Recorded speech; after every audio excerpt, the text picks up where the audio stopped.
Drink Pepsi. Les Schwab Tire Centers, doing the right thing since 1952. And by Pacific Source Health Plans, doing what's right, not just what's required. Let's head live now to the Country Financial Broadcast booth alongside Mike Jorgensen. Here's the voice of the Ducks, Sherry Allen. Well, to get to the top, to reach the top goal, it's like a ladder. You got to take each step. You can't miss a step. If you do, it makes it more difficult to get to the top. Oregon has not missed a step, and they are here in their first year in the Big Ten as the undefeated Oregon Ducks, the only undefeated team of the nation, and against Penn State, who they didn't play this year, for the Big Ten championship game. So many things to talk about, but the next step ahead for Oregon, the focus on this game against the Nittany Lions, and somewhat of a rematch of a game played quite a long time ago in Oregon's first Rose Bowl in forever back in 1995. Jorgie, emotion, excitement, anxious, all of those adjectives go into this and a whole lot more. Because it feels big time. Oh, it does feel big time. I mean, this is big time here at Lucas Oil Stadium, the way that they set it up, the way that they run it, the way that they've painted the field and the end zones, and the way the stands are ready for tons of people. What's the capacity here, guys? 67,000. 67. I was going to say waiting for 70,000 people to come, and it's going to be packed here tonight and loud and fun. This is what it's all about. These guys, as you said, Jerry, have not missed a step to this point, but there are still a lot of steps on that ladder to be able to get to the top, and this is one of the ones that you've got to get past right here. And guys, this is what they work for, and here they are. This is what you work for at the beginning of the season. This is why you hear guys talk about the off-season in the weight room. You heard Bryce Betcher talk about how they had some of those postseason games from last year playing during off-season workouts, and now it's another conference championship game for the number one team that has earned the right to be here. They've faced some adversity in wins, but the key is that they've faced adversity in games that they've won. Now Penn State, a new opponent. Just about 8 days ago, we all thought, well, it might be a rematch in this game. Instead, it's a really good Nittany Lions team that I think is getting better as the season's gone on. But you know what?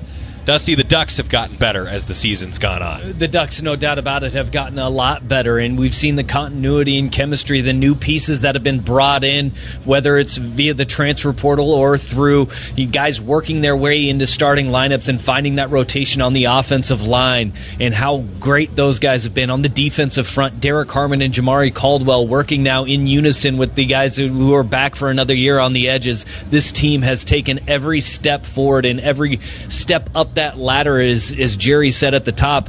This has always been the goal. You've always looked at the goal has been 1 week at a time to get to the Big Ten championship and then to get to the college football playoff. Well, a season goal can be checked off tonight, and that's Big Ten champs. Well, it's interesting that, we talk about that ladder to success. Even though they know there are steps ahead, they have never focused ahead. Yeah. They've always looked at the step right in front of them.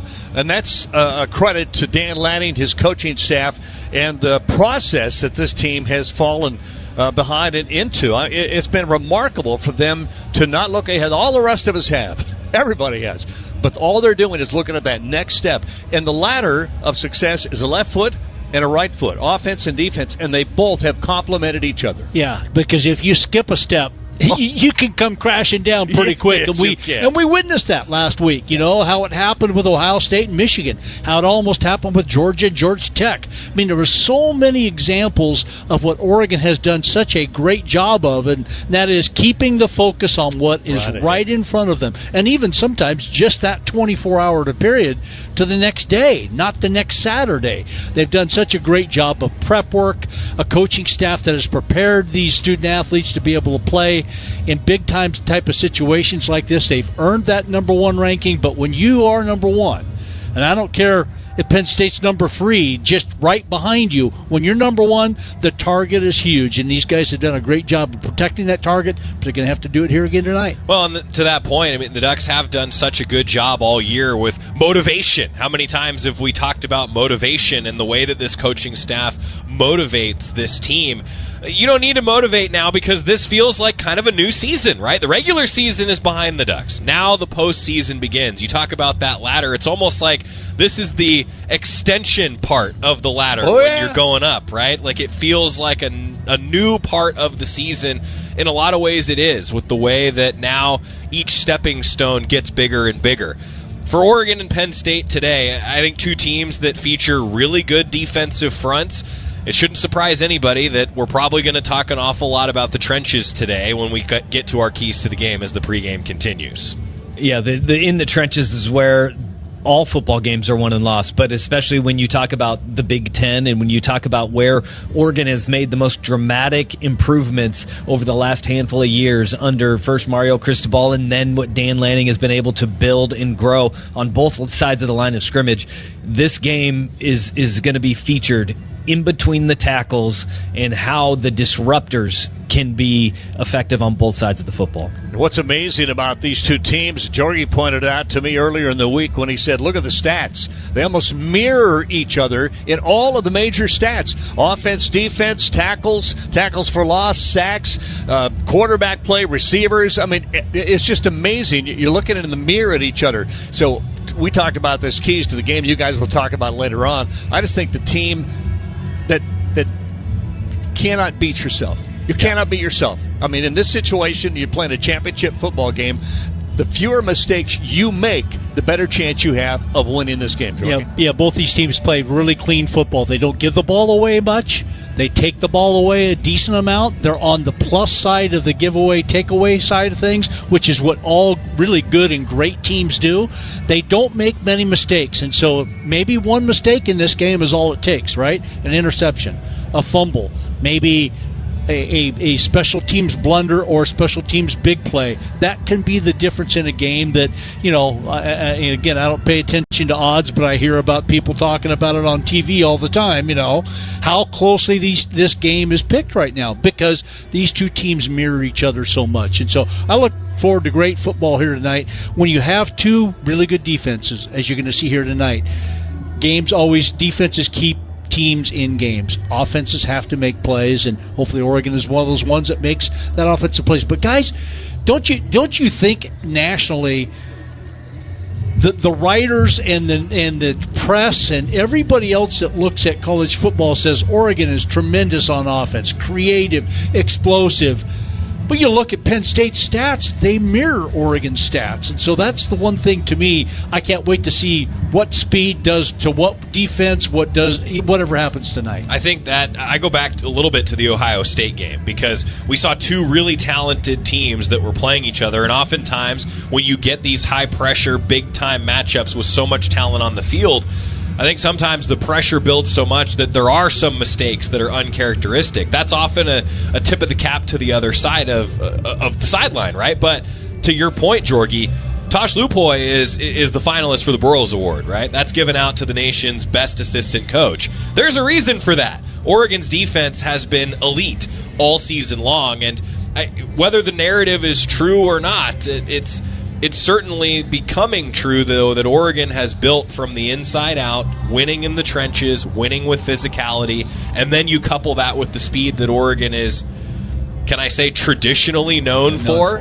Is that a thing? Traditionally known for? But these are two teams that are both built. And in fact, James Franklin, Penn State's head coach, said that he thinks he and Coach Lanning are from a similar cut where they build from the inside out. And I think you're seeing that with these two teams squaring off for a conference title. It's really funny that the packaging of both of these programs is changing our perception of it, but what's inside those packages, very similar to what Jorgie is saying there, right? Where Oregon is built on uniforms, in fast, in offense, in explosive plays on both sides of the ball.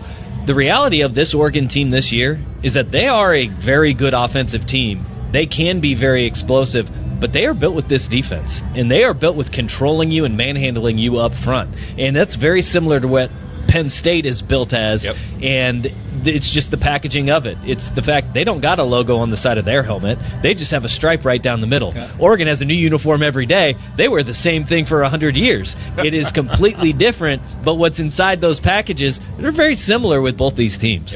Cannot wait for this one. It's going to be an exciting ball game. I think it's going to be a great ball game, and I think it's going to be a very close ball game when we get to the end. So grab your Tums, grab your Rolaids, whatever you need. You're probably going to need them. Coming up, pregame show, Professor Jorgensen will teach you a little bit about the inside of football. Got a lot of scores, a lot of games going on, and more coming up. A little duck basketball going on, men and women. Volleyball's doing a whole busy pregame show coming up from Lucas Oil Stadium in Indianapolis. It's the 2024 Discover Big Ten Championship game. Undefeated, number 1 Ducks, 1 loss. Number 3 Penn State. Ducks and the Lions coming up on the Oregon Sports Network from Learfield. Hey, Duck fans, at Country Financial, they make insurance easy. Whether you're shopping for home, auto, or more, their representatives will take the time to understand your specific needs and explain what options work best for you. Worry less and feel more confident knowing you're covered. Visit countryfinancial.com to get started today. Experience more with Country Financial. Auto and home insurance policies issued by Country Mutual Insurance Company, Country Preferred Insurance Company, and Country Casualty Insurance Company, Bloomington, Illinois. You've heard the phrase, listen to your heart. Mackenzie Willamette Medical Center couldn't agree more. Listening to your heart could help you survive a heart attack. The signs can be very subtle, so paying attention matters. The common signs of a heart attack are chest pain, nausea, dizziness, and shortness of breath. If you ever experience any of them, call 911 right away. To learn more, visit mckweb.com. Mackenzie Willamette Medical Center is owned in part by physicians. Duck football continues from the Country Financial broadcast booth after this. Give it to me, baby! On the Oregon Sports Network from Learfield. On D&D, that means that do not disturb when you're driving. And when you're going from point A to B, I need you to stay safe, please, so always sing with me. So put your phone on D&D, that means that do not disturb when you're driving. And when you're going from point A to B, I need you to stay safe, please, so always remember this beat. Don't drive distracted. A message brought to you by the National Highway Traffic Safety Administration, Project Yellow Light, and the Ad Council. Babes, what are you doing? What? I'm just mowing the lawn. No, it's blazing hot and dry out here. Don't you remember? Smokey Bear says, avoid using power equipment when it's windy or dry. Where'd you learn this? Oh, it's on SmokeyBear.com with many other wildfire prevention tips. Right. Thanks, honey bear. Because remember, only you can prevent wildfires. Brought to you by the USDA Forest Service, your state forester, and the Ad Council.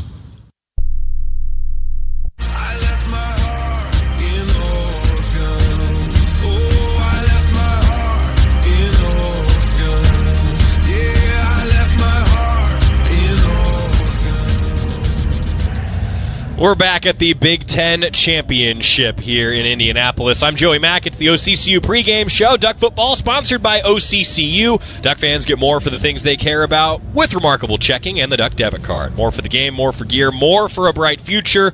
Learn more at myoccu.org/getduckdebit. This is a matchup between number 1 Oregon, 12-0 and 9-0 in Big Ten play. The Ducks, the first team to punch their ticket to the Big Ten Championship, facing off with number 4 ranked Penn State. The Nittany Lions are 11-1, 8-1 in Big Ten play under head coach James Franklin, who is looking for his 100th win as the head coach at Penn State. Dan Lanning, he is 34-5 now in his 3rd season as the head coach of the Ducks. Here in Indianapolis, Oregon is maybe the healthiest that they've been all season long. The availability report, as submitted to the Big Ten, questionable. Defensive lineman Tione Gray out, defensive back Julio Florence, and defensive lineman Michael Gardner. You'll notice no Tez Johnson, no Jordan Burch, no Marcus Harper. Those guys are not listed on the availability report. That's usually a good thing as we get rolling here today. We'll talk with Jordan Burch. Dusty Harris sat down with him earlier this week. Also, we'll talk with Tez Johnson. Ryan Milano chatted with him earlier. And then it's also recruiting season. The Ducks are always looking ahead to next year and beyond. I sat down with Tyler Dean from the Ducks recruiting staff this week, getting ready for not just this Big Ten championship game, but from Wednesday's signing day, where Oregon put together a historic recruiting class, continuing to stack the best recruiting classes in program history. That's what Dan Lanning and his staff are doing. You're always multitasking if you're a football coach. And the Ducks are looking ahead, and the future sure does look bright. Also of note, Dylan Gabriel, a chance today, and it'll be his 62nd career start. That will break Bo Nix's record for most career starts by an FBS quarterback. Dylan Gabriel might be breaking the now Denver Broncos starting quarterback record here coming up today. He is the NCAA all-time leader with 183 career total touchdowns as well. 149 passing, 33 rushing, and Dylan Gabriel also one receiving touchdown in his career. Coming up, we've got This Week in Duck Football History, some highlights from the win over Washington, and all of those interviews, including the Toyota Coaches Corner with head coach Dan Lanning. It is the Big Ten Championship in Indiana, Oregon, and Penn State. OCCU pregame show continues next on the Oregon Sports Network from Learfield.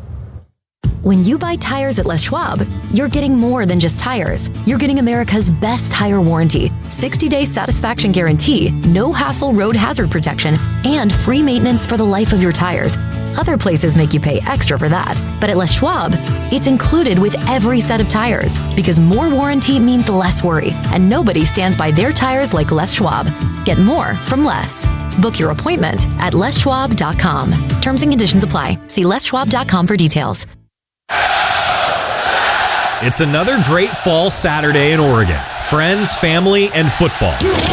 Let's keep it great by making a game plan for getting everyone home safely. If you're drinking, take a quick time out and pass the keys to someone who's not. By designating a responsible driver, you'll make sure the whole team gets to keep playing. Because no day like this should end with a tragic loss for any family. Let's be in it to win it by saving lives together. Drive sober. It's the way to go. A reminder from ODOT. Back to the Country Financial broadcast booth in 1 minute. Still running. Now look through the end zone. What a catch! This is Duck Football from Learfield.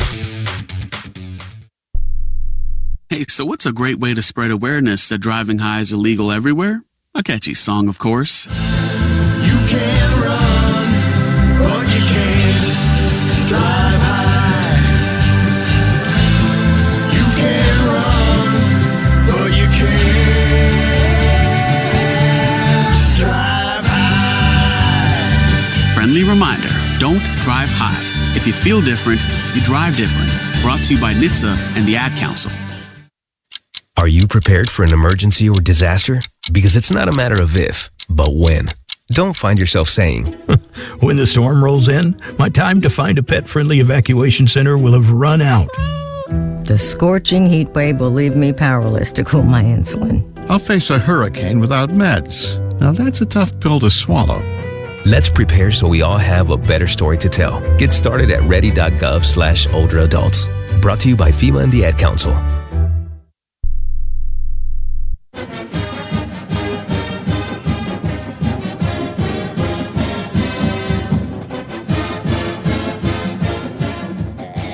Before we preview today's game, let's relive last week's matchup with our game recap. It is all new, and it is bigger than life in Eugene, Oregon today as your Oregon Ducks, undefeated and #1 in the nation, welcome in the hated Huskies of Washington. You better get ready for today, because if you're paying attention to what's going on in college football, you better be ready today. And how can't you be with the Washington Huskies coming to town and what's happened in the last 3 years with these two teams? Gabriel ready for the snap, claps of hands, gives the ball. Whittington going right. Goes inside one. Touchdown, Oregon. Whittington, nice opening drive for Oregon. If you're Washington, you can't continue to sit in a zone defense and try to defend this team. 7-0. Oregon takes the opening drive down and scores. 9:44 left here, first half. 7-6 Oregon. Brady Gross with a 41-yard field goal, his second of the game. Oregon leads 7-6. Again, that short field goal there, the short field, was because of a Noah Whittington fumble.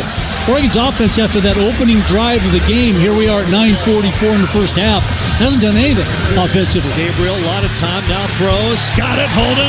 20 inside, 10, 8, out of bounds at the 5. 3 receivers out to the left. Snap, handed off. James, touchdown Oregon. Right up the middle. A no-doubter. And Oregon tacks on a touchdown.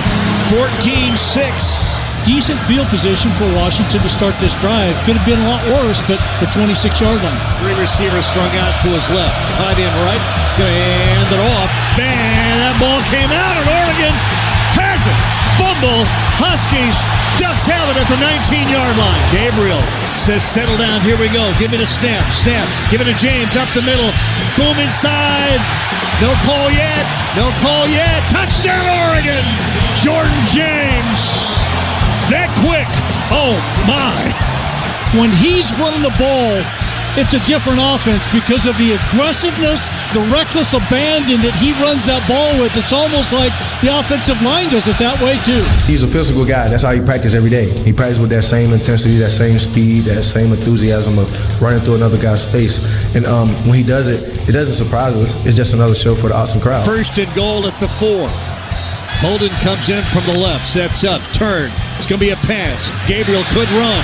He runs. He scores! Touchdown, Oregon. Dylan Gabriel.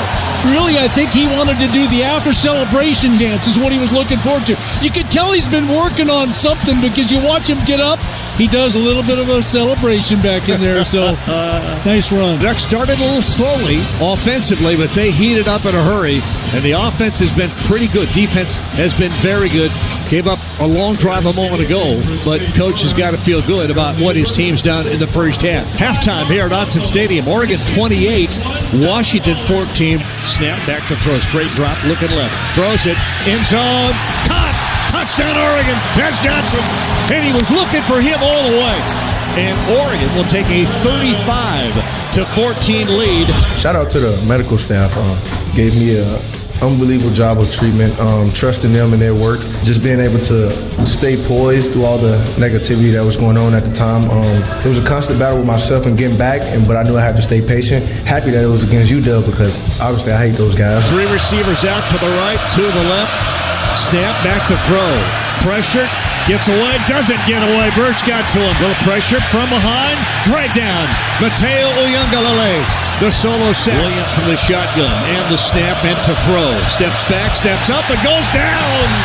Derek Harmon was one of several Ducks who were there. It was like a brick wall just caved in on it. 3rd down and 17 for Damon Williams and the Huskies. From the shotgun, he's got the snap and back to throw. Little more time. Now it breaks down. Now he gets hit, goes down again. Oregon's defense is just too much. I mean, they don't know what's coming next. Yeah, we didn't know how many opportunities we'd actually get to rush the passer. We thought there'd be a little bit more screen game and their run game, but once you kind of choke that out and they have to throw it in the second half, I think that created some opportunities for us. Here's 2nd down and 10. Gabriel with a snap from under center, rolling to his left. Wants to keep, now wants to throw, got him open. In the end zone, touchdown, Terrence Ferguson was behind everybody. I thought Gabriel was going to run it. He really sold that because the Huskies just did not stay back. For T. Ferg, number 1 in career touchdown receptions by a tight end with 15. What does it feel like to be part of Oregon tight end lore? I've dreamt of this moment. I came to Oregon and just be on that list and records next to my name, next to this university is just a blessing, man. So I'm super excited, but I'm super blessed. 2 receivers out to the left. Give it to Riggs again up the middle. He gets it in. Quan Riggs, touchdown Ducks, making a statement here on the final regular season game of the year. It's 48-14 with a kick coming. Always good to go 1-0. Certainly feels better to go 1-0 against those guys. Just one of those dream endings that you got, especially on senior night. I couldn't be more blessed from the people that, put me in the spot been an incredible ride, but we're not done yet. We've got a big game this Saturday and lots more to come. And, the fans in Autzen have been obviously awesome. You hope for, you look for, you dream of a regular season when nobody beats you. It's official. Final score, Oregon 49, Washington 21. Big Ten regular season over. Oregon undefeated, 12-0 in their first outing with the Big Ten Conference play. A special season and a long way from being over, Jorgie. 12-0 regular season for the second time in program history for the Ducks. Now the postseason begins. Highlights from last week presented by State Farm. Like a good neighbor, State Farm is there. OCCU pregame show continues. I'm Joey Mack. Coming up, looking back in time, This Week in Duck Football History with Mike Jorgensen next on the Oregon Sports Network from Learfield. Jan from Toyota here, live with some big news. Toyotathon is on. Okay, now back to your regularly scheduled programming. Dealer inventory may vary. Toyotathon ends January 6th. Participating dealers only. Toyota, let's go places. Wherever you are in life, once a duck, always a duck. That's OCCU. Since 1956, OCCU has helped the University of Oregon community take flight financially, like our remarkable checking and duck debit card that give Duck fans more for the things they care about, more for the game, more for gear, more for a bright future. Earn interest, show your Duck devotion, and start earning more today. Learn more at myoccu.org/getduckdebit. Before getting together with friends during pregame turned into an epic tailgate party, someone had to bring the six-pack of Kona Big Wave. Kona Big Wave, bring the aloha. Copyright 2023 Kona Brewing Co., St. Louis, Missouri. Enjoy responsibly. Duck football continues from the Country Financial broadcast booth after this. My house! I'm taking it there! On the Oregon Sports Network from Learfield.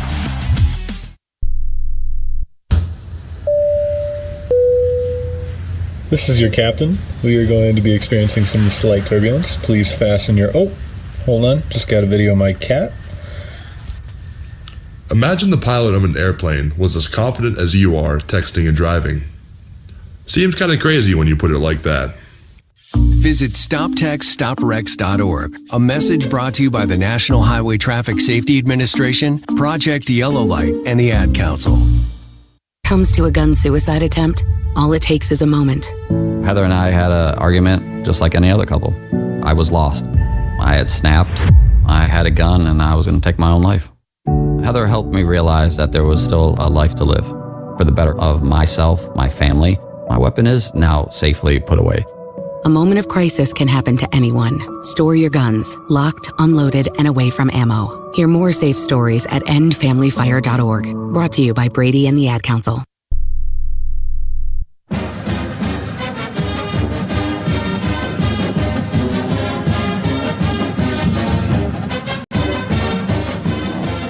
Kenny Wheaton's gonna score! Touchdown Oregon! He made the catch! Patrick Johnson, unbelievable! It's time now for This Week in Duck Football History. Marcus Mariota has won the Heisman. Are you kidding me? Moments! Give me 6! Presented by the Slocum Center, the official orthopedic team doctors of Oregon Athletics. Slocum Orthopedics. Live in motion. Always fun to go back in time a little bit. Joey Mack back with you on the OCC pregame show here in Indianapolis. And Mike Jorgensen, former Duck quarterback. Where are we going in the timeline of Oregon football this week, Jorgie? We are going to Santa Clara, California, almost 5 years to the day, Joey. Oh, wow. 5 years to the day as Oregon, number 5, Utah, and number 13, Oregon, playing for the Pac-12 championship in Santa Clara, the home of the San Francisco 49ers. And on a night when Utah figured they were playing their way right into the 14 playoff. And the way that things were going down before that game, it looked like Utah was going to maybe be able to earn their way into a 14 playoff. But Oregon had other thoughts when that game got underway. Again, what a beautiful night to be able to play that football game. And Oregon came prepared. Now, Utah opened the game with the ball. It looked like they were going to drive right down the field to score. But Oregon's defense, who was outstanding all night long, stopped Zach Moss on 3rd and 1 and 4th and 1 on the opening drive and took over from there. Went 9 plays, 67 yards to get the opening score. Not a big run here, but CJ Verdell had a great game, and that's why I'm highlighting him here. He gets the opening score. Snap from center, handed off up the middle, touchdown Oregon! C.J. Verdell, touchdown Ducks! Woo! How impressive was that drive? Sprinkled in a little bit of Justin Herbert keepers on the option keep, and all of a sudden Utah had no idea how to defend this Oregon offense. And so opening drive, Oregon takes a 7-0 lead. Short time later, Camden Lewis, 23-yard field goal, Oregon up 10-0. Getting to the second quarter, early in the second quarter, Oregon again offensively just having their way, and a big play from Justin Herbert to Johnny Johnson III. Here's first down at the 45. Back to throw again. Herbert, pump fake. Wants to go deep. Wide open downfield catch. Johnny Johnson III. Touchdown Ducks. There's a flag down over on the Utah sideline. Let's wait and see. Holding.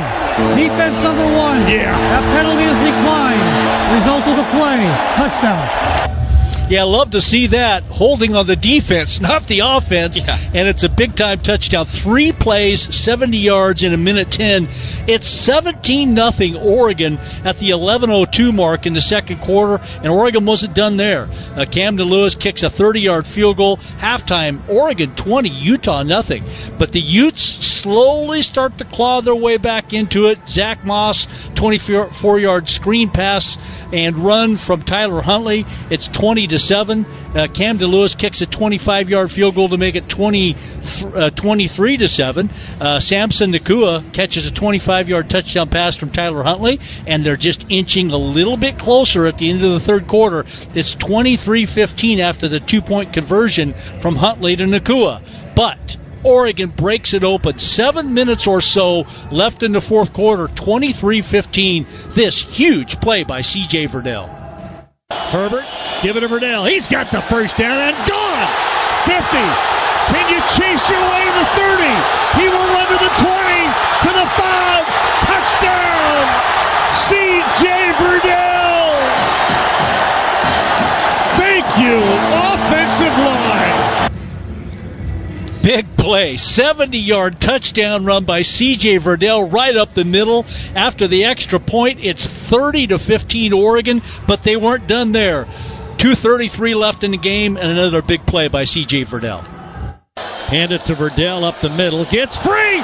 Are you kidding me? 5. Touchdown, C.J. Verdell. Touchdown, Oregon.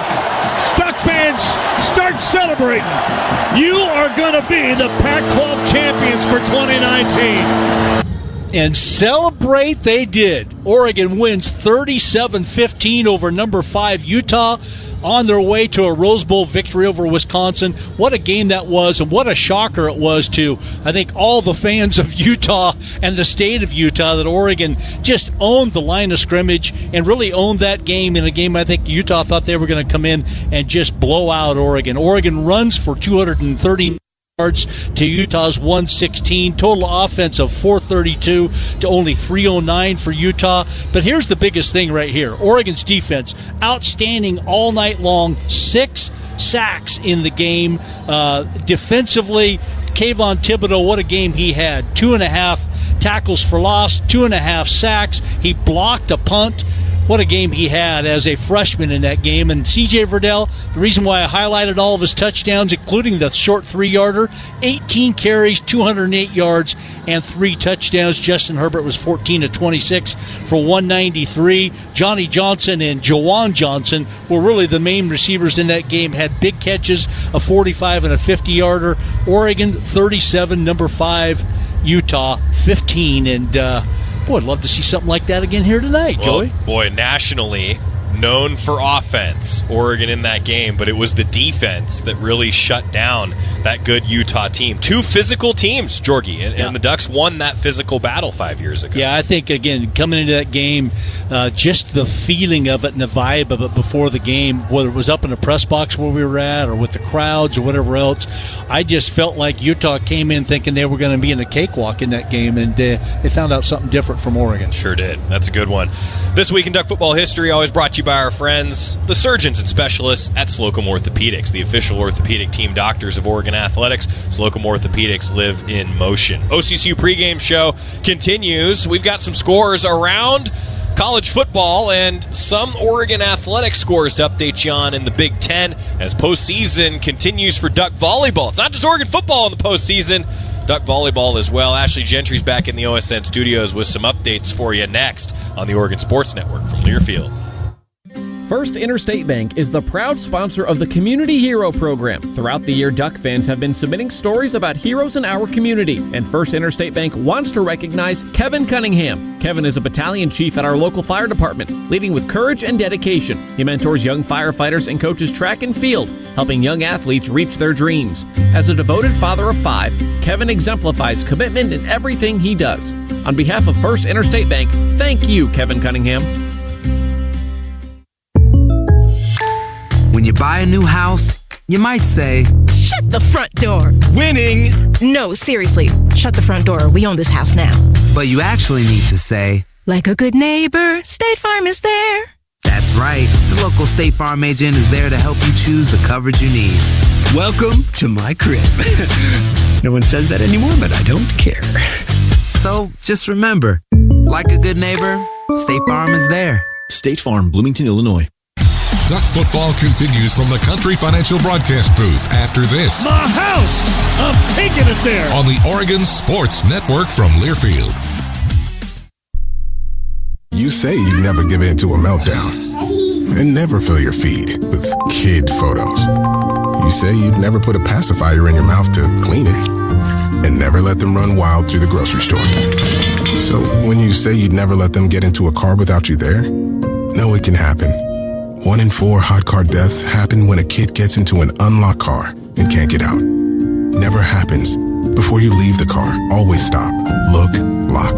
Brought to you by NHTSA and the Ad Council. The possibility of lung cancer can be pretty scary, especially if you're one of approximately 8 million current or former smokers at high risk. That's why SaveByTheScan.org wants you to know that now there's a breakthrough low-dose CT scan that can detect lung cancer early, and it only takes 60 seconds. You stop smoking, now start screening. For an easy quiz to see if you're eligible, visit SaveByTheScan.org. It could save your life. SaveByTheScan.org is brought to you by the American Lung Association's Lung Force Initiative and the Ad Council.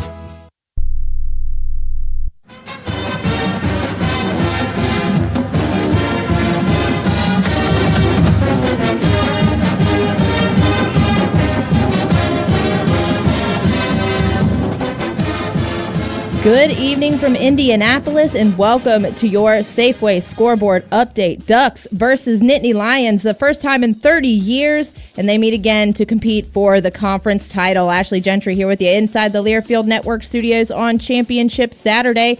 Number 1 Oregon and number 3 Penn State will shut down the evening, as well as 17th ranked Clemson and 8th ranked SMU for the 5 o'clock slot. But things got started last night for the Mountain West and American Atlantic. Army versus Tulane, and West Point was rocking last night as the Black Knights secured their first ever American Atlantic Conference championship over Tulane, 35-14. Army not done yet, though. They'll be gearing up for their classic meeting with Navy next weekend in Landover, Maryland. As for your Mountain West champions, well, they secured their spot in the college football playoffs last night after their 21-7 Boise State win over UNLV. Ashton Genty ran it home for 209 yards and secured his team's ticket to the playoffs and all but secured that first round bye. Now, jumping into today, bright and early 9 a.m. Pacific kickoff in Arlington for the Big 12 title. Arizona State ranked 15th. They came in 10-2. Iowa State ranked 16th, also 10-2. Sun Devils, though, never have won a conference title, fighting for their first. And Arizona State signed, sealed, and delivered their first ever conference championship victory over the Cyclones, 45-19 as the Big 12 newcomers. And speaking of newcomers, how about Texas storming their way through the SEC and have earned a rematch against Georgia, a top 5 rematch between the Bulldogs and Longhorns in Atlanta. Texas winning on the stat sheets through the first 2 quarters, but only led 6-3 headed for half number 2. The first time ever an SEC championship game went without a touchdown in the first half. Georgia has now taken the lead 10-6 with backup QB Gunnar Stockton after Carson Beck went down with an upper body injury. About 5 minutes remaining in the third quarter. Then coming up in just a bit, Clemson and SMU go head-to-head at Bank of America Stadium, home of the Carolina Panthers. Tigers are going to need to find a way to shut down a red-hot quarterback on the other side of the ball to secure their 9th ACC title, because Kevin Jennings has been stellar for the Mustangs, not to mention the team's second leading rusher. A perfect season and a bye week on the line for SMU, while Clemson will be fighting for their lives. A win, they're in. A loss, see you next season. Mustangs and Tigers kick off at 5 p.m. Pacific from Charlotte, North Carolina. That's it. That's your championship Saturday rundown. And for the Big Ten, all roads led to Lucas Oil Stadium. The Ducks are there. They've made it. But there's still food on the table. Job's not done yet.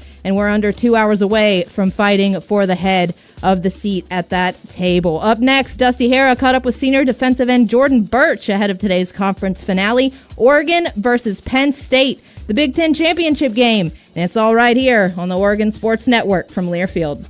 Hey, mighty Oregon fans, get ready to make some noise with the McDonald's Game Day Bundle all season long, exclusively in the McDonald's app. Score big for your whole squad with the Cheeseburger Pack, featuring 2 classic cheeseburgers, 20-piece chicken McNuggets, and 2 orders of the crispy golden medium fries you love. All for just $14.99. How's that for a W? Must opt into rewards at participating McDonald's, valid through 2024-25 football season. Ba-da-ba-ba-ba.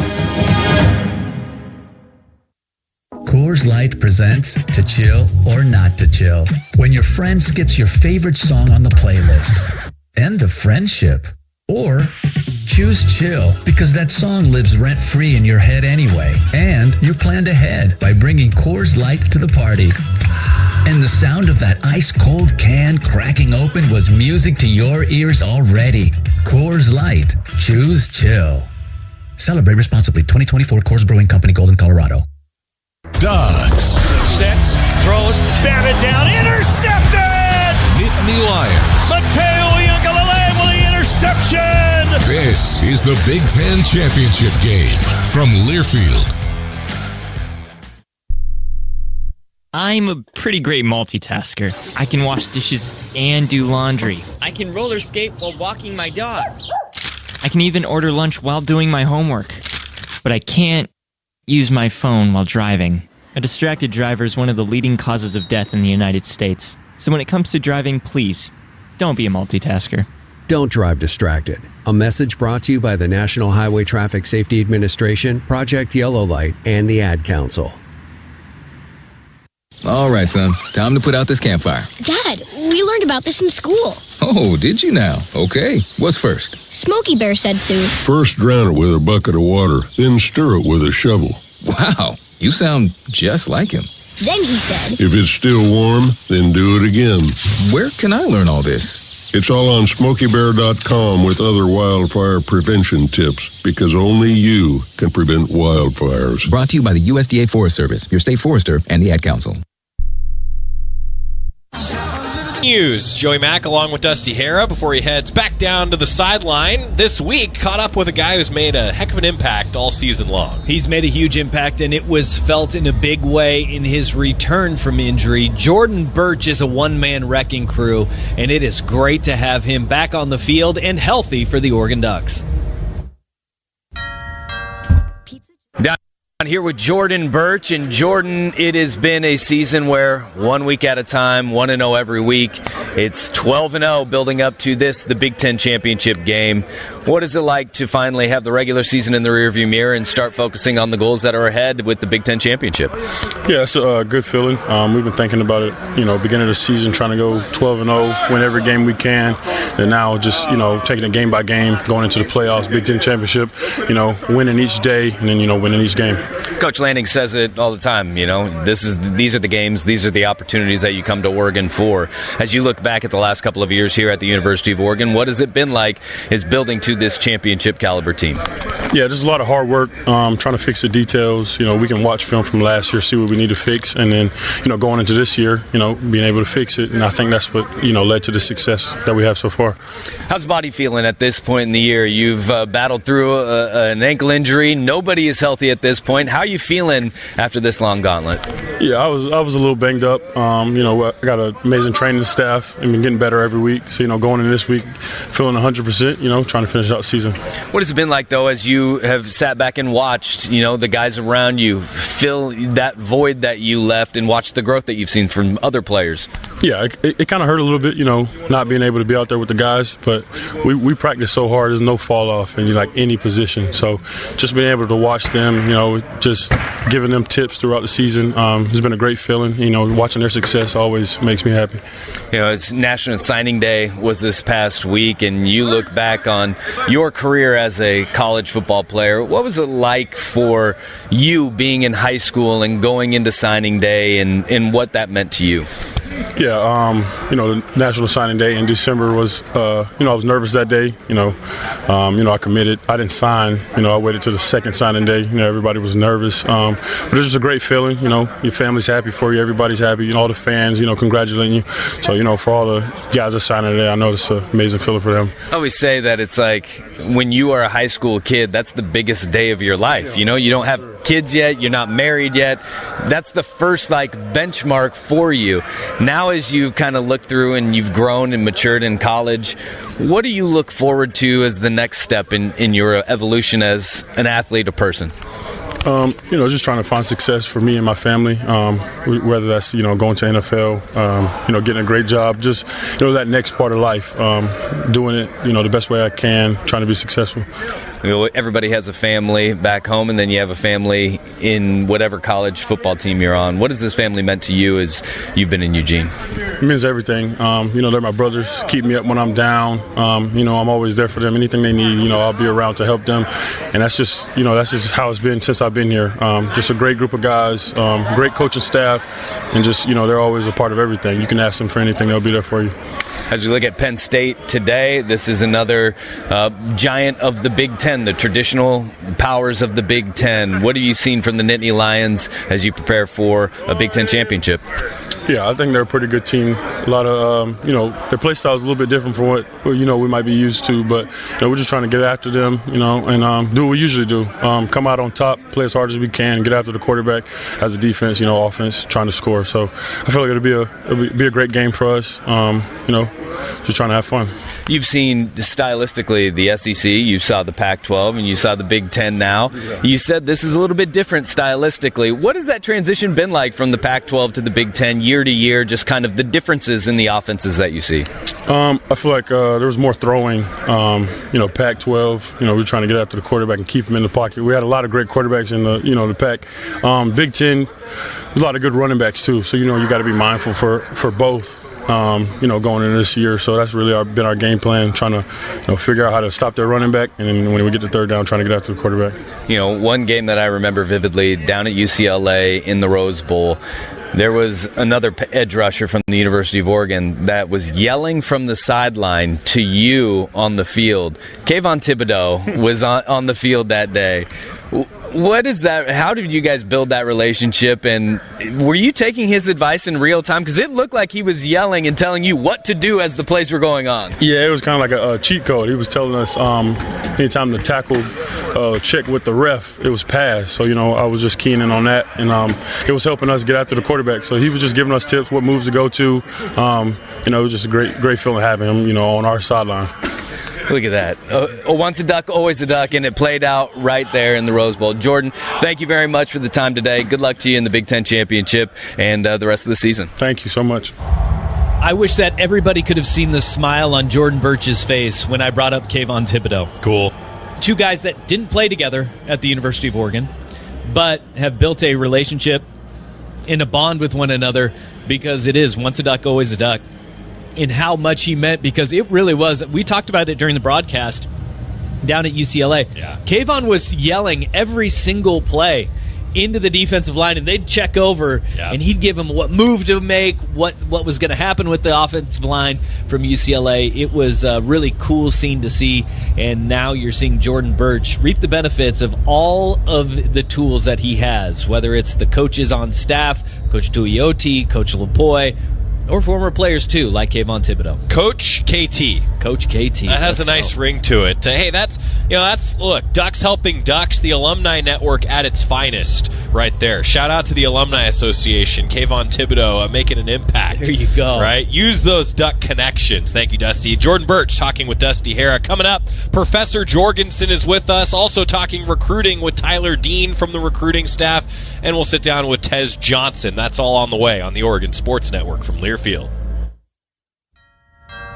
Pizza just goes better with Pepsi Zero Sugar. Pizza. Thank you. But don't take our word for it. In fact, don't take any words for it.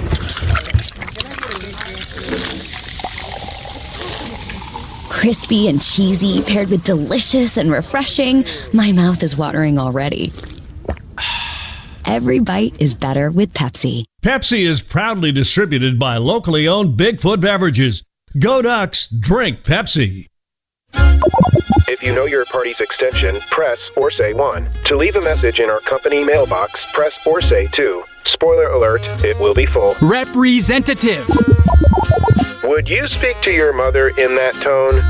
Speak to a real human being. You shouldn't need to shout into the void to get your health insurance questions answered. Pacific Source Health Plans. This is a real person. How can I help you? Human service, not automated phone trees.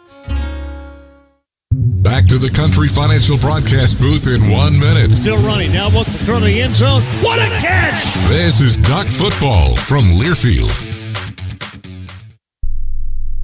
When might you be buzzed? When you suddenly love everything. You guys! I love this song! I love these nachos. I love our kickball league! Ugh!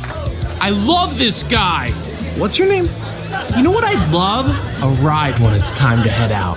If you see a buzzed warning sign, call for a ride when it's time to go home. Buzz driving is drunk driving. A message from NHTSA and the Ad Council. I love your car. Is this real leather? When you're high, you feel different. You think different, you talk different, you draw different, you listen to music different, but you probably knew that. Problem is, you also drive different, and not in a good way. That's why driving high is illegal everywhere. So if you're high, just don't drive. Make a plan to get a sober ride. Because if you feel different, you drive different. Brought to you by NHTSA and the Ad Council.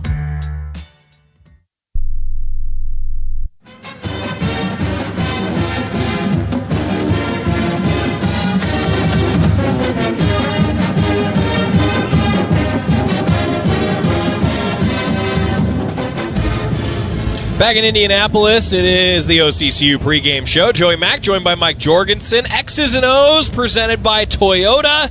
What are we talking about this week, Professor? Well, I appreciate Dusty Hara chiming in and saying, we ought to talk about bracket coverage. I like it. Because I can only use like humdinger and slobber knocker and flea flicker a certain amount of times, and sooner or later I run out of things to do. So he said bracket coverage. So I like that. And really smart that he brought it up, because usually bracket coverage is something that you describe when you're taking on a threat of a star receiver.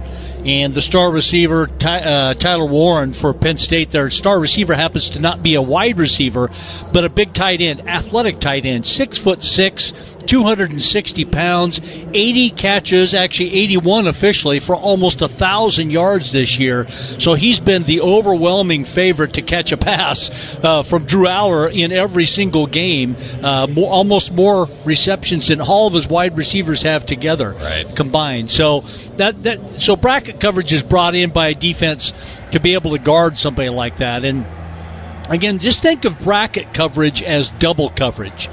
When you bracket a receiver, it means you're positioning defenders around that receiver to take away certain types of routes that they run. And, really the two most common types of bracket coverages you have are over-under, which is a vertical bracket. That means that if the receiver is running down the field towards the goalpost, you would have a safety deeper than him and maybe a linebacker underneath him chasing him, just to create that little tight pocket so it's tough to have a quarterback fit that in there. The other one would be inside-outside, so that's a horizontal bracket. So somebody guarding to the outside where that tight end might run to, or somebody guarding to the inside where that tight end may curl up into. So it's an outside-inside deep, shallow type of double coverage on a star receiver. And it's really an advanced way to help lock down somebody like that. So don't be surprised if you see tonight Oregon may have the confidence to be able to contain the other wide receivers for Penn State, but it's Tyler Warren who's the main threat, along with Nick Singleton, frankly, in the running back position. But that bracket coverage would be used against a guy like Tyler Warren. So bracket coverage. Thank you, Dusty. A good thing to talk about. It doesn't happen very often, but when you see a guy like Tyler Warren, that's when you may see bracket coverage implemented. Yeah, he's a difference maker. He is. He really is. Yeah, he's done a lot of different things in their offense. They'll line him up sometimes as a Wildcat quarterback. They like to move him around. He's the guy that if you build someone in a video game, you just want to get the ball in his hands all the time. He's definitely an X factor in this game, isn't he? Yeah, Joey, they like to move him around, as you said, into sometimes some tricky situation, tricky positions. He'll line up at running back, he'll line up at tight end, he'll line up at a slot receiver, or as a wide receiver. And every time he comes to the line of scrimmage as a defense, you have to find where he is. It's almost somewhat like Tez Johnson. You got to find where the guy is, and it makes everybody that much better because there's so much focus on one guy. And I guess, to me, Tyler Warren's been the difference between Penn State being able to get to this point and not. Not Drew Aller, not Nick Singleton, not Abdul Carter at that defensive end position, but really it's all about Tyler Warren, and the way he plays in this game is really going to determine whether Penn State's able to hang in there, get a victory, or have Oregon pull away. Couple great tight ends matching up in Terrence Ferguson and Tyler Warren in this game. X's and O's presented by Toyota. Let's go places. Thank you, Jorgie. Appreciate it. When we come back, Tyler Dean from the Oregon recruiting staff, Director of Player Personnel. Signing day on Wednesday. Ducks always looking toward the future while they're getting ready for the postseason. Breaking down the class with Tyler Dean next on the Oregon Sports Network from Learfield. Jan from Toyota here, live with some big news. Toyotathon is on. Okay, now back to your regularly scheduled programming. Dealer inventory may vary. Toyotathon ends January 6th. Participating dealers only. Toyota. Let's go places. BECU. You've heard the name, seen the letters. But what does BECU stand for? Simply put, not-for-profit BECU stands for people. For charting your own path. For choosing what's right for members instead of what's profitable for someone else. Because they are the reason our credit union exists.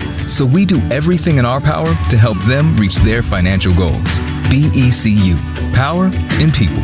All Pacific Northwest residents are eligible to join. Federally insured by NCUA.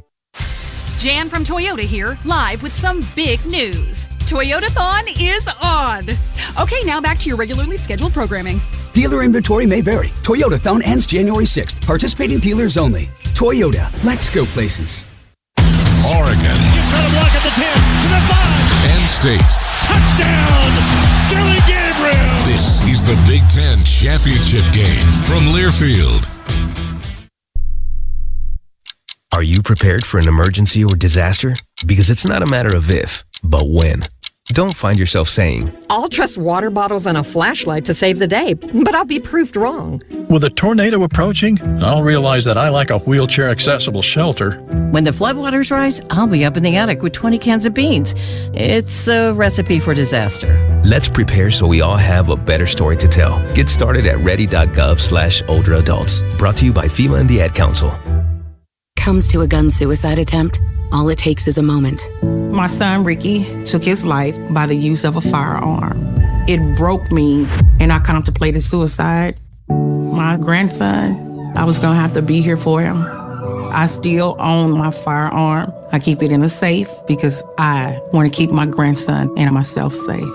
Store your guns, locked, unloaded, and away from ammo. Hear more safe stories at endfamilyfire.org. Brought to you by Brady and the Ad Council. Here in Indianapolis, Joey Mack earlier this week talked with Tyler Dean, Director of Player Personnel for Oregon football. Signing day on Wednesday, Oregon putting together a historic recruiting class. Our McDonald's staff member spotlight with Tyler Dean. We're talking during a big recruiting week, also a big prep week for a postseason football game. So there's a lot going on, which means I got to say that I really appreciate Tyler Dean taking some time to chat with us, Director of Player Personnel for Oregon Football. Tyler, hey, thanks for being here. I appreciate you having me on. It's a big time. Your first time in the studio. Yeah. That means that you have to tell your 2-minute life story. We have a tradition. Have you been warned? I have not been warned. So this is on the spot. I'm ready to go. This is good. Okay. Yeah. So I'll start the stopwatch. You ready? Let's go. See if I can make it. We're competitive. All right, 2 minutes. As close to 2 minutes as possible. All right. On your mark, get set, go. Awesome. So, went to school at Rhodes College in Memphis, Tennessee, D3 school. I was not an athlete. I was gifted with height, but not athleticism. My dad was a longtime basketball coach at Rhodes College. He broke the school record for wins, and so during my time at school, I was a student assistant for him, and then I was working at the University of Memphis just in football, basketball game day ops. Then I got a chance after I graduated in 2017 to get a job at the University of Memphis. I wanted to be an AD. That was the path that I wanted to go. I was in athletic administration, development office, fundraising money, and that was actually the same time that Coach Lanning was at the University of Memphis. So I knew of Coach Lanning. I knew how great he was going to be, and so I got a chance in 2018 to go down to Texas A&M, and it was just my first time getting in football. It was one of those things where there was a recruiting spot open, and my skills kind of translated in terms of the development piece, the relationship building, the communication building. Got a chance to get a job in football and just kind of immerse myself down there in 2018. It was Jimbo Fisher's first year at Texas A&M. Spent 4 seasons there.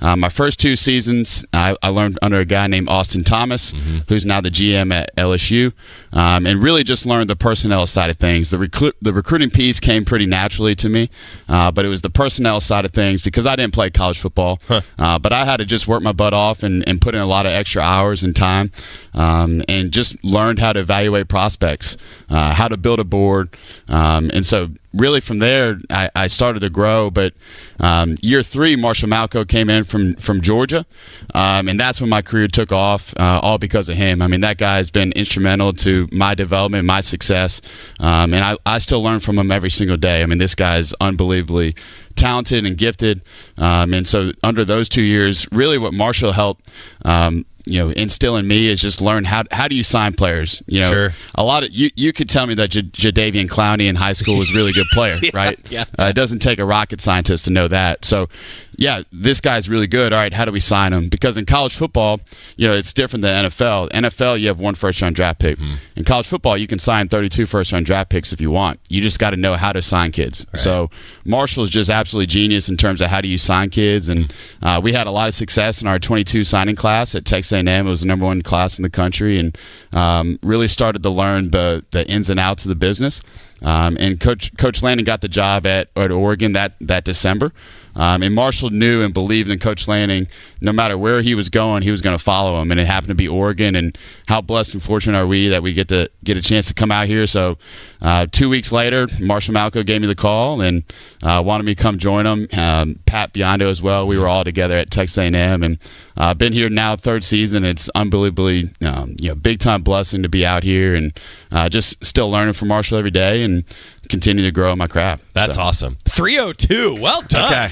Well done. Not bad. No, I got to get it under. But that was good though. Like we learned. So I have multiple follow-ups because this is what happens, right? How instrumental was your dad in your career? Unbelievably instrumental. I still call him every single week. Yeah. We talk about the game. We talk about the matchup. He has a radio show actually. All right. Yeah. So no, he's my mentor, and every single week we talk about Oregon Ducks football and recruiting. I love that. So you talked about the 3 of you that I've said on the air before, just so you know, Tyler. Like you guys know each other so well now. Like almost too much. How instrumental is that though? I mean, we can laugh and kind of joke about it, but like you guys do know each other personally and professionally. Have had a lot of success together. Funny story. When we got out here, we were actually living. It was kind of like a frat house. I think Coach Lanning has talked about it on here before, but I was in the same room with Marshall. We were in bunk beds, and we thought we know each other well before that, and then we got to know each other pretty well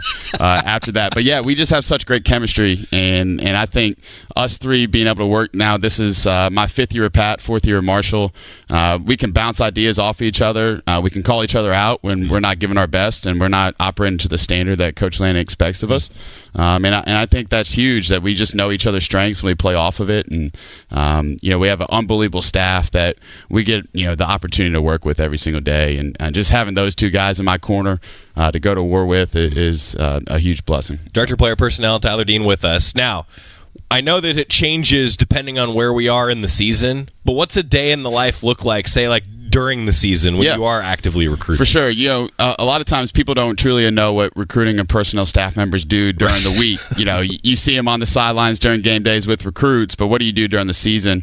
And one of the things that, Marshall brought with him from Georgia that we did at A&M the first couple years, and now we've kind of taken to the next level, is we actually work a week ahead with our coaching staff. So during the day, we operate the very similar hours that the coaches do. We're in the building at 7 a.m. and we're out of the building, at 9:30. But we're working a week ahead. We're doing, advanced scouting reports on top of, making sure that we're watching as much film on high school prospects as possible, cutting up as much film, and then just working the phones.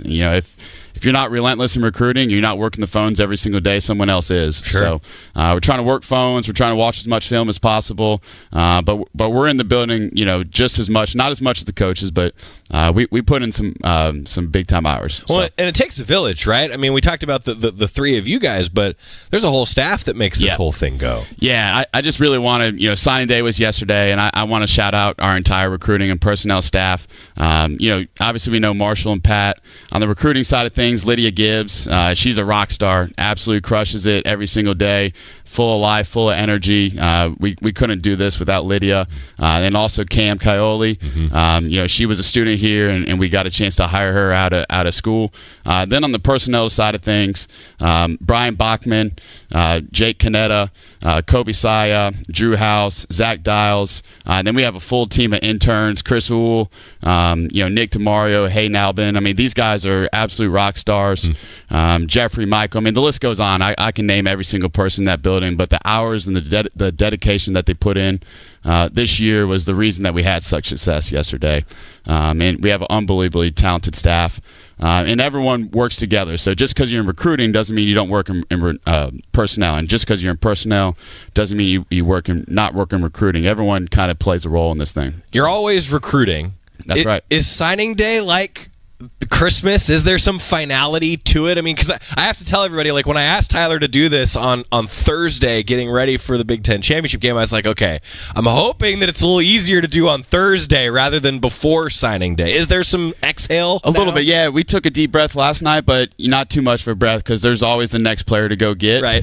There's the 2026 class. You're looking forward to the future because the moment you stop working the phones, that's when you're not recruiting to the standard. So what people don't know, the calendar, the way they shifted a little bit, there still is 2 more days in this window that kids have the opportunity to sign. So if there's anyone that didn't sign yesterday, how can we work the phones and make sure that we're putting the final touches of this thing heading into the weekend? So what's the process like? Take fans through the whole strategy, because I know it's a long runway to get to where a signing class is completed. The landscape of college football is ever changing, and so you have to adapt to the times. But there's still the piece for us. We want to make sure we're the best identification and evaluation team in the country.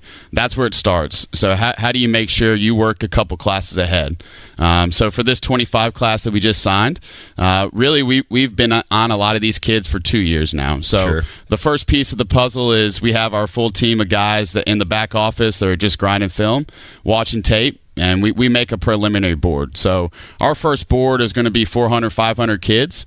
We rank it based off our grading scale, and that's what we present to our coaches. And so each guy, in the back has 2 or 3 coaches that they work with. And then so they're showing them a list of 30, 40 guys at their position. And then from there, you rank that once the coaches get their eyeballs on it, coordinators, head coach, and then we really want to get to know the kids. So, just because the film says one thing, the research and the information you gather on this kid outside of that gives you the full picture. So we have different boxes and categories that we're going to make sure we grade and evaluate: academics, character, football intelligence, competitive toughness, how much do they love football, because all that stuff matters, especially in today's age. We're checking all the boxes to make sure that these kids fit us. There's so much out there, right, with NIL, and you mentioned like the ever-changing landscape of college football, but still it's a relationship business, isn't it? Right. I mean, that's what I keep hearing from you and coaches. And that's the biggest thing that Coach Lanning preaches is relationships. Take out all the other outside factors. These kids are still 17, 18 years old, and they're going to make decisions based on people they trust, they have the best relationships with, and the ones that they think are going to give them the best opportunity to play at the next level. Because all these kids that we're recruiting and signing, they have the opportunity to play in the NFL. It's how do you take that and get them there and help them reach their goals. So the class, we're talking with the early signing period. Still, another signing period comes in February. So I know that things aren't complete, so we won't get into specifics until the February show. You'll be back with us. I'm sure all of you will. So, but right now, in general, just tell fans about the class. What do you like about it? Yeah, super excited. I think one of the things that Coach Lane talked about yesterday is we were big time in the market for quality over quantity. And so we were really selective, and we did our due diligence on every single kid. And if we sign someone this class, that means we have the utmost respect for this young man, this individual, and we think the world of this individual. And I think we addressed a lot of positions of need. When you start looking at roster construction, roster management, what you're losing this year, what the next year roster is going to look like, you always want to make sure that you're filling each roster spot, each position group to the standard of Oregon football. And I think we signed a tremendous class and really excited about a lot of the different position groups that we're able to go attack. Well, I know that I could talk to you for an hour, and so in the spirit of time and take that exhale, please. Get a little bit of a break. Just lastly, I wanted to ask you about how do you keep pointing north, to use that analogy, when there is a ever-changing landscape, there's ever-changing rosters, there's roster management. Just what's the philosophy? How do you keep looking forward with all of it? Yeah, I mean, I think it's because of our head coach. I think he never wants to take the foot off the gas, and I think that's what makes this program so special is his leadership, his vision, and everyone's aligned in his vision. And so every single day we come to work, we're happy to be Ducks, we're blessed to be Ducks, and we come attack the day. Even today, we're already back in watching film, making sure that the next class we're starting to start work on, and it's just the joy to come in the office every day because of the vision and the culture and the leadership of the head coach. And it's fun, when you have a culture of guys that are competitors, that are winners, that want to be great. It makes coming up to work every single day, even though we were up at 3 a.m. trying to get these kids signed yesterday, we're right back at it. That's right. So what, now what? So Tyler Dean, hey, thanks for taking the time. Absolutely. Really appreciate it, and we'll definitely have you back on, all right? Yes, sir. Appreciate you guys. Director of Player Personnel, brought to you by the McDonald's app. Download the McDonald's app today and earn free food with every purchase and score a cheeseburger pack for $14.99 every Duck football game day. My thanks again to Tyler Dean for joining us during a busy week. Really fun for me to catch up with Pat Biondo and Tyler Dean both for our pregames the last 2 weeks, talking about the ever-changing landscape of college football and how the Ducks continue to perform at the highest level. Up next, talking about performing at the highest level, Ducks' first year in the Big Ten, they're in the championship game. Break down the first year in the Big Ten and look around the college football playoff scoreboard. That's all coming up on the Oregon Sports Network from Learfield. As a local community credit union founded by teachers, On Point is committed to supporting the students and faculty at the University of Oregon. And on game day, we're right there with you, on the field, in the bleachers, and in the classrooms. Drop by our local branch today and discover the many ways On Point can help support your financial well-being. On Point Community Credit Union. People are the point. Federally insured by NCAA. Equal housing opportunity.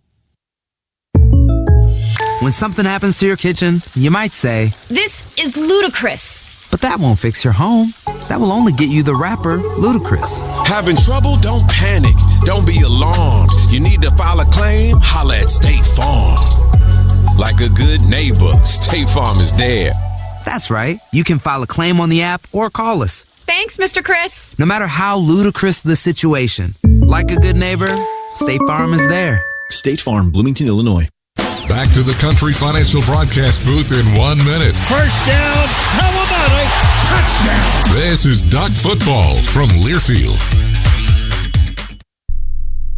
This message is for Shauna, my mom, who just finished her high school diploma. I wanted to say I'm so proud of you for finishing school. You told me it's never too late to achieve your dreams. I hope to make you as proud as you have made me. When you graduate, they graduate. Finish your high school diploma for you and for them. Visit finishyourdiploma.org to find free and supportive adult education centers near you. Brought to you by the Dollar General Literacy Foundation and the Ad Council. You said you'd never buy your kid candy from the checkout aisle. Or forget extra diapers. You'd never lick your thumb to clean their face. Never, ever become a minivan mom. So when you say you'd never leave your child in a hot car, know it can happen. Cars get hot fast, and kids can be at risk in temperatures as low as 60 degrees Fahrenheit. Never happens. Before you leave the car, always stop, look, lock. Brought to you by NHTSA and the Ad Council. OCCU pregame show continues, and all season long, our friends at On Point made a donation of $1,000 to the Eugene Education Foundation for each touchdown the Ducks scored at Autzen Stadium. On Point donated a total of $40,000 this year in support of local teachers. On Point, people are the point. Ducks in the Big Ten championship game. Every week we looked around the Big Ten. There's one game to look at in the Big Ten this week as Dusty Hara is back with us before heading to the sidelines. First year in the Big Ten, you can't call it anything but a success for the Ducks, at least to this point of the year. No, absolutely. This is the goal, was to be in Indianapolis. I mean, that was something that this team and this staff have not shied away from either, is talking about where they ultimately wanted to be and not overlooking any opponent on the way there to Indianapolis, too. I mean, that was always the message, is that we know where we want to be, but to get there, we have to take care of this week. We have to take care of today. And it is such an incredibly hard thing to do, and we see that around the world of college football. There's only one team that is unbeaten in all of college football, and it's this Oregon Ducks football team. And when you look at the path to get there, it is really difficult to win on the road. And these two teams have done a phenomenal job of that all season long. There's only two teams in the conference that got 5 wins on the road this year. They're playing here tonight. The two teams that were perfect on the road this year are playing here tonight. And when you go to a neutral site game, outside of the friendly confines of your home stadium, that is exactly what you want to look at in a juggernaut matchup. This Oregon team, though, from start to finish, they've been undaunted and really have taken each task one at a time and played a variety of styles of football along the way. A few scores for you coming up, but right now in that SEC championship game between Texas and Georgia, it's been very back and forth, to say the least, but it's 16-13 on your scoreboard update. Georgia's in front with under 4 minutes to go, and I'd mention that because I think that the Big Ten was the best conference around college football this year. I think that heading into the championship weekend and heading into the first 12-team college football playoff, I think the Big Ten was the best from start to finish this year and from top to bottom. Yeah, you look at the top end of it, absolutely. When you see, just look at the top 10 rankings right now, where 4 teams residing in the Big Ten are there. And then when you go from top to bottom, I think the middle of the Big Ten has been really stinking good this year throughout the entirety of it. In this SEC championship game, though, there's two behemoths in college football. It's the Big Ten and the SEC.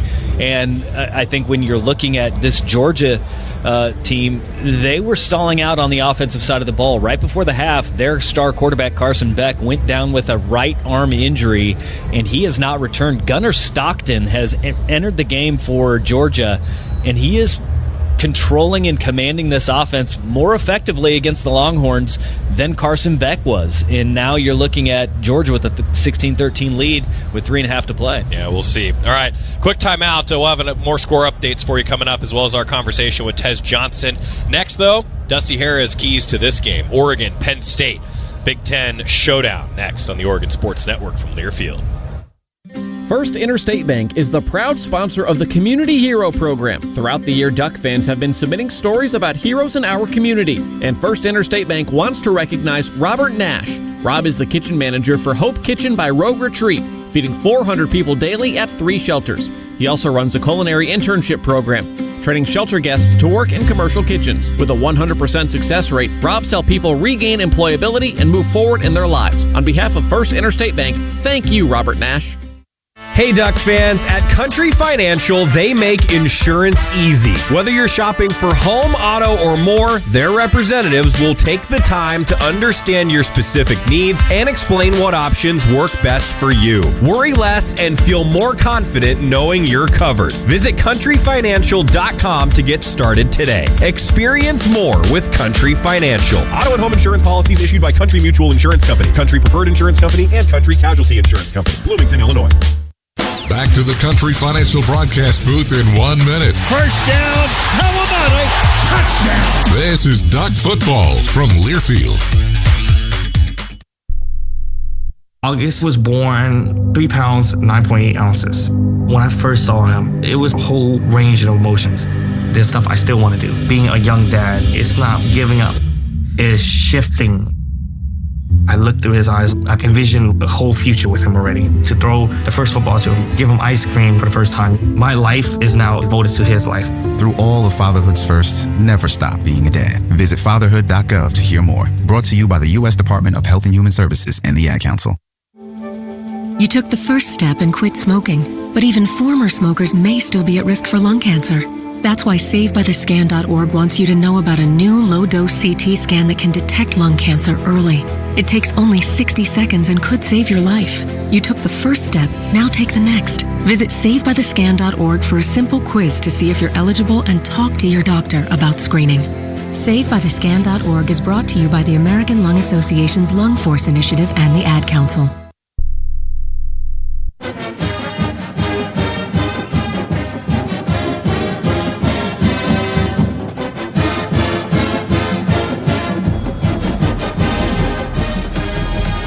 OCCU pregame show continues from Lucas Oil, and I'm Joey Mack along with Dusty Harrow once again. You've been down on the field. Mm-hmm. You've looked up. You've had a show in Portland all week. Yeah. What's the fan split going to be? Oh, boy. Buddy. I don't know. It's a 7.5-hour drive from Happy Valley to Indianapolis. It's about a 3.5-day drive from Eugene to Indianapolis. I think it's going to favor the Nittany Lions significantly, but that's to be expected when this game is going to be in Indianapolis, and I don't think that that's something that is daunting to the Ducks, but I'm going to say 60-40? Yeah, I think that's about right. 60-40? I got to say, I've been really pleased, and it's brought a smile to my face to walk around Indianapolis, though, yesterday and today, and just see all the Duck fans that have made the trip. Because, I'll be the first to say there's now a lot of postseason games to potentially travel to. Yeah, absolutely. And look, as Ohio State fans learned, you may have 100,000, and Oregon only may have 70,000 in their stadium. But this 60-40 split, the 40% could be louder than the 60% of Penn State fans that are here. And I will say, I have seen an Illinois jersey, a Northwestern jersey.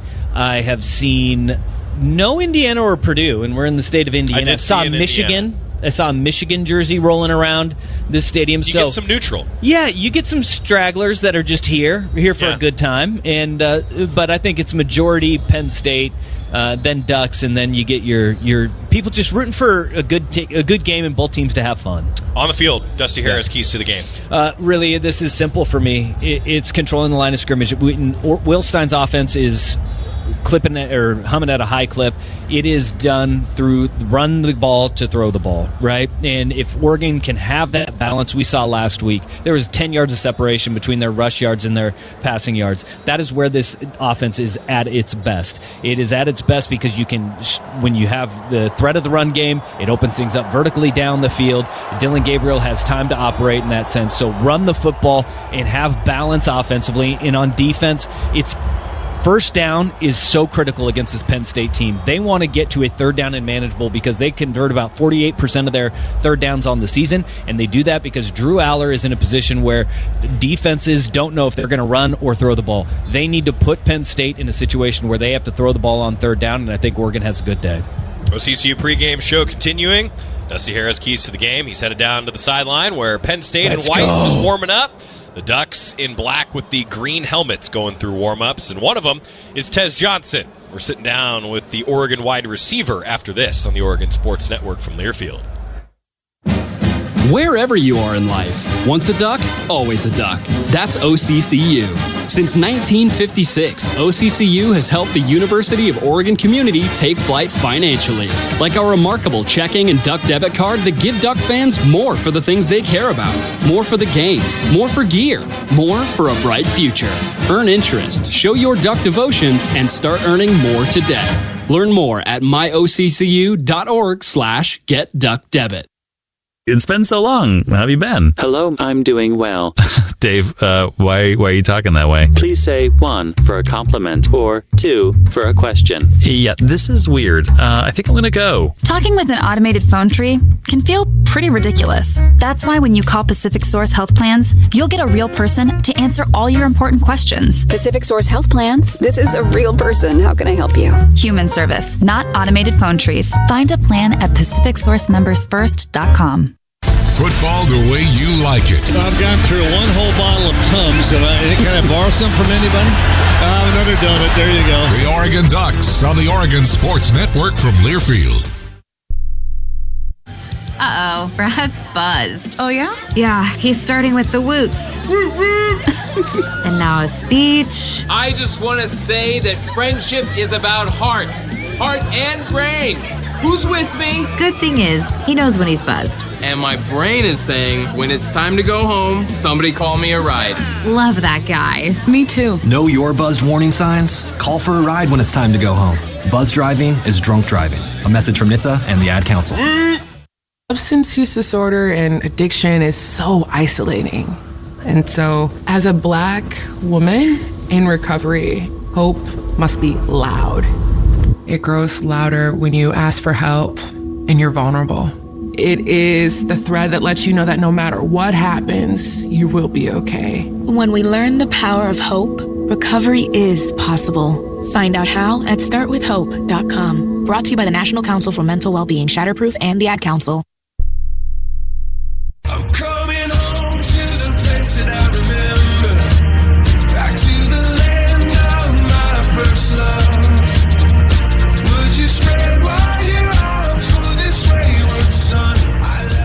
Big Ten Championship, OCCU pregame show continues. Tez Johnson earlier this week. Ryan Milano sat down with him before the Ducks made their way to Indianapolis, talking with a guy who's, been a heck of a player for Oregon in his career, Tez Johnson. Tez, fresh off the practice field, we're indoors today preparing for a dome game in the Big Ten Championship. What's your preference, outdoor in the elements or inside here in the Mo? For me, indoor, because it makes it a little bit of, I feel like it prepares you for what's to come. You indoor for the game on Saturday, you should be indoor for practice just to get used to the indoor elements already. And whether that's an outside game that's like a Wisconsin when it's really cold, you're going to practice outside no matter how cold it is, just to get ready for those elements, so yeah. We're coming off of a week of real connection and real family. No family, I think, in the entire country is playing for more stakes than your family is. You come off a senior night, a rivalry win. Bo gets a Monday night victory. We're talking here on a Tuesday, so last night, Patrick's coaching for a high school championship at Central, and you're playing in the Big Ten Championship all in 7 days.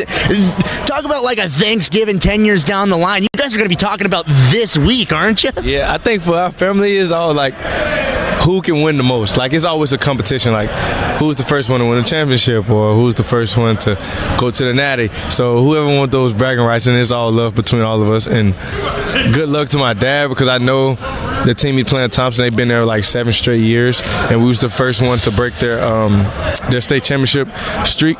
And my little brother that's at Clemson, they got an opportunity to play in, I think, the ACC championship.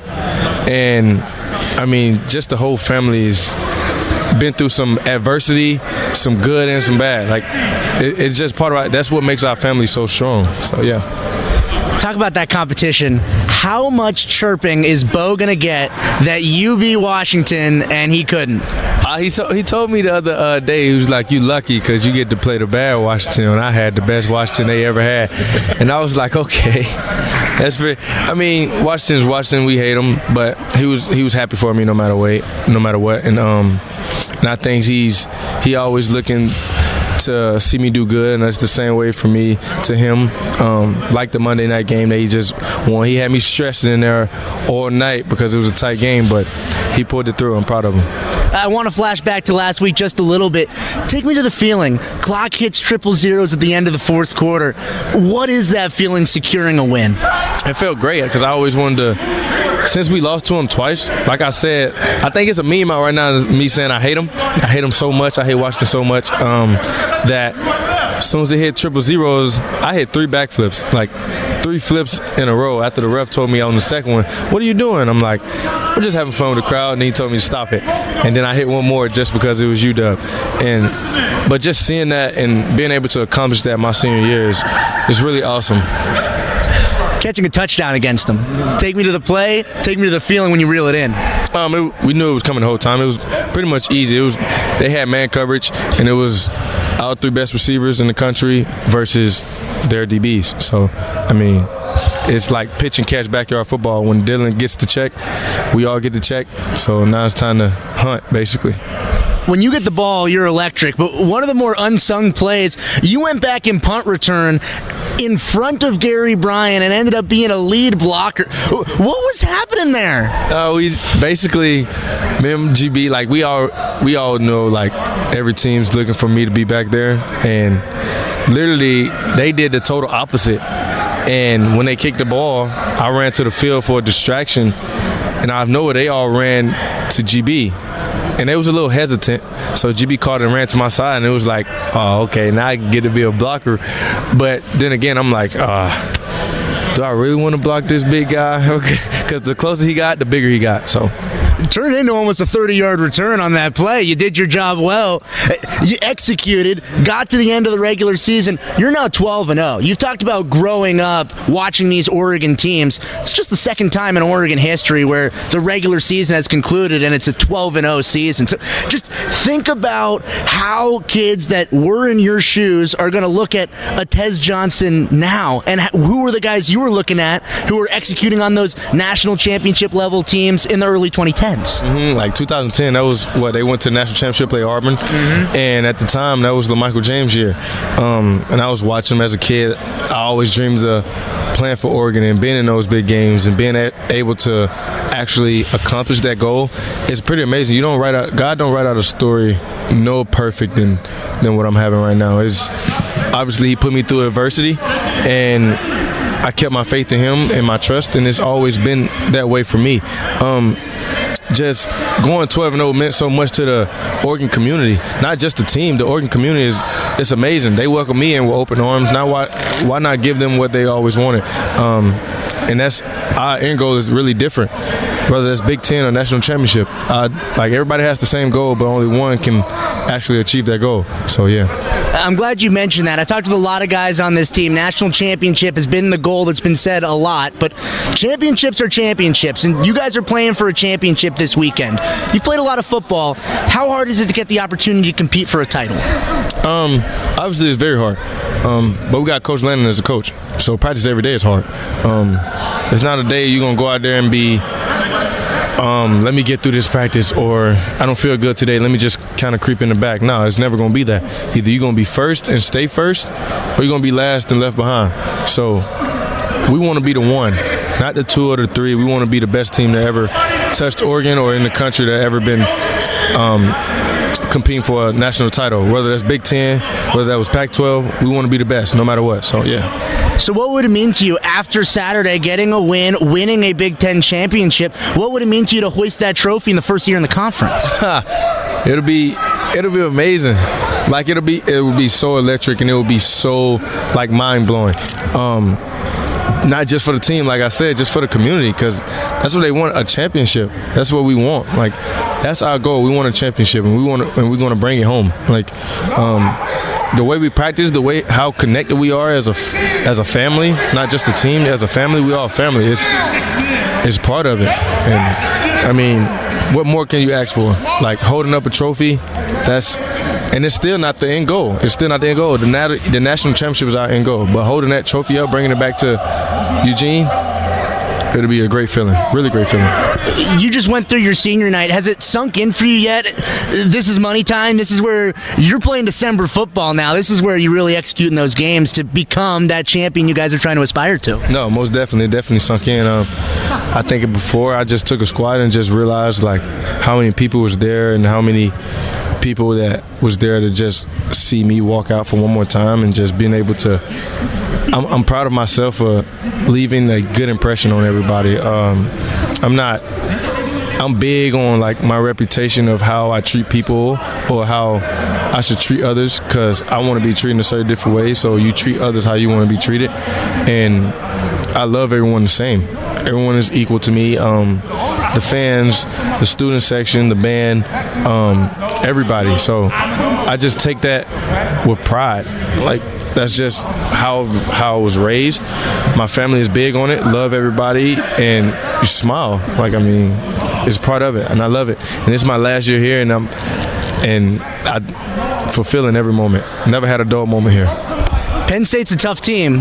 What's it going to take to get it done and take home a Big Ten championship? It's a really tough team. They're very smart. We got to execute on both offense and defense, all three phases, special teams also, and I think we can get the job done. And Penn State is, I think for me, it's a little personal, but it's definitely going to be a really good matchup.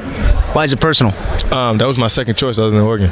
So, I mean, I wanted to go to Penn State out of the portal because they was heavily recruiting me. And it's crazy how God works and how I'm playing them in the Big Ten championship. So, for me, it's a little personal. Well, we're glad you're here, and thank you for being a Duck. Appreciate it. Yeah, go Ducks. Tez Johnson, yeah, how about that? You never know where the twisting and winding road of college football and relationships are going to take you. Tez Johnson talking with Ryan Milano. When we come back on the OCCU pregame show, let's give you an update on that SEC championship. A 3-point game. Ashley Gentry's got an update for you next, and Georgie's keys to the game are still coming. Ducks and Penn State for the Big Ten crown on the Oregon Sports Network from Learfield. Jan from Toyota here, live with some big news. Toyotathon is on. Okay, now back to your regularly scheduled programming. Dealer inventory may vary. Toyotathon ends January 6th. Participating dealers only. Toyota. Let's go places. Before laughs in the parking lot became beers in the stadium with new friends, someone had to bring the six-pack of Kona Big Wave. Kona Big Wave. Bring the aloha. Copyright 2023 Kona Brewing Co., St. Louis, Missouri. Enjoy responsibly. You've heard the phrase, listen to your heart. Mackenzie Willamette Medical Center couldn't agree more. Listening to your heart could help you survive a heart attack. The signs can be very subtle, so paying attention matters. The common signs of a heart attack are chest pain, nausea, dizziness, and shortness of breath. If you ever experience any of them, call 911 right away. To learn more, visit mckweb.com. Mackenzie Willamette Medical Center is owned in part by physicians. The Big Ten Championship continues in 60 seconds. 10, 5, Dylan Gabriel, touchdown Oregon! On the Oregon Sports Network from Learfield. Put your phone on D&D, that means do not disturb when you're driving. And when you're going from point A to B, I need you to stay safe, please, so always sing with me. So put your phone on D&D, that means do not disturb when you're driving. And when you're going from point A to B, I need you to stay safe, please, so always remember this beat. Don't drive distracted. A message brought to you by the National Highway Traffic Safety Administration, Project Yellow Light, and the Ad Council. Babes, what are you doing? What? I'm just mowing the lawn. No, it's blazing hot and dry out here. Don't you remember? Smokey Bear says, avoid using power equipment when it's windy or dry. Where'd you learn this? Oh, it's on SmokeyBear.com with many other wildfire prevention tips. Right. Thanks, Honey Bear. Because remember, only you can prevent wildfires. Brought to you by the USDA Forest Service, your state forester, and the Ad Council.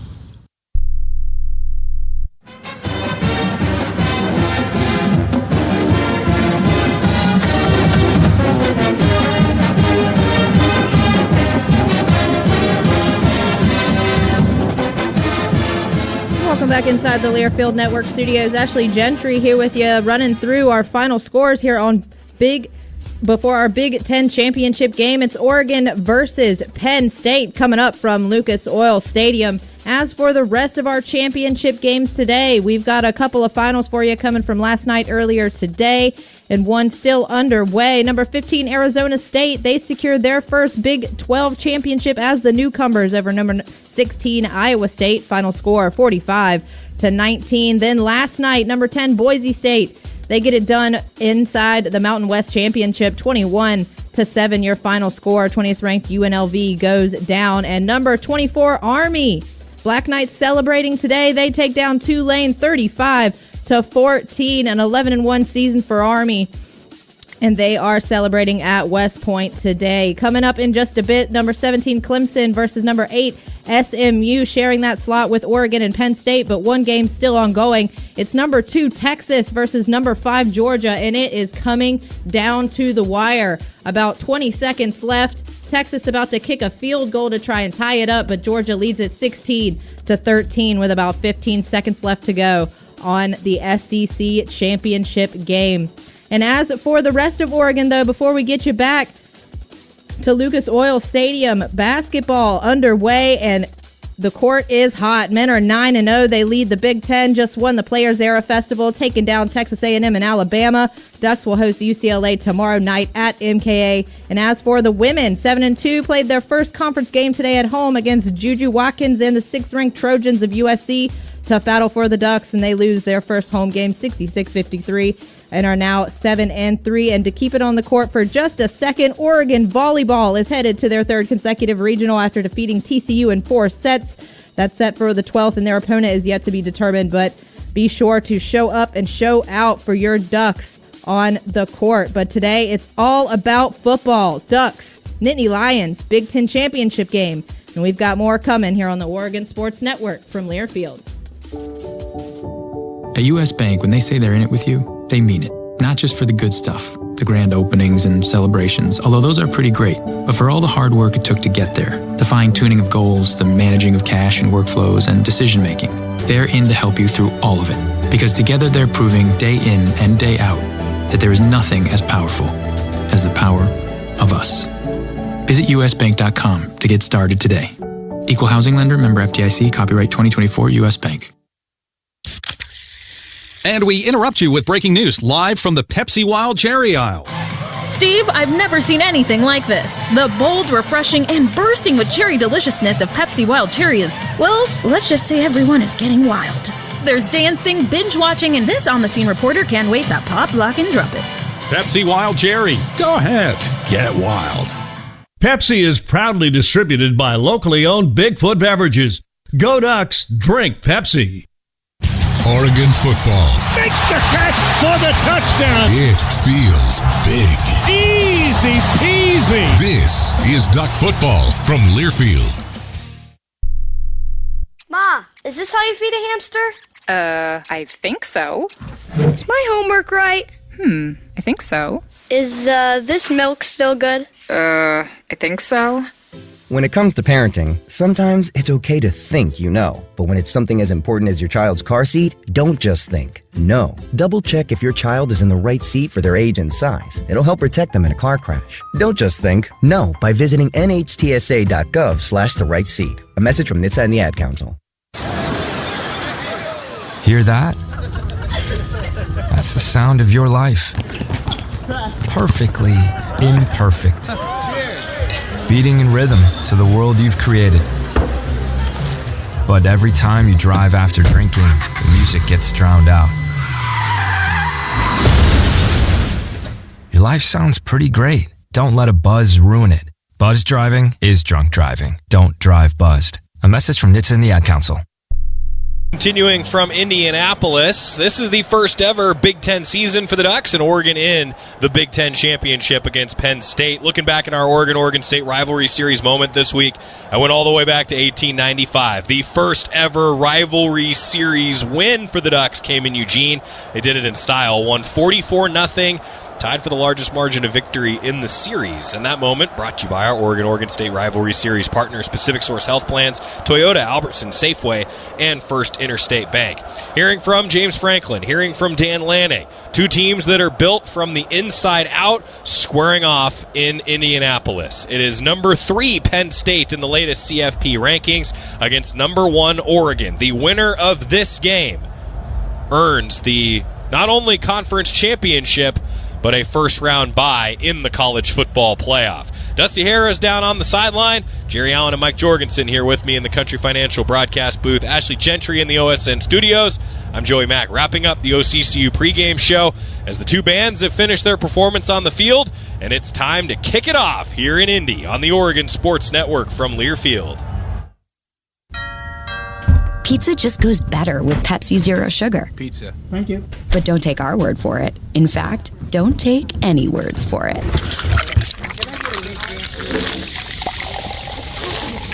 Crispy and cheesy, paired with delicious and refreshing. My mouth is watering already. Every bite is better with Pepsi. Pepsi is proudly distributed by locally owned Bigfoot Beverages.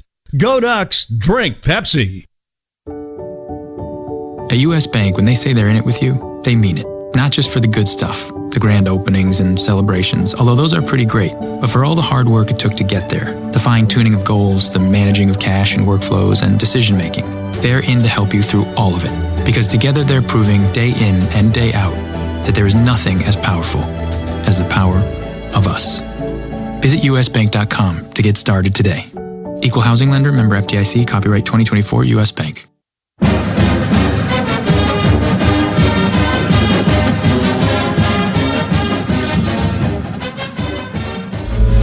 Big Ten regular season over. Oregon undefeated, 12-0 in their first outing with the Big Ten Conference. Season's not over yet, but can you just appreciate the 12-0 and how difficult that truly is to do? Season's not over yet. It's been an incredible ride, but we're not done yet. We're going to play a lot of great teams in the playoffs. It's going to be one-week seasons, just trying to be 1-0 every week. Running right, gets a block inside, 2-1, touchdown, Jordan James. Fade right out to the left. Was it caught? It was! Touchdown, Evan Stewart. Everyone right now is going to be patting us on the back. Who cares? It didn't matter before, it doesn't matter now. Got a block. 10, 5, Devin Gabriel, touchdown, Oregon. A little more time. Now it breaks down. Now he gets hit, goes down again. Oregon's defense is just too much.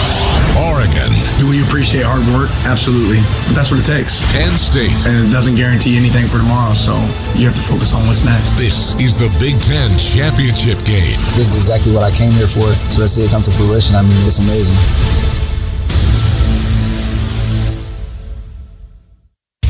Learfield and the Oregon Sports Network bring you live play-by-play coverage of Oregon Duck football. Today's game is brought to you by On Point Community Credit Union. People are the point. McDonald's. Download the McDonald's app today and earn free food with every purchase. And score a cheeseburger pack for $14.99 every Duck football game day. By U.S. Bank. Proud sponsor of Oregon Athletics. U.S. Bank. Equal housing lender. Member FDIC. By Toyota. Let's go places. And by Coors Light. Choose chill. Proud partner of Oregon Athletics. Celebrate responsibly. It's game time on the Oregon Sports Network from Learfield. Now back to the Country Financial broadcast booth and the voice of the Ducks, Jerry Allen. Thank you, and welcome back to Lucas Oil Stadium here in Indianapolis. It's the 2024 Discover Big Ten Championship game. I'm already exhausted just waiting, Jorgie. Dusty Harris down on the sideline, too. He's walked a lot more than we have. I'm just tired as you are, Dusty. Hey, I wouldn't trade it for anything in the world, though, right now, because all these steps, I'm anxious pacing. At least I have room to walk around. You guys are just locked up in a booth up there. It is great down here. Climate controlled. It may be 30 degrees outside.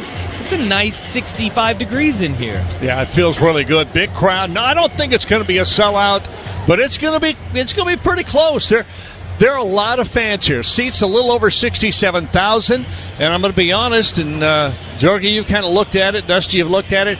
It looks more like probably 70-30 as far as the percentages. Penn State fans to Oregon fans. Just too easy to get here for Penn State fans. Yeah, it is definitely a lot of white and navy blue in the stadium right now. But underneath where you guys are at in your broadcast booth is the Oregon sideline. And I will say there are about 10 sections that are packed green and yellow. It's a long trek to get here from Oregon, but the Duck faithful have showed up. It's a little bit easier to drive 7.5 hours from Happy Valley. No doubt about it. But what a perfect opportunity for a great championship game. Indoor, controlled climate, good surface. This is what you want for the two best teams in the conference. Yeah, and what a conference wants in relation to a conference championship matchup, and that's 2 top 5 teams playing in their championship instead of maybe one that's in there and another one that has a couple of 2 or 3 losses that has gotten in. These two teams have combined for only 1 loss, and the 1 loss is Penn State, and it was to Ohio State. Oregon was able to just sneak on by at home, so it's going to be a great matchup tonight. It's prime time, obviously. Everybody at home, there's not much else to watch in this game right here, and it's the best one to watch by far. Already one huge ball game in a conference championship in the SEC. Penalties, drop passes, not really a great championship game from the way it was played between Texas and Georgia, and some key injuries to Georgia, but they fought through them and came out with an overtime victory over Texas. Yeah, back-to-back overtime victories for Georgia, obviously. That 8 overtime victory over Georgia Tech. And then this one today over Texas. They beat Texas twice this season. In Austin, That's and right. then in the SEC championship game. So, well, I'll tell you what, Texas is going to be kicking themselves for the opportunities they had. A couple of missed field goals that were very makeable field goals. They at least were able to push it to overtime, but Georgia pulls away with the victory. Captains for Oregon have come out of the tunnel. We're still awaiting the captains for Penn State. They have not come out, as the countdown clock here before kickoff gets down to about 5.5 minutes. Oregon's captains will be all seniors, although senior kind of a misnomer because some of these guys have played 5-6 years. But Tysheem Johnson, all single-digit guys too. Number 0. Number 2, Jeff Bassa. Number 3, Teford, Terrence Ferguson. And number 8, Dylan Gabriel will represent Oregon as the captains. It'll be interesting to see who wins the toss and what do they do? I got to believe that both teams are going to want to put their defense on the field first. I agree. Whoever wins it, defense comes out first. Penn State coming out now. Oregon, sharp-looking uniforms down there. Dusty, you got I'm going to say more of a bird's eye view than we do. We got the bird's eye view. You're looking right straight at them as the lights go off now as they get ready for the pregame presentation. Oregon's uniforms really sharp, though, Dusty. Yeah, they are. The black jerseys that we saw just a week ago against the University of Washington paired with black pants, but the clean green lid with an O on the side of it. It is matching with the silver O, silver numbers, green trim all the way around. It is a clean look for these Oregon Ducks. Apex Predator was shown up on the big screen a moment ago as it shows Oregon walking down the tunnels at home and now coming down the tunnel here at Lucas Oil Stadium. Oregon, the home team, the number 1 team, the undefeated team in the Big Ten. And the 67,000 here, I don't know if they were given lights because there's alternating green and yellow lights flashing, or the necklaces, all right. I didn't get a necklace. Come on, what's going on? Fireworks as the Ducks come out of the tunnel, led by the Duck. The home team shows up. We are a long way up. We are in the top level of the what would in effect be the third deck. So we're a long way up here at Lucas Oil Stadium.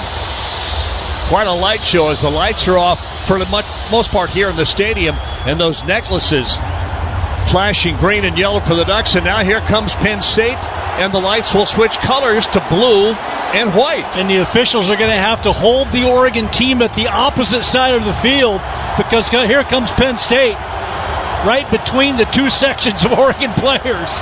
Some on Oregon's sideline, some all the way down the other end zone. Interesting the way they had the two teams come out, Oregon first, and then Penn State. And as Jorge mentioned, Oregon's got some players down to the right practicing kicks, and the rest of the team waiting now behind the officials as the rest of the Penn State staff comes out. The co-captains have not come out yet. And Oregon team chomping at the bit as Penn State comes out of their tunnel and across the field. Now Oregon will be released to come to their sideline. And I don't know if we're going to have time to get our toss of the coin in or not. Referee is Cole Newpel. The umpire, Jim Shaw. Head lines judge Chris Van Meter. Line judge Marcus Allen. Field judge Gary Powers. The side judge, Lachelle Nelson. Back judge Mike Elliott. Center judge Francisco Villar. And they are Big Ten officials. Since these are two Big Ten teams, and still, Dusty, I still, once in a while, I look out and I go, what Big Ten? Oh, wait a minute. Yeah, we're in the Big Ten. Yeah, what a year it has been, huh? It was a wild adjustment, especially at the beginning when we were going through the very first Big Ten game. Think back to what the first Big Ten game was in the Rose Bowl against UCLA, a familiar opponent. In a first Big Ten football champion was crowned in 1896. Cole Newpel. So it's an honor and a privilege to be part of this great legacy. Penn State, you're the visitors. You will call it. The helmets are heads. The logo is tails. What's your call? Tails. Tails is the call. It is a tail. Went to defer. Penn State has won the toss, and they've elected to defer their option to the second half. Just what we thought. Let's get away. Come back. Ducks and the Nittany Lions on the Oregon Sports Network from Learfield. When something happens to your kitchen, you might say, "This is ludicrous." But that won't fix your home. That will only get you the rapper, Ludacris. Having trouble? Don't panic. Don't be alarmed. You need to file a claim? Holla at State Farm. Like a good neighbor, State Farm is there. That's right. You can file a claim on the app or call us. Thanks, Mr. Chris. No matter how ludicrous the situation, like a good neighbor, State Farm is there. State Farm, Bloomington, Illinois. Jan from Toyota here, live with some big news. Toyotathon is on. Okay, now back to your regularly scheduled programming. Dealer inventory may vary. Toyotathon ends January 6th. Participating dealers only. Toyota. Let's go places. Before getting together with friends during pregame turned into an epic tailgate party, someone had to bring the six-pack of Kona Big Wave. Kona Big Wave. Bring the aloha. Copyright 2023 Kona Brewing Co., St. Louis, Missouri. Enjoy responsibly.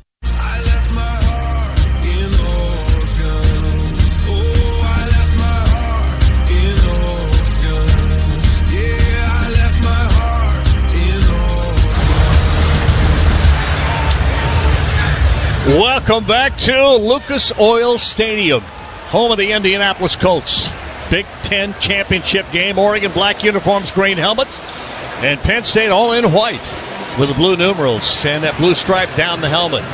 Ducks will be down to our left, Penn State down to our right. Oregon's bench is right down below us. Penn State is on the far side. Penn State will be kicking from our right to our left. Gabriel Wosu will kick it off.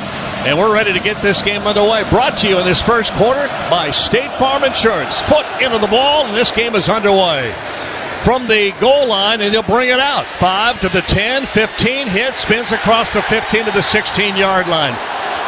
Not much running room as the Ducks will not have great field position. Surprised they kind of decided to bring that out. Yeah, at the goal line, Elliott Washington, number 9, the gunner on the outside of that kick coverage team, was able to get there really quick because that ball was hung in the air so high. Oregon, not very good field position, as you said, Jerry, starting at their 16-yard line. So way out to the right will come Trayshawn Holden. And then Johnson inside of him, tight end to the left. James in the backfield with that pistol. Motion is to hand it off. Jones going to come to the right side. Nice run across the 23 to the 25 is Jordan James. James will pick up a good first down run of about 9 yards, and it was Jalen Kimber, the cornerback, to make the stop. Oregon ready in a hurry again, and give it to James again. Drives across the 25, got to the maybe 26. Maybe. If he gets to the 26, it gets him a first down, but he might be a little short. Yeah, I think you're right, Jorgie. I think he is a little bit short. Linebacker Kobe King, middle linebacker, stopped him cold. Third down and a half yard. Big third down early for Oregon. Jordan James, the back in the backfield. Ducks taking a long time in the huddle. James to the right. 2 receivers out to the right. Snap. Give it to James again. Easily gets the first down. Spins across the 30. It'll be first down Oregon. Stopped by the safety, Jalen Reed. But at the point of attack, Oregon opens up a little bit of a gap for Jordan James to get between, and that's all he needs. Nice seal off on the linebacker, and Oregon gets the first down of the game. All 3 receivers go left. Holden, Johnson, and Stewart out of the pistol. Gabriel ready for the snap and wants it. Got it. Going to turn, hand it off again. James goes outside. Nice move. Powers his way across the 35. About a 4-yard pickup. It'll be second down and manageable. Zake Wheatley. Jordan Safety James doesn't know anything but full 100% go at you. He had a cutback lane there, but he decided to try to run over somebody. Empty backfield, screen set up, 3 blockers. Great run down the sideline, trying to get away. Johnson, Tez will go out of bounds across the 50. Yeah, that close, Dorgy. Hold your fingers together. That close, and he's gone.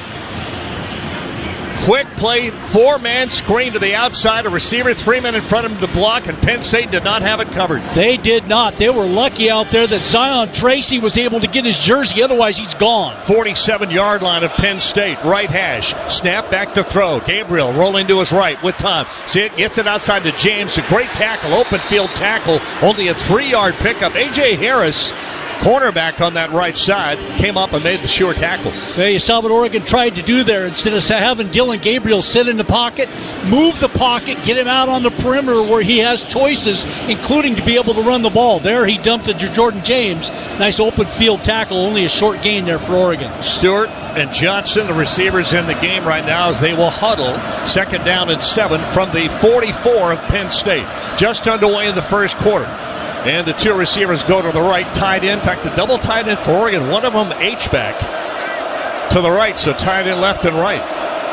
Motion man comes across, give it to James again, tries to cut, gets away. 40-yard line, still on his feet, penalty flag. That's going to be a face mask.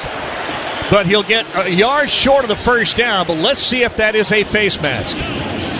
How he got out of that tackle and up the field, I have no idea. And it looks like that's the case. No doubt about it. Still kept his balance when he got completely turned around. Face mask defense, number 99. 15-yard penalty added to the end of the run. Automatic first down. Add that 15 yards to the end of the run. First down. That's Keziah Izzard. 6'3", 305. A senior defensive tackle. Yeah, you're right. How did he keep balance? How did he keep his balance even after the face mask? I'll never know. Penalty takes the ball to the Penn State 23-yard line. Left hash. Oregon going in from our left to our right. Oregon in green, or actually in yellow in a green end zone. Here's 2 receivers out to the right, 1 to the left. Gabriel from the shotgun. The snap. Nope, it's a direct snap. And keep. And they tried to go with Whittington and a Wildcat, and it was blown up. Faked. They went Wildcat right to Whittington and faked the reverse. Boy, and you've been so good just going north and south to this point in time, and then tried to fool Penn State. Penn State just blew the play up. Completely blew the play up. Lost back to the 28-yard line. And behind the chains, when you've been ahead of the chains this whole drive. Zion Tracy, a key in that stop for Penn State. In the ballgame now, Kenyon Sadiq and an H-back right side. Receiver out to the right is Holden. 2 receivers out to the left. Stewart and Johnson. Shotgun on second down and 16. Back to throw, straight drop. Good protection, wide open. Sadiq inside of the 5, hurdles his way into the end zone. Kenyon Sadiq, the hurdle at about the 6-yard line, and goes the rest of the way untouched. On 2nd and 16. He is wide open on the Oregon sideline, and Dylan Gabriel finds him and fires a dart to him. The rest of it's the athletic Kenyon Sadiq that gets into the end zone. What a tremendous after-the-catch run by Sadiq. Oregon shows spread for the 2-point play. Will they go there or bring everybody in? Haven't brought him in yet. Now they will say, let's come in and kick it. So 10:40 left in the first quarter. And Oregon strikes first. Play clock got down to 0. There's a flag. Oregon did not beat the play clock. They took too long.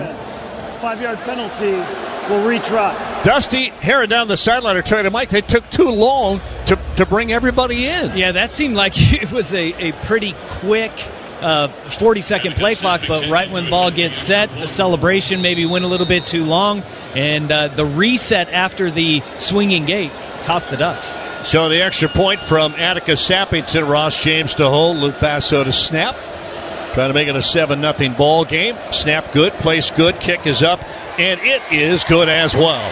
10:40 left in this first quarter.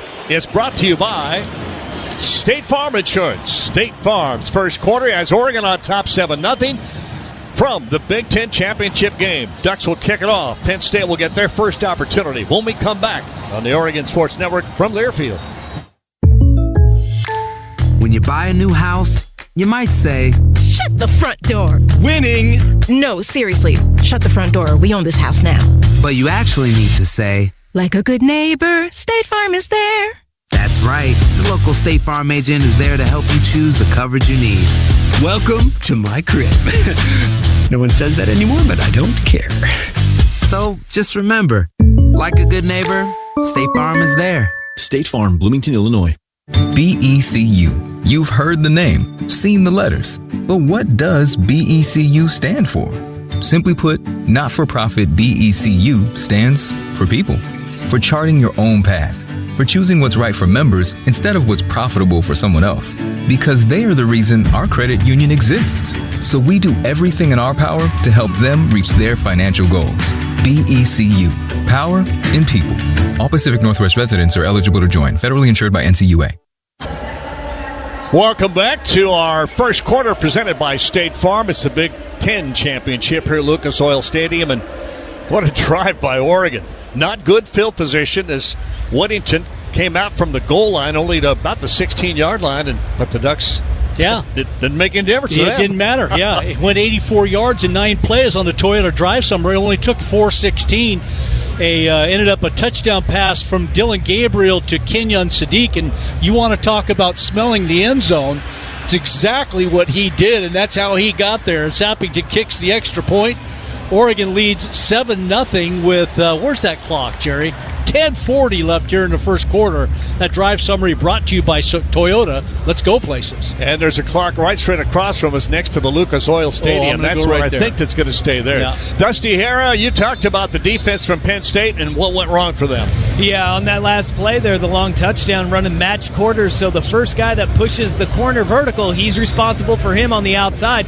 Trayshawn Holden runs a post route. When he pushed that thing towards him, the corner jumped it. A delayed release on a wheel right by Kenyon Sadiq left him wide open. Great play call, but an even better hurdle by Kenyon Sadiq. Boys that big aren't supposed to be that agile. Oh, wow, that was something else. Duck Football is brought to you by Pepsi, Bigfoot Beverages, and the Pepsi Go Ducks Game Day app. Download the app and follow the Ducks. Go Ducks, drink Pepsi. Well, I'll tell you, I'll bet you the city of Idaho Falls, Idaho was celebrating when they saw that right there. Way over on the east side of the state.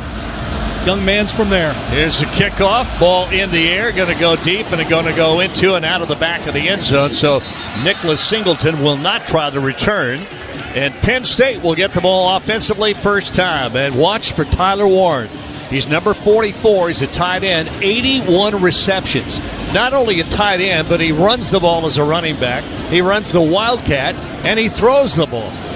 He's amazing athlete. You got to pay attention every time they break the huddle where he is. Empty backfield for Drew Aller.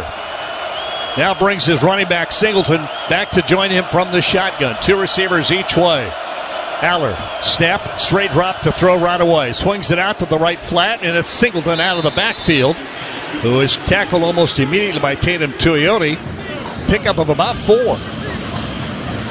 They don't mind going to him. He touches the ball quite a bit. 33 receptions as a running back. And he's also their leading rusher. So Nick Singleton's going to touch the ball a lot here tonight. 2nd down and 6 after a 4-yard pickup. And it is the Wildcat. And here's Warren, the big tight end. Got the ball fumbled, but picked up and run to the 30-yard line. It actually did not go to Warren. It came to the wide receiver coming in, which I think was Singleton. Singleton, yeah. And he fumbled the snap in the motion. Actually, it was a handoff. Talk about a lucky bounce. Bounced right back up to him. And I think that Warren was going to keep that. It's just that Singleton knocked it out of his hands. 3rd down and 5 from the 30-yard line. 3 receivers out to the right in a bunch. And Aller sends one in motion all the way to the left. Ready for the snap, wants it. Plenty of time. Claps his hand back to throw. Looks left, throws left, caught. First down. Just going out of bounds at about the 38-yard line. And there's Tyler Warren. For a big guy at 6'6", 261, he's really fast. And it's the matchup you want, right? Jabbar Muhammad, your best corner, covering a tight end, and yet he's able to get outside quick. 2 receivers go to the right. Aller's going to hand it off, going right.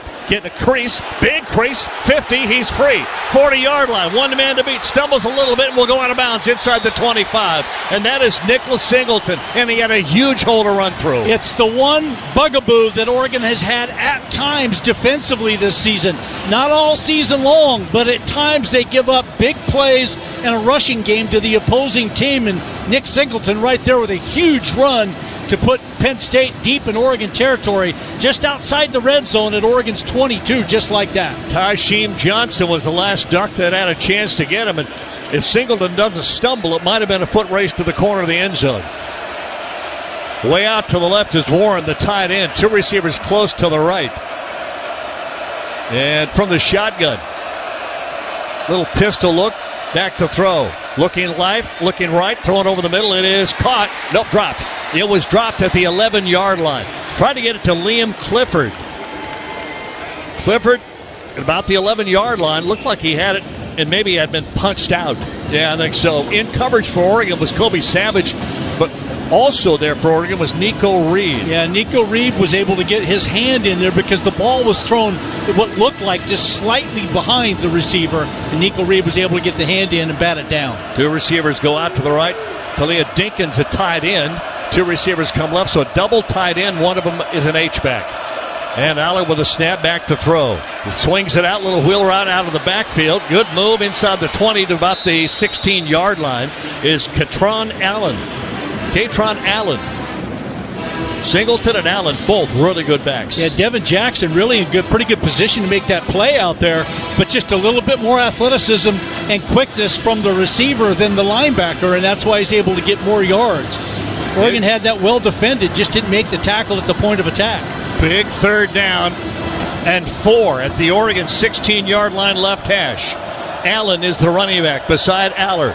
2 receivers out to the right, 2 to the left. Coming back to the formation, Warren sets up back to throw. Aller, lots of time, running right, running. Now we'll throw the ball toward the end zone, and it's out of bounds, incomplete. Too well covered. There was nobody really open. But Drew Aller had a ton of time to be able to make a decision there. Not only time to be able to scramble out to his right to try to find a receiver. So Oregon, early on in this first drive for Penn State, not a lot of pressure on Aller. But they make that hold there, and it's exactly what you want to do. Ryan Barker will be called on 4th down and 4 for the field goal try. And watch Penn State. He's a lefty, but they do a lot of fakes. This would be about a 34-yard field goal try. Wait for it. There's the snap. Hold is good. The kick is on the way. It looks good, and it is. Penn State's on the board, but Oregon defense gives up one big running play, but otherwise holds. A Dusty Hare down on the sideline. Jorge mentioned our Toyota sideline, Mike. One big play, and Oregon has done that in several games this year on a running play. Yeah, it really is. Once you get through that first line, the defensive backs, teams want to kind of pull them out of the second level of defense. So you have your safeties getting pulled vertically. Once they get past that front line, it's just a wide open green grass. But this has been the story of Oregon's defense as well. Bend, but don't break. Giving up 3, a lot better than giving up 7. That was a great adjustment and settle in. 7-3, Ducks with the lead. We'll get the ball back here in the first quarter with still 7:30 remaining. It's the first quarter brought to you by State Farm Insurance. We're back with more Duck football in our Country Financial broadcast booth on the Oregon Sports Network from Learfield. Dear McDonald's, your breakfast menu? Fire. 10s across the board. I could be happy with anything, even though I ordered the same thing every time. Thanks for not judging me. I'll try something new next time. Maybe. Buy one, get one for $1 breakfast on favorites like toasty bagel sandwiches, hash browns, and more. Prices and participation may vary. Cannot be combined with any other offer. Valid for item of equal or lesser value. Ba-da-ba-ba-ba. When something happens to your kitchen, you might say, This is ludicrous. but that won't fix your home. That will only get you the rapper, Ludacris. Having trouble? Don't panic. Don't be alarmed. You need to file a claim? Holla at State Farm. Like a good neighbor, State Farm is there. That's right. You can file a claim on the app or call us. Thanks, Mr. Chris. No matter how ludicrous the situation, like a good neighbor, State Farm is there. State Farm, Bloomington, Illinois.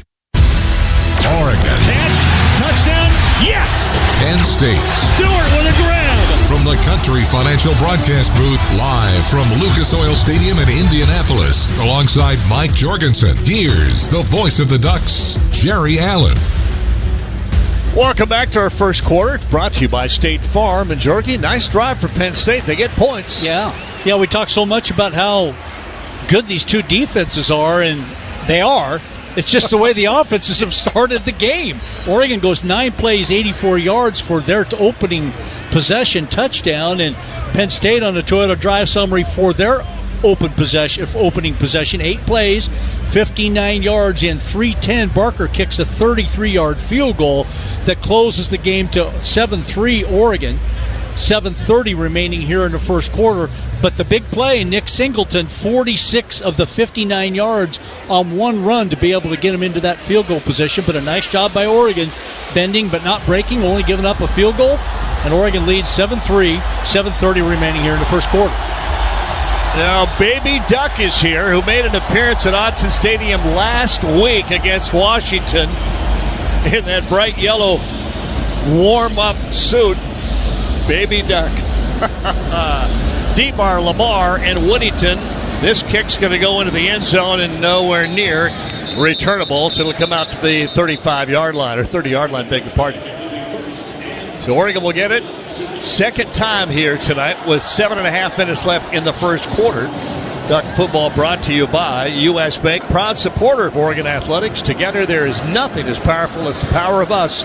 U.S. Bank, equal housing lender, member FDIC. Boy, those Oregon uniforms with that green helmet really pop. Two receivers out to the left. Stewart, Tez Johnson, tight end left. Full house backfield to give it to Woodington's going to try to cut it up. Gets a good run. Almost breaks it. Get caught from behind. No, got away. Now caught at the 50-yard line. And will go down at the 48. Again, that close from being gone. Nice little cutback, because there was a cutback lane, and he finally saw it. He was almost going to run outside of it. Then he saw it. Noah Woodington went right back up the field and to his right. And you're right, Jerry. He's a shoestring tackle from going 80 yards or 75 yards for a touchdown just like that. He ran away from two tackles, out of them really. It was Zake Wheatley who finally got him from the 49 of Penn State right hash. Snap, pitch it going left. James going to get the edge a little bit. Pretty good block. Helmet comes off of one of the Duck players as James goes out of bounds at about the 41-yard line. And that was Trey trying to hold it? It was. His helmet came off. See that helmet? Out for an offensive player's helmet. For just a moment, you see that helmet rolling around. I'm thinking, the ball's loose. The ball's loose. Nice run, though, on first down. A pickup of 8. Yeah, that helmet, it wouldn't get knocked off. It got pulled off, which I'm thinking probably should have been a penalty. Here's second down and 2. Under center, Gabriel. James behind him. Johnson motions to the right. Pitch it back to James. Going up the middle. Spins. Not going to get the first down. He'll get it to the 40. That's a yard short. It's a really good defensive play. I thought for a moment there might be more there, but I think it was Kobe King, the linebacker. And kind of a formation in a play we don't often see from this offense. Dylan Gabriel up under center. A toss power, basically it was. I formation, toss it to the tailback who runs just basically right up the middle in a power type of play. But Penn State stopped it easily there. Only a 1-yard gain brings up 3rd and 1. Show up third down. Under center again. I formation. Power run. Play fake. Want to throw wide open to Sadiq. And the ball is knocked down, but was it caught? No, incomplete. Boy, he had Sadiq wide open if he goes to him in the middle of the field.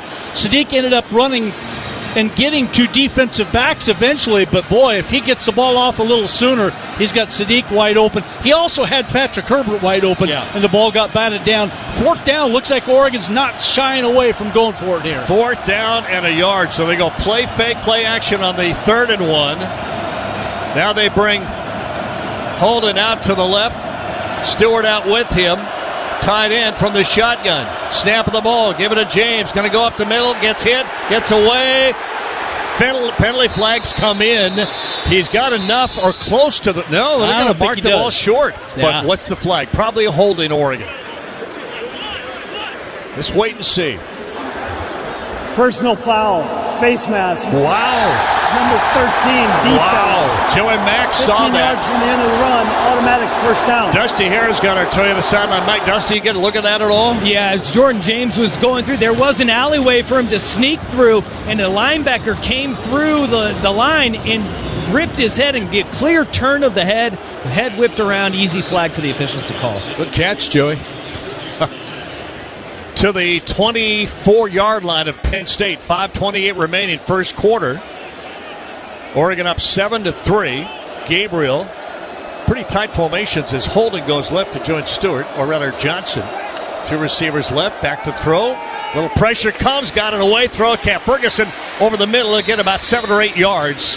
And I'll tell you what, Gabriel was getting pressure. He had to get that off in a hurry. Tony Rojas made the tackle. Yeah, it looked like a safety blitz that was getting to him, and he had to get rid of the ball. 2nd and 4, snap in a hurry, give it to James, goes right side, or Whittington rather, this time gets the carry to the 13. That's going to be a first down. It'll be first down at 10 at the Penn State 13. 7-3, Oregon with a lead. 4:46 left, first quarter here at Lucas Oil Stadium.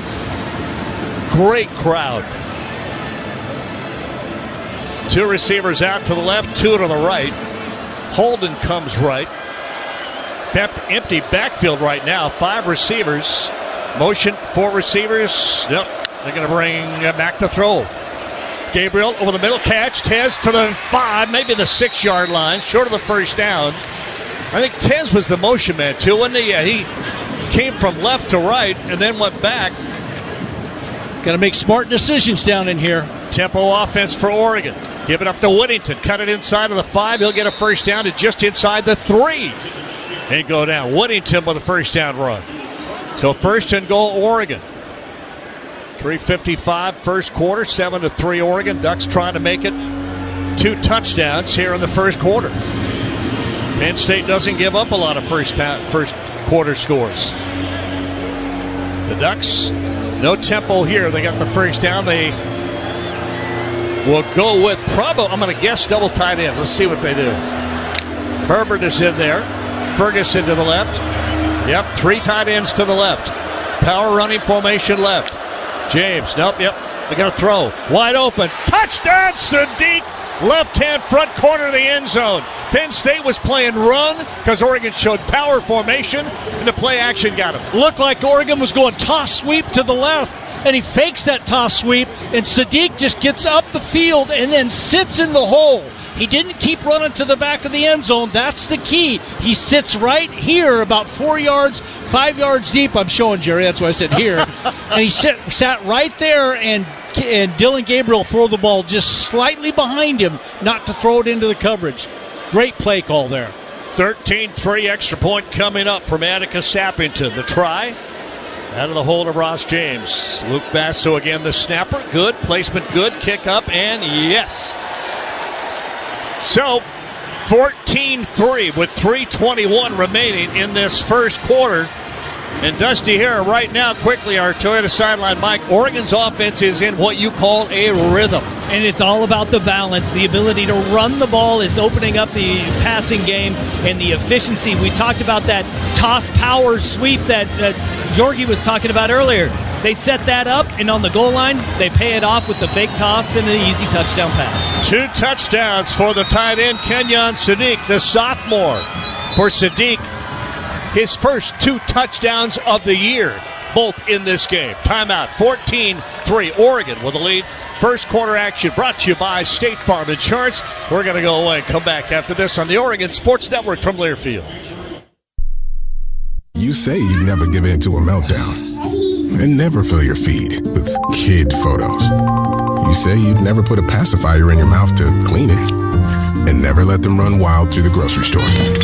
So when you say you'd never let them get into a car without you there, know it can happen. 1 in 4 hot car deaths happen when a kid gets into an unlocked car and can't get out. Never happens. Before you leave the car, always stop, look, lock. Brought to you by NHTSA and the Ad Council. The possibility of lung cancer can be pretty scary, especially if you're one of approximately 8 million current or former smokers at high risk. That's why SaveByTheScan.org wants you to know that now there's a breakthrough low-dose CT scan that can detect lung cancer early, and it only takes 60 seconds. You stop smoking, now start screening. For an easy quiz to see if you're eligible, visit SaveByTheScan.org. It could save your life. SaveByTheScan.org is brought to you by the American Lung Association's Lung Force Initiative and the Ad Council.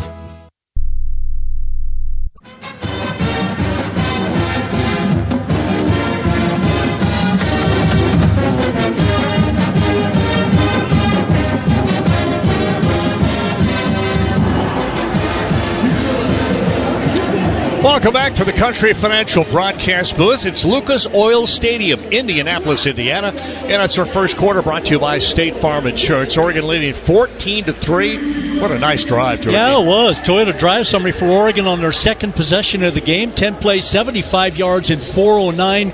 Kenyon Sadiq, 2-yard touchdown catch from Dylan Gabriel in the Sappington extra point. It's Oregon 14, Penn State 3. 3:21 left here in the first quarter. That drive summary brought to you by Toyota. Let's go places. And got a little bit of help on the drive, too.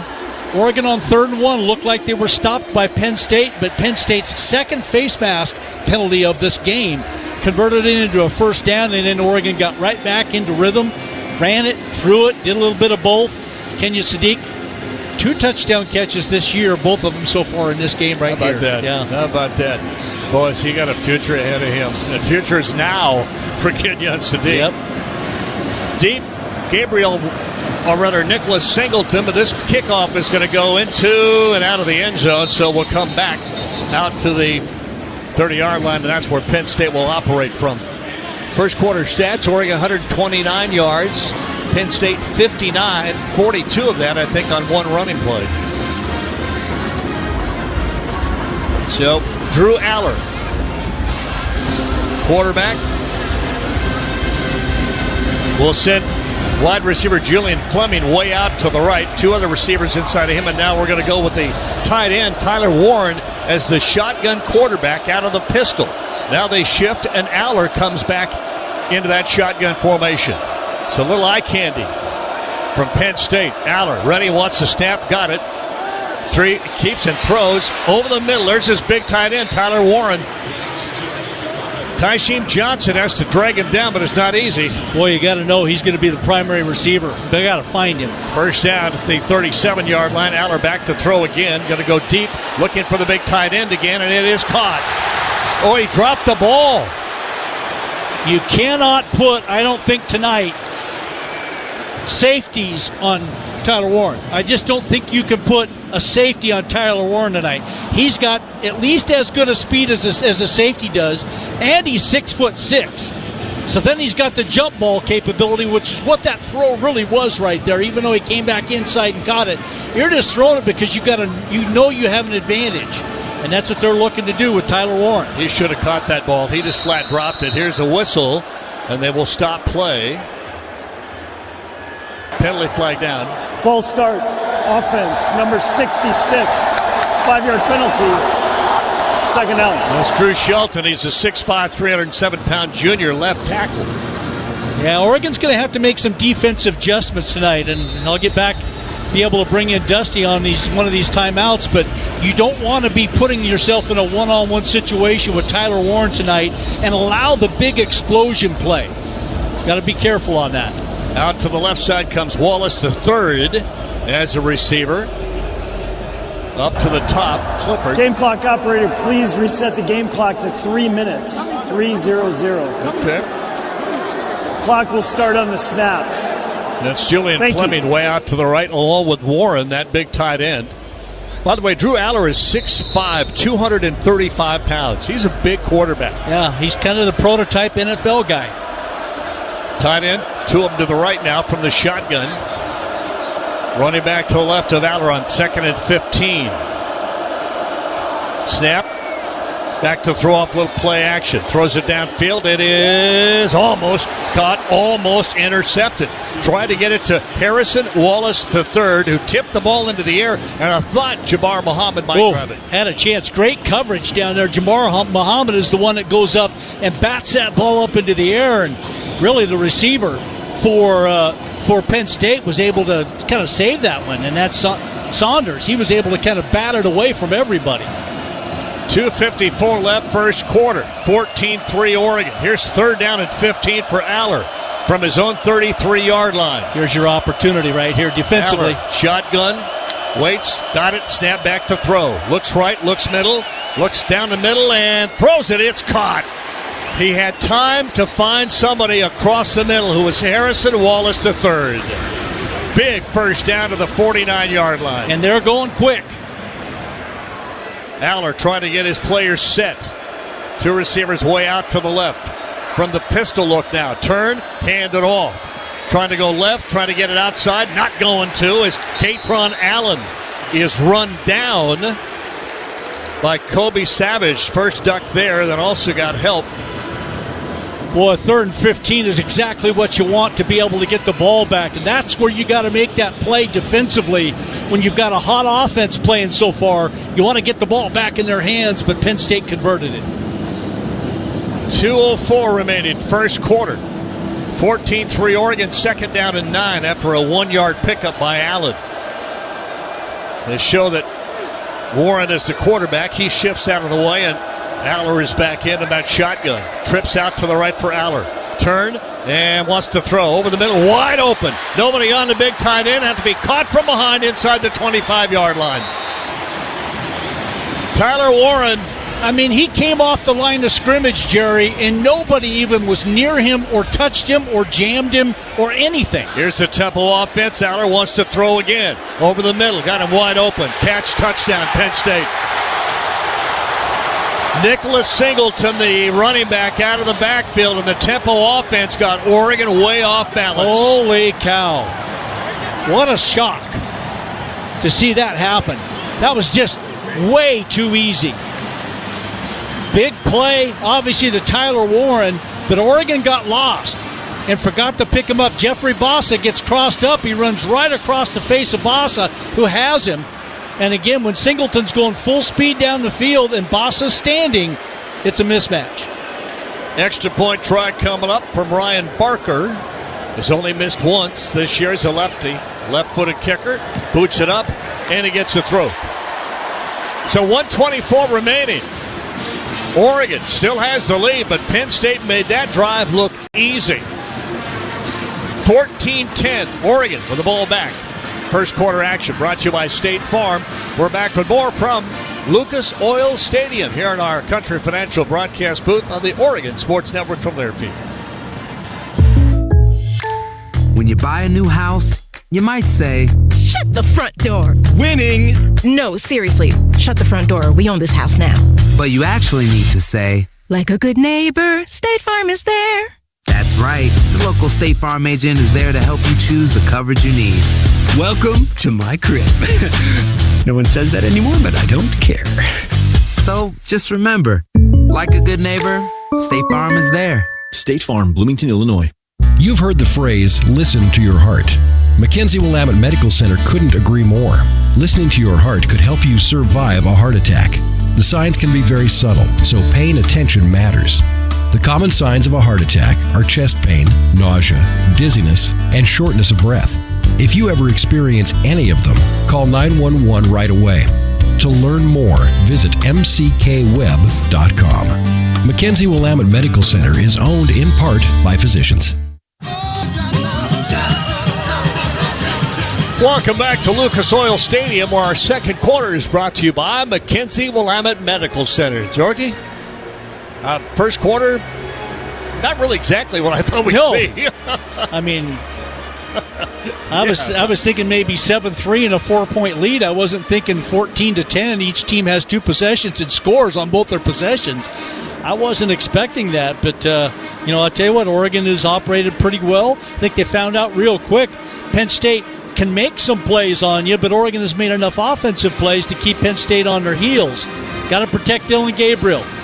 There's been some pressure on him. He's been hit. He was just sacked, which is what has brought up a 2nd and 12 at the Penn State 38. But you're going to have to protect him if you can. I just think that Oregon can take advantage of this Penn State defense. So for Oregon, you got to figure out Tyler Warren. I mean, if you can stop him one way, shape, or form, I think you've got the formula. But right now, they don't have it. Right now, he's their offense. Total yards in the first quarter, Oregon at 151, Penn State 139. So pretty close. Dusty Hare, Toyota sideline mic down below.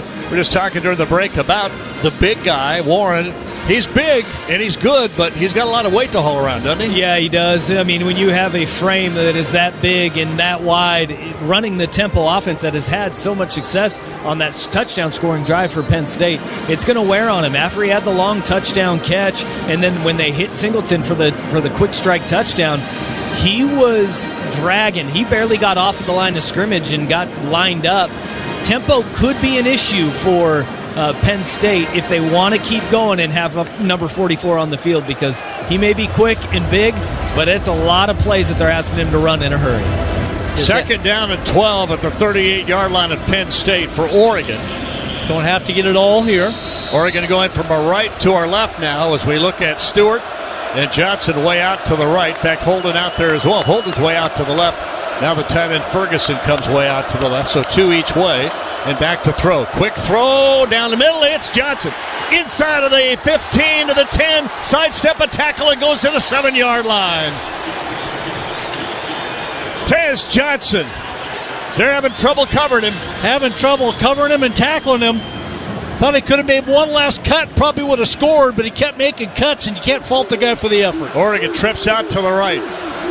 Jordan James to the right. Give him the ball. Going to go up the middle. Cut it back on the 5 to the 3, and it'll go down. It'll be 2nd and goal from the 3.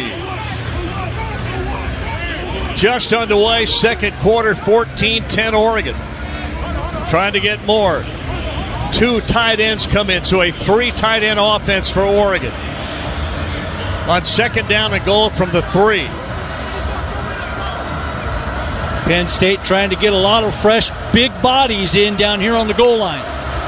Tight formation as Holden goes alone out to the right. Everybody else in tight. 3 tight ends. Sadiq motions to the right, sets up. Gabriel, snap. Going to go left and keep it. Tries to cut it back and will go to the right. Got tripped up to the 4-yard line. He was an ankle tackle away from scoring. Trying to go with the quarterback keeper. And they wanted to go left with the quarterback keeper. Nothing there. Kobe King saves a touchdown here on the backside because it looks like he's going to get away, and he gets tripped up just before Kobe King gets there and is able to grab him around the ankle and tackle him. 2 tight ends come out. Stewart and Tez Johnson go back in. Stewart will go to the right. 3 receivers come left. One of those is Ferguson. Gabriel on 3rd and goal from the 4-yard line now. Ferguson motions back to the formation. Snap of the ball, back to throw. Pressure comes, throws. Catch made, Ferguson. The big tight end lined up outside of the left. One in motion, set up inside, and then just one into the end zone and sat down. Beat Jalen Reed, the safety on the outside, and it amazes me how Dylan Gabriel in that short a period of time can look right and then come all the way back to the left and hit Terrence Ferguson for the touchdown. But that's that great connection that those 2 guys have in Oregon. 3 possessions, 3 touchdowns. 3rd touchdown of the year for Terrence Ferguson. And Oregon makes it a 20-10 ball game. And the extra point coming up. This looks like Ross James out there. Nope, not Ross James. Andrew Boyle. Andrew Boyle punches it up and through. Look at James. James is the punter. He's not kicking an extra point.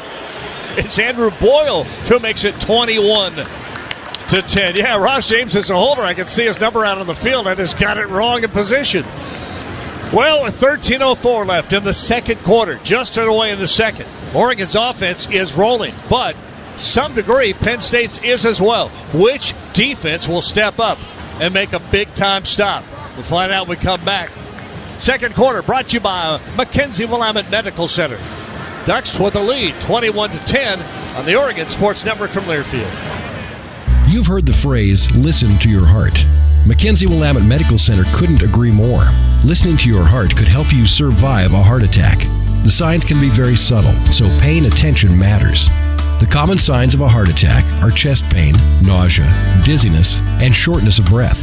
If you ever experience any of them, call 911 right away. To learn more, visit mckweb.com. Mackenzie Willamette Medical Center is owned in part by physicians. What's up, sandwich heads? Today on Steve-O's Sandwich Reviews, we've got the tips and tricks to the best sandwich order. And it all starts with this little guy right here. Pepsi Zero Sugar. Yeah, add the crisp, refreshing taste of Pepsi Zero Sugar and cue the fireworks. Lunch, dinner, or late night, it'll be a sandwich worth celebrating. Every bite is better with Pepsi. Pepsi is proudly distributed by locally owned Bigfoot Beverages. Go Ducks, drink Pepsi. Ducks. Turn back, give it to James. Up the middle, inside 2-1. Did he get there? Yes! Nittany Lions. Jordan James! That sends a message to me. From the Country Financial Broadcast Booth, live from Lucas Oil Stadium in Indianapolis, alongside Mike Jorgensen, here's the voice of the Ducks, Jerry Allen. Thank you. It's Mackenzie Willamette Medical Center, second quarter action. Oregon on top now, and Jorgie, what an impressive drive. Oh, boy, I'll tell you what, just offense right now in rhythm. There's no doubt about it. And the Toyota drive summary for the Ducks, 7 plays, 60 yards in 3:20. A 4-yard touchdown pass from Dylan Gabriel to Terrence Ferguson. An extra point by, actually it wasn't by Sappington, it was by Andrew Boyle. Yeah. Has Oregon up 21-10, 13:04 left here in the first half. That drive summary brought to you by Toyota. Keep in mind that possession began on the 40-yard line. Originally it was going to be on the 25, but a personal foul on Penn State, a dead ball foul, brought it out to the 40, and Oregon took it on down the field from there. 4 penalties for 48 yards for Penn State here in the first half. 3 of them personal fouls, 2 of them face masks. They've been big penalties, and so, boy, which defense is going to make a stop? Nobody has yet. 5 possessions in this game, 5 scores, 4 touchdowns, and a field goal by Penn State. So somebody's got to make a stop sometime. Sappington tees it up. Singleton is deep. Foot into the ball, very high, and it's going to go deep. And we'll come out to the 30-yard line where it'll be first down for Penn State. Duck football brought to you by State Farm. Like a good neighbor, State Farm is there. Well, you've said it several times now. Which defense will finally make a stop? I mean, not what we expected to see in this ball game from the two defenses at all. Aller from the shotgun. Got 2 running backs beside him. Now they may go Wildcat. Now Prabula's in the game. Going to hand it off. Going left. Trying to get outside is Allen. He's going to get about 4. Not still on his feet. They finally blow the whistle. So that was Bo Prabula. And a penalty flag down. This one might be against Oregon. I'm only guessing. But that was just a totally different formation. Prabula. Yeah. You know you were going to get 2 quarterbacks from time to time in the game, and that's what that was. But ended up a running play. No idea who this penalty is against. They're talking about it. It'll be a second down and 6. After the play was over, personal foul, number 71 offense, unnecessary roughness, 15-yard penalty, down counts, second down. How about that? That's 4 personal foul penalties on Penn State here in the first half, and really the first quarter in 2 minutes. Oliva Vanenga, that's his first name. Yowana, last name. The left tackle, the left guard. Extracurricular activity after the whistle. And takes it back to the 16. A dead ball foul, too, so it cost him the down. 16-yard line, second down and 20. Empty backfield. 3 receivers out to the left. Here's a snap back to throw Aller. Little scream. No, just a one-man pass out to the left-hand side that sails out of bounds. Looked like he wanted to throw a screen. I can tell you, though, that Oregon's confused. They're just not not responding to the formations and the motions very well. It looked like Jeffrey Bassa was completely confused as to who he should cover. Katron Allen came in motion, and he was way behind the play, but Aller was looking the opposite direction. Here's your chance defensively again. Here's your chance to get off the field. 3rd down and 20. Tyler Warren, the big tight end, way out to the right, along with 2 other receivers. Aller back to throw on 3rd and 20. Time, steps up, runs away. Now will shovel pass it out. Oh, what a great tackle right at the 24-yard line. That was Nicholas Singleton, the running back, with a short pass over the middle, and Tysheem Johnson took him down. 4th down and 11. Great open field tackle. So there's your stop, Jordy. You're asking for it. You got it. Tez. Yeah, it might not be Tez. Nope, that's Gary Bryant Jr. Here's the punt away. Very high and deep. Fair catch called for and taken at the 31-yard line by Gary Bryant Jr. Gary Bryant Jr. with a fair catch at the 31, and Oregon will get it back. First defensive stop of the ball game here in the second quarter. The second quarter brought to you by Mackenzie Willamette Medical Center. Next being a part of the broadcast, Oregon on top, 21-10. And with the ball back at their own 31-yard line. When we come back to our Country Financial broadcast booth on the Oregon Sports Network from Learfield. Jan from Toyota here, live with some big news. Toyotathon is on. Okay, now back to your regularly scheduled programming. Dealer inventory may vary. Toyotathon ends January 6th. Participating dealers only. Toyota, let's go places. You've heard the phrase, listen to your heart. Mackenzie Willamette Medical Center couldn't agree more. Listening to your heart could help you survive a heart attack. The signs can be very subtle, so paying attention matters. The common signs of a heart attack are chest pain, nausea, dizziness, and shortness of breath. If you ever experience any of them, call 911 right away. To learn more, visit mckweb.com. Mackenzie Willamette Medical Center is owned in part by physicians. Jan from Toyota here, live with some big news. Toyotathon is on. Okay, now back to your regularly scheduled programming. Dealer inventory may vary. Toyotathon ends January 6th. Participating dealers only. Toyota, let's go places.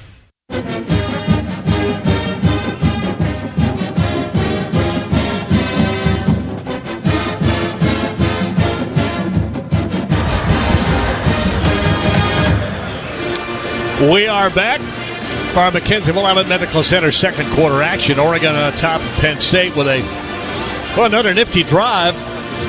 Get 7 points out of it with the extra point.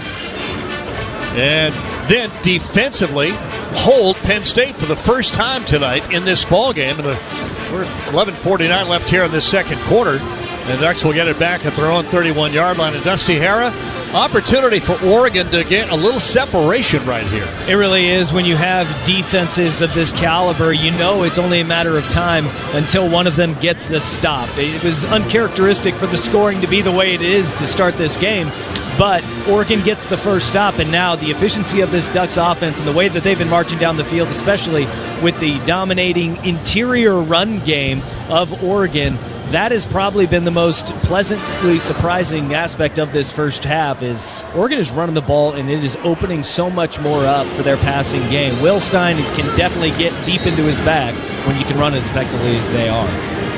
Take a look at some individual numbers here in a moment, but Ducks will get the ball back just across their own 30, the 31-yard line.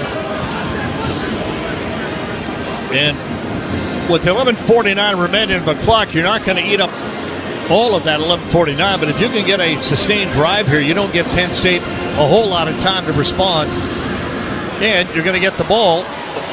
Penn State is in the second half. Way out to the left. 2 receivers. Way out there is Stewart. Holding inside him, Johnson in away. Here's a quick throw over the one-man screen. Caught and dropped. They finally called it incomplete. Jordan James dropped that ball. It was going to be tough to get any yardage at all. Yeah, you gotta make sure you don't waste plays like that. Yet it was just a one-man screen out there. You hope you get the block, and then there's one man to try to defend Jordan James. And it looked like Penn State was in really good position to defend that play. So Oregon not able to get in front of the change there, 2nd and 10 at their own 31-yard line. Ferguson will go to the right. 2 receivers come out to the left. That's Holden and Johnson. T. Ferguson H-back to the right on 2nd down and 10. Johnson in motion to the right, handed off up the middle, stuffed, lost yardage. Jordan James never even got back to the line of scrimmage. He will lose 3 yards on that play. And the guy that got to him was big number 99, who had a penalty against him earlier, Keziah Izzard. Looked like a mix-up almost up front in relation to the blocking. The timing was off. The penetration was there. There was more than one Penn State player there to make the play. Stewart goes out to the right. 3 other receivers come to the left. That's Holden, Johnson, and Ferguson. And now out to the right goes James. Empty backfield on 3rd down and 13. 3rd and 13, back to throw. Rolling away from pressure, but it's coming in anyway. Throw the ball, it's caught. Way short of the 1st down, Jordan James. It'll be 4th down. The Penn State brought pressure.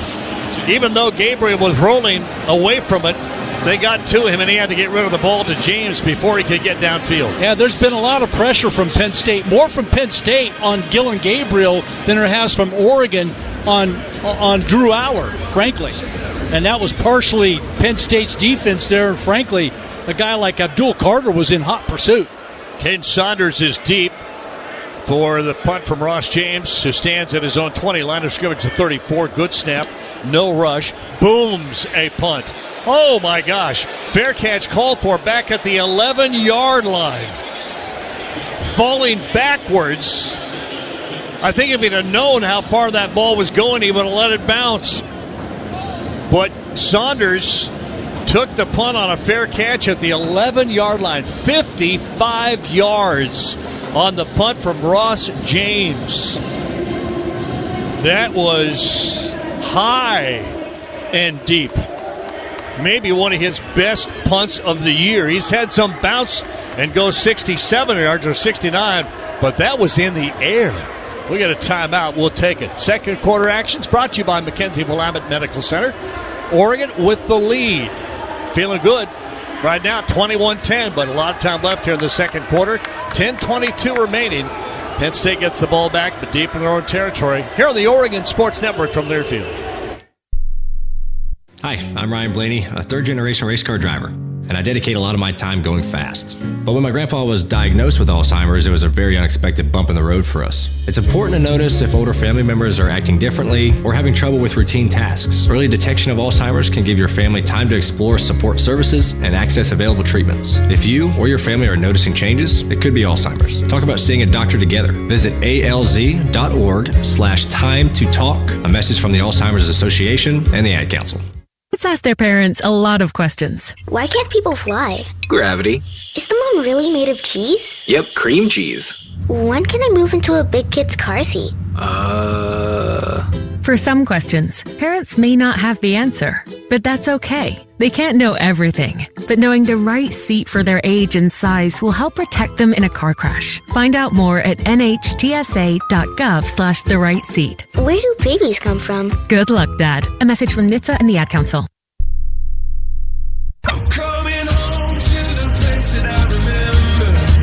Thank you for being with us here at Lucas Oil Stadium. Our second quarter action brought to you by Mackenzie Willamette Medical Center. By the way, December 7th, Pearl Harbor Remembrance Day. 1941, more than 27,000 Americans, servicemen and civilians, lost their lives at the start of the war, and we remember that every December 7th. Today's December 7th. Big Ten Championship Day here in Indianapolis. Penn State will get the ball first down at their own 11-yard line. And when they've run tempo offense, Oregon struggled with it. They did. They just luckily haven't run that tempo offense. They haven't much the last drive, and they got out of rhythm with some penalties too. So Nicholas Singleton. Now here's that shift in the backfield. Aller back at quarterback. They start it the other way. He's going to go back to throw. Sets up, swing the screen pass out, too far, incomplete.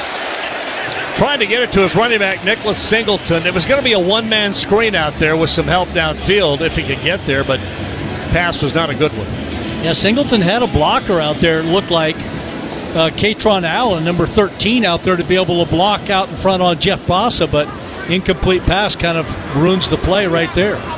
2nd down and 10 at the 11-yard line. 2 receivers go out to the left. Amari Evans way out to the left. Go from the shotgun again. Aller. Tight end is to the right. Back to throw. Aller looking middle. Throws it downfield, and it was intercepted. It was picked. Down the right side, 5-3-2. Did he get there? No, not quite. Dante Manning with the interception. Back to the 1-yard line. Dante Manning stepped in front. Aller forced it. And Manning was right there in the middle and just made a clean interception. And when he caught that ball and the speed that he had going across that formation, I thought, there's no way they're going to stop him. What a great pick. And that ball looked like maybe it was thrown somewhat on target, but hit the receiver on the hip, and he just pulled it right off of him. Boy, I would look at that again. I don't know. Yeah, his elbow went down before he got to the goal line. So 1st down, Oregon. Inside the 1-yard line. Under center. Gabriel. I formation behind him. Snap. Give it to James going left. Yes! Jordan James easily into the end zone. Touchdown, Oregon. So the first key mistake of the ball game made by Penn State's Drew Aller. His 6th interception of the year thrown. And Oregon, I love it when they bring in Zach Grace. Big number 44. Zach Grace was the up block on that I formation. Oregon's version of number 44, right? That's right. We got one of those that can line up in the backfield, too. Extra point tried. This is Sappington again. As the Ducks lead at 27-10, trying to make it 28. Snap, place, kick on the way up, and it is good.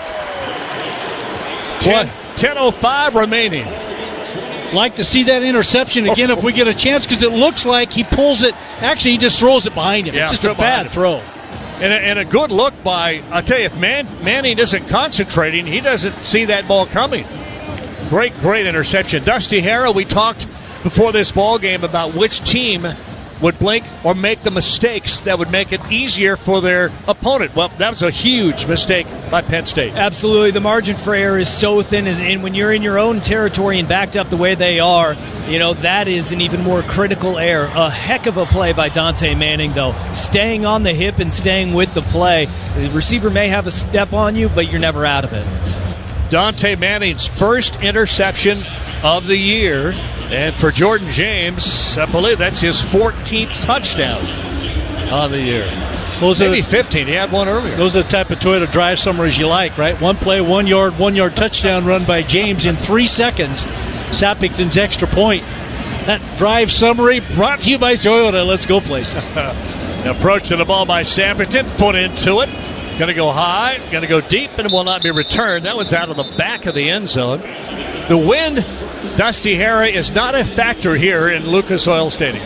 No, after days of taunting by my friendly coworkers up in the box of they're going to open up the roof, they're going to open up the windows on the ends of this stadium. You're going to freeze. No, it's all closed up and it's very calm here at Lucas Oil Stadium. Here's that strange formation where they line Warren up as the quarterback and then shift him over. And Aller comes back on the shotgun with a receiver, running back beside him, hands it off. Allen going left, try to cut it back, caught from behind across the 27. Will get to the 28-yard line, about a 3-yard pickup.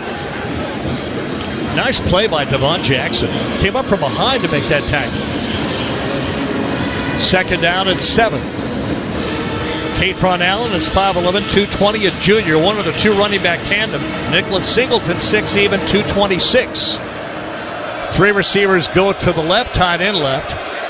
And now they'll shift all the way to the right, and Oregon will have to shift over and be ready. And here is Warren at quarterback. The big tight end with a snap, throws the screen pass. This is going to be a double pass. Nobody open, throws it downfield, and it is incomplete.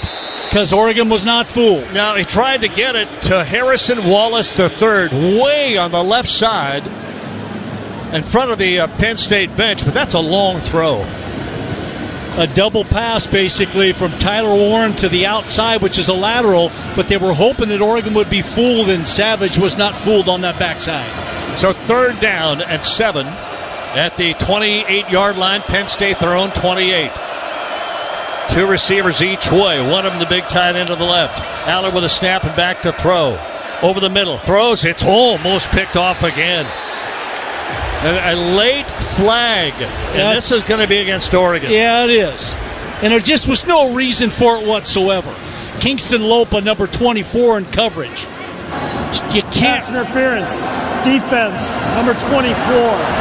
Ball will be placed at the spot of the foul. Automatic first down. I mean, just let him catch it and tackle him right there in a 3rd and long situation. It's a 5-yard pass that's being thrown. Make the tackle, not the pass interference. I just watched that.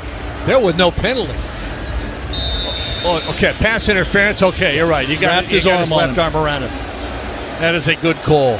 First down at the 32 of Penn State, though. Aller, turn, hand it off, trying to go outside, and to go cut it up. Going to get inside the 40, across the 45, all the way to the Oregon 44-yard line. Just could not bring him down. That's Katron Allen, the running back. Here's that tempo offense from the Duck 44. Aller, snap and back to throw. Looks right, looks middle. Now we'll swing it out the safety valve out to their left side. That's Allen again. And that's inside of the 40 to about the 38-yard line. That's going to be a first down pickup of about 7 yards. Yeah, nothing fancy whatsoever. Just dump it out there. But I'll tell you what, that run by Allen with Oregon's Brandon Johnson coming up and trying to make that play. We got just run over, frankly. Bigger guy and a stiff arm right up under his chin. 2nd down and 4 after the 6-yard pickup to the Duck 38-yard line. 8:25 left here in the first half. Aller back in that pistol with a running back behind him. It's Allen. Snap, play action to throw. Looking downfield. Now we'll get pressured. Now we'll run. Now we'll throw. Just launches the ball near the end zone. This could be almost intercepted. Trying to make a great one-hand grab was Harrison Wallace III. That ball hung up in the air. It was a ball that was up for grabs, and I love Jabbar Muhammad's chances in this situation. Just get the ball up and bat it up in the air, but he wasn't able to really even get his hands on it. It looked like Penn State's receiver, as you said, Jerry, had a better chance at catching that ball than Oregon did. 3rd down and 4, back at the Oregon 38-yard line for the Nittany Lions. Wallace had screened him off really well. Tight end to the left-hand side, tight end to the right. Double tight end, 1 and H-back. Aller on 3rd and 4. Motion man goes all the way left. Aller with a snap. Gonna hand it off, getting the edge and a first down around inside the 30 and out of bounds at about the 27-yard line. Now they're gonna mark him all the way inside to the 21-yard line. Too easy. Singleton got to the edge, and there was nobody there to even turn him back inside. First down, Penn State at the Oregon 21, 7:54 left in the first half. Oregon leading 28-10. Boy, and the block on the outside by Warren was unbelievable. Trips left, empty backfield. Aller back, hands it off, going right, and getting hit behind the line. Betcher with a solo tackle. Got a hold of Singleton as he tried to go outside to the right. Wasn't going to happen. Solo tackle Betcher for the loss of 2 back to the 23-yard line. I'll tell you, 22 Oregon's defense has been confused a lot here in this first half. Formations, motions, preset, and then going to a different formation. And Oregon at times is scrambling to try to figure out what they're doing and get caught in the wrong position. Ioana, big offensive guard, is lined up out to the right. On 2nd and 11, he motions back to the formation, back to throw off play action. Down the middle, open, catch made, touchdown. Amari Evans, just a little eye candy. You line up a guard as a wide receiver, bring him back to the formation, and Oregon's defense got confused. What is going on? I mean, Oregon's defense is just confused. That was easy. An easy throw from Aller. And no safety to go back and be able to cover the wide receiver because the safety comes up on Tyler Warren. and that's the impact of Tyler Warren that it has on your defense. When he's that good, you're watching him so much you forget about your duties to cover your half of the field. Extra point try coming up from Ryan Barker, the left-footed kicker for the Nittany Lions. Boots it up and through. So with 6:49 remaining, it's an 11-point Oregon lead, 28-17. A defensive struggle here in the first half. Doug Football brought to you by Mackenzie Willamette Medical Center, your community hospital since 1955. Caring for our community is what we do best. Dusty Harrod, Toyota Sideline Mike. Can you look around down there, see if you can find some defense? Yeah, we're looking for it right now. Right either way. Right there, yeah. I mean, this is a high-scoring affair, and this is championship football, right? Both of these offenses put up big numbers and seem to be peaking at the end of the season. Just last week, both of them put over 40 points up on the board, but both these defenses have been really stingy. Jorgie's right. There is some confusion and miscommunications going on in the back end of Oregon's defense especially. I think it starts at the linebackers, and it's kind of trickling its way back. And the gravity of Tyler Warren is really a force that Oregon's defense has to start to get comfortable with, because Nico Reed on that last one should have carried with that receiver back into the back of the end zone, and he let him go because the safety, as Jorgie said, popped right up. So kickoff coming. 6:49 left in the half. Here's a boot going very high. This one's going to go deep and will not come out. Touchback. And will come out. Oregon will have it first down. Yeah, Nico Reed thought he had safety help. Safety came up on Warren. That's the impact of Warren on this Oregon defense. And so, again, just neither team being able to stop each other. On a Toyota drive summary, Penn State goes 8 plays, 75 yards in 3:16. Aller to Evans, 22-yard touchdown pass. Parker's extra point, 28-17 Oregon, 6:49 left here in the first half. Oregon had their chance on third down. Pass interference kept that drive alive for Penn State. Two receivers come out to the left for Dylan Gabriel. In the backfield, James. Quick throw over. The screen pass dropped. Incomplete. Not a good pass. Way low, right at the feet of Whittington, and he had no chance. Incomplete, 2nd and 10. And again, that pass is low in a way because he's got a man in his throwing lane. Penn State doing a nice job of not going and trying to make the sack. Instead, get between Dylan Gabriel and the receiver and jump up and make him throw it around you. Tez Johnson and Holden both go out to the right. Tight end left is an H-back. Tight end to the right on the line. That's Sadiq. Snap. Give it to Jordan James. Gets away from one, but not another. He'll lose. Don't think he got back to the line of scrimmage. He got hit by the defensive end, Dennis Sutton, a hyphenated last name, Dennis Sutton. Basically no gain or a half-yard loss. Third down and long. Looked like there was something there, and then all of a sudden there was nothing there when Dennis Sutton stepped up and made the play. So big third down play with 6:20 remaining here in the first half for Oregon. Two receivers out to the right, one of those Tez. All alone to the left is Holden. Gabriel on third and long. Back to throw. Has time.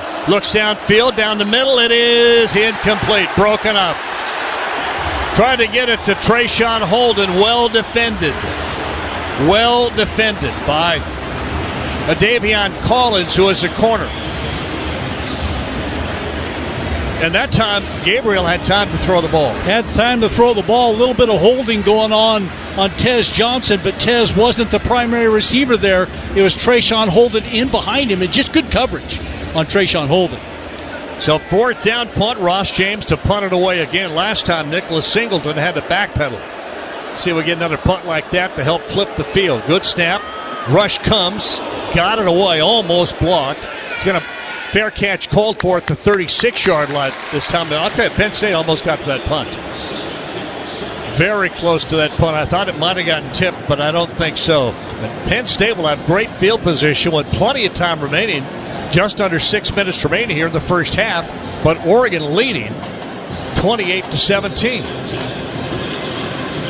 And Oregon's defense now trying to scramble and get it together against a Penn State offense that has them a little bit turned around at times. And no pressure on Aller. Oregon's not gotten to Aller whatsoever. On first down, Aller. Two backs back with him, one in the pistol right behind him, and his tight end to the left is a blocker. Turn, and hand it off. Up the middle, huge hole, first down run to the 49-yard line. That's Nicholas Singleton, the running back. Timeout. Defensive player lost his helmet. Yeah, Savage lost his helmet, so he'll have to come out. Kobe will come out. Peyton Woodyard will go in and replace him. When a running game works, the passing game works. Passing game works too. You got it. Got to be able to run and defend the ball run game. Two receivers stacked out to the right, and now Warren makes it 3 out to the right for Aller. On first down at the Duck 49. Aller turn, hand it off again, going left. This time it's Singleton who's stuffed at the line of scrimmage. Nicholas Singleton could not get by Derek Harmon. And it'll be second down and 10. 5:09 left here, first half. 28-17 Oregon. Here's that tempo offense. And Aller back to throw. Over the middle, it is dropped. Tried to get it to Singleton, who is his running back. And was it Betcher who fell down? Betcher had fallen down. And if he's able, Aller, to get that to Singleton, he's running right up the middle of the field for a touchdown there. Dusty Hare quickly downstairs, Toyota Mike. Even more dangerous than that, Harrison Wallace was uncovered on the far sideline. So Betcher tripped and fell on Singleton, but Harrison Wallace was by himself, uncovered on the Penn State sideline. James Franklin really upset about it. He thought there should have been a penalty somewhere. Third down and 9. Aller from the Duck 49. Aller, motion man all the way left. Going to keep it, turn it up, and he's got some room to run, and he'll be short of the first down. He went down at the 40. Needed to get to the 39. It's going to be fourth down.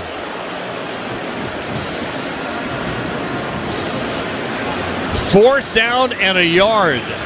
Great read on the play. Jordan Burch really hasn't been a factor at all tonight. Burch was way outside. Aller took it up inside, and frankly, he just kind of slipped and fell. Yeah. So 4th and 1. Aller will go under center. Turns, hands it off. First down. Not by a lot. Got it to the 37. And it's first down Penn State. 4:12 remaining here in this first half. Oregon trying to slow Penn State down. Now Penn State by far more offensive yards than Oregon has here tonight. And they've been doing it hard-nosed way at the line of the scrimmage. First down at the Duck 37-yard line. One receiver alone to the left. Aller, turn, play action to throw. Over the middle, wide open, the big tight end. Gets away from a tackle down the sideline. Lowers his head, goes inside the 20. 18-yard line. No answer for Tyler Warren. Kobe Savage had a chance, but just could not bring him down. Just too big, too powerful. Just getting completely fooled. Bryce Betcher runs into the official, but Tyler Warren was still wide open, and he breaks the tackle and goes up the sideline. First down at the 18-yard line of Oregon, left hash. Oregon trying to get set. Aller empty backfield will send his tight end Warren to the right as an H-back. 3 receivers strung out to the right. Now a motion man back to throw. Aller looking right. Dumps it way to the right-hand side. It's going to throw that one away. Nobody open. Second down and 10 from the Duck 18. Clock at 2:59 remaining here in the first half. A 28-17 Oregon lead. First quarter action out of the way. Second quarter brought to you by McKenzie-Willamette Medical Center. And goes to show you, as you talked about, Jerry, when you have a running game, you're going to have a passing game. And Oregon here tonight just not able to get to Aller and make any type of play on him in the backfield. 2 receivers go to the right for Aller, 1 to the left. Going to turn and hand this one off. Getting hit and bouncing off a tackle, going outside and inside of the 10. We'll bring up second down at about 2. Singleton should have been stopped about the line of scrimmage, and Caldwell could not wrap him up. Just kind of body bumped him. Timeout for an injured defensive player. Body bumped him, but wasn't able to wrap up on him, and Singleton's too big and too physical of a back to go down with just a bump in the middle of the line of scrimmage. So it brings up a 3rd and short type of situation for Penn State. 2:44 left here in the first half. Oregon leading 28-17. And the Ducks have a man down at the 10. It's the lineman Jamari Caldwell is down at the 9-yard line. So a timeout for the injury called. It'll be 3rd down and 2 for Penn State, just short of the Oregon 10. But we're going to check on Caldwell. And he sort of bumped, or Singleton bumped into him. I don't think Caldwell was even aware that he was right there. Couldn't reach out and grab him. And Singleton, with a nice play, bounces off and able to get a big run short of the first down by 2 yards. Duck football is brought to you by Pacific Source. Health plans for individuals, families, employers, and Medicare eligibles. Pacific Source does what's right, not just what's required. Well, getting up and limping a little bit, but coming off under his own power, and that's a good sign. Jamari Caldwell. Keon Ware Hudson, most likely. See who's going to be in there. Harmon is still in there. Well, the second quarters belong to Penn State. 139 yards of offense to Oregon's 42. Yet Oregon still has an 11-point lead, mostly because of the interception by Dante Manning in a 1-yard touchdown drive. Otherwise, Penn State's been dominating the second quarter. Amari Washington in the ballgame for Caldwell on that defensive line. Here's Aller. Going to shift people around. He's got Allen behind him or beside him as a running back on 3rd down and 2. Aller with a snap, back to throw. Swings it out. It's going to be an easy first down the sideline and inside of the 8-yard line where it'll be 1st and goal to the 7. Just a very easy pickup of the first down. It really was. And again, Tyler Warren is the man who runs into the end zone on that left side. There's so much attention on him. Everybody dropped and left the running back wide open. 1st and goal from the 7-yard line. And going to whistle. 2 minutes. This is the 2-minute 2-minute warning. All right. Well, the first half has snuck by us in a hurry. Maybe it's because we've seen so much football offensively in this first half. Oregon with the lead, 28-17, but Penn State knocking at the door. That'll have 1st and goal at Oregon's 7-yard line. When we come back for the final 2 minutes of this second quarter, brought to you by McKenzie Willamette Medical Center. We'll go away, come back here on the Oregon Sports Network from Learfield. Wherever you are in life, once a duck, always a duck. That's OCCU. Since 1956, OCCU has helped the University of Oregon community take flight financially. Like our remarkable checking and duck debit card that give duck fans more for the things they care about. More for the game, more for gear, more for a bright future. Earn interest, show your duck devotion, and start earning more today. Learn more at myoccu.org/getduckdebit. Count on Oregon Mutual Insurance, a proud sponsor of the Oregon Ducks home team, for your business, vineyard, farm, or ranch insurance needs.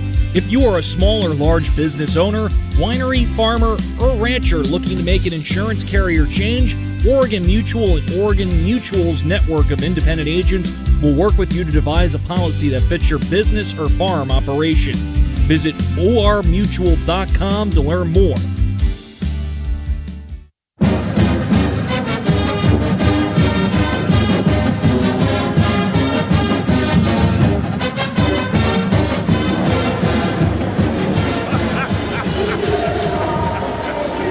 Welcome back to Lucas Oil Stadium. A little over 67,000. It seats here in Indianapolis, Indiana, the Big Ten championship game brought to you by Discover. And Toyota down on the field, our Toyota sideline, Mike Dusty Hara, Oregon, needing halftime to come up to try to figure some things out defensively. Yeah, as Jorgie has pointed out a couple of times, I agree with him wholeheartedly. We're seeing a little bit of confusion pre-snap, whether it is the alignment of to where Tyler Warren is going to be and the attention that he commands pre-snap, and then the shifts and motions that Penn State will throw at you. It's leading to a little bit of confusion in this defense and kind of a refocus and a recenter. I think you saw all the position groups out here during this 2-minute timeout going with their position coaches, getting their assignment for how to finish off this final 2 minutes in a goal line situation. Boy, if you could hold Penn State to a field goal here, it'd be a major moral victory. So Jamari Caldwell back in the ballgame. Thanks you, Dusty Hara, with a report. So came out limping a little bit, but not a major injury, and that is huge.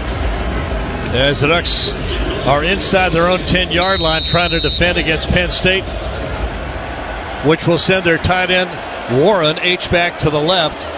Running back Allen. Aller sends a motion man to the left and hands it up. Kept it. Going to go up the middle, inside of the 5 to the 3 to the 2. He got there. Touchdown, Penn State. Aller kept it and just kind of rumbled. He didn't run hard. He just kind of picked his way. Just because there was such a push on the inside of the Penn State offensive line, all he had to do was just kind of get into the pile, and the pile kept moving and kept moving and kept moving. What an effort by Aller. He landed on his own guy, and that's how he got across the goal line.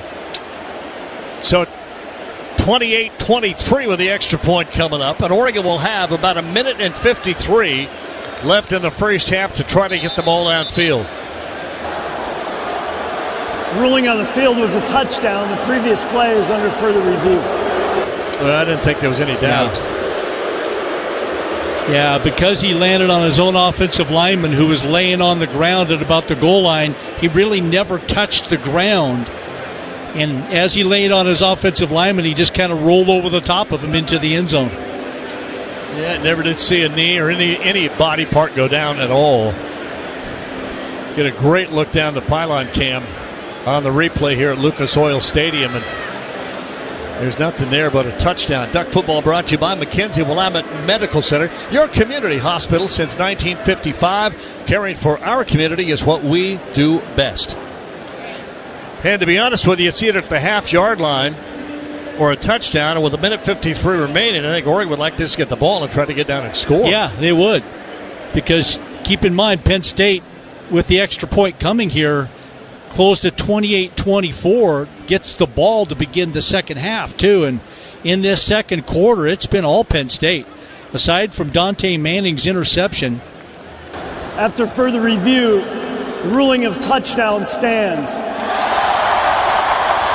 After Dante Manning's interception returned to the Penn State 1, and Oregon scored one play later to take a 28-10 lead. It's been all Penn State here in the second quarter. Plays, yardage, line of scrimmage, Oregon's defensive confusion, and with this extra point, they can pull within 4.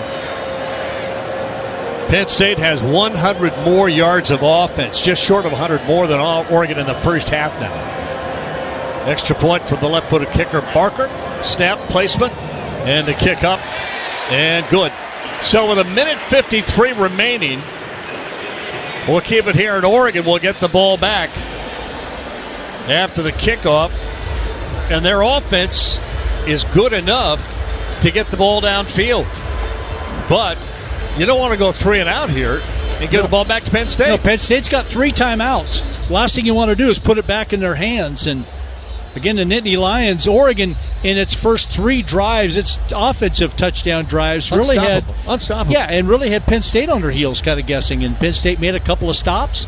Oregon had to punt the ball away, and now Penn State has Oregon's defense completely guessing as to what's happening, the motions, the plays, the successful plays. Drew Aller looking like an all-star right now, even though he's 12 of 23, so he's got 11 incompletions. He's looked like an all-star out there picking Oregon apart, most of it with his great tight end, Tyler Warren, really kind of setting things up for everybody else, frankly. Jade Lamar at the 5-yard line. Noah Whittington at the goal line. Gabriel Wosu, right foot into the ball, deep, and will come out on the touchback to the 25-yard line. Dylan Gabriel will have 1 minute, 53 seconds, and 3 timeouts. Try to get something going.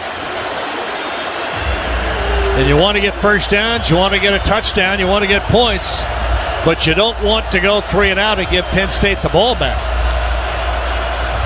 So it's not a be careful time, it's be careful. But still be smart. Yeah, be smart. Gabriel, wide out, 2 to the left, 1 to the right. James beside him. James will get the ball. Big hole up the middle, across the 30, still on his feet, to the 32-yard line. First down pickup to the 32, second and short on the stop. Tony Rojas, a linebacker. Boy, if you could get points here, 3 or 7, it'd be a huge swing. Down to a minute 33 left. Gabriel snap from center back to throw. Four-man rush, throws, catch made. There's a nice play, nice move by Tez Johnson down the left sideline and out of bounds inside of the 43-yard line. Tez from the right caught it in the middle and then headed across the field. And he knew that the defender, Jalen Kimber, had the angle on him, so he just took it right out of bounds. Stops the clock with a minute 24 remaining. Ball out of bounds at the 43-yard line of Penn State. Left hash. Gabriel sends Johnson in motion to the right. Tez out to the right. Here's the give up the middle. Spinning, trying to get away. He does. 40-yard line still at his feet. And out of bounds inside the 35 to the 33. What a run by Jordan James. Does not go down easily. Zaki Wheatley finally helped push him out of bounds. Actually, more than Wheatley, it was Kimby. But Tony Rojas had him by a leg, couldn't hold him, couldn't hold on, and couldn't bring him down. And Jordan James breaks that tackle to get outside. Stops the clock out of bounds with 1:18 left. Tez goes way out to the right with Stewart. Holden alone to the left. Here's the give to James again. Up the middle, lowers his head, goes inside the 30 to about the 29. First down, will stop the clock to move the chains. Tony Rojas again on the stop for Penn State. Now wind that clock down to a minute 10. And Oregon made some changes offensively, so Penn State slowly gets their guys in the field. We're down to a minute remaining. And Whittington in at tailback. Two receivers out to the right, two to the left for Gabriel. Under a minute. Snap and back to throw. Plenty of time. Steps up, throws, incomplete. Dropped by Holden, who might have scored. Got to make that big catch. Dylan Gabriel found some room in the pocket, got up the field, put that ball right on the money to Holden, and he's off to the races if he's able to hold on to that ball. Here's second down and 10 at the 30-yard line of Penn State. Gabriel looks to the side for the play with 51 seconds remaining and still 3 timeouts. Oregon leading here 28-24. Gabriel. Snap back to throw. Four-man rush. Steps up into the pocket. Pressured. Gets away from it. Now will run. Gets it upfield at the 20. Slides down at the 16-yard line with 43 seconds remaining. Stop the clock to move the chains.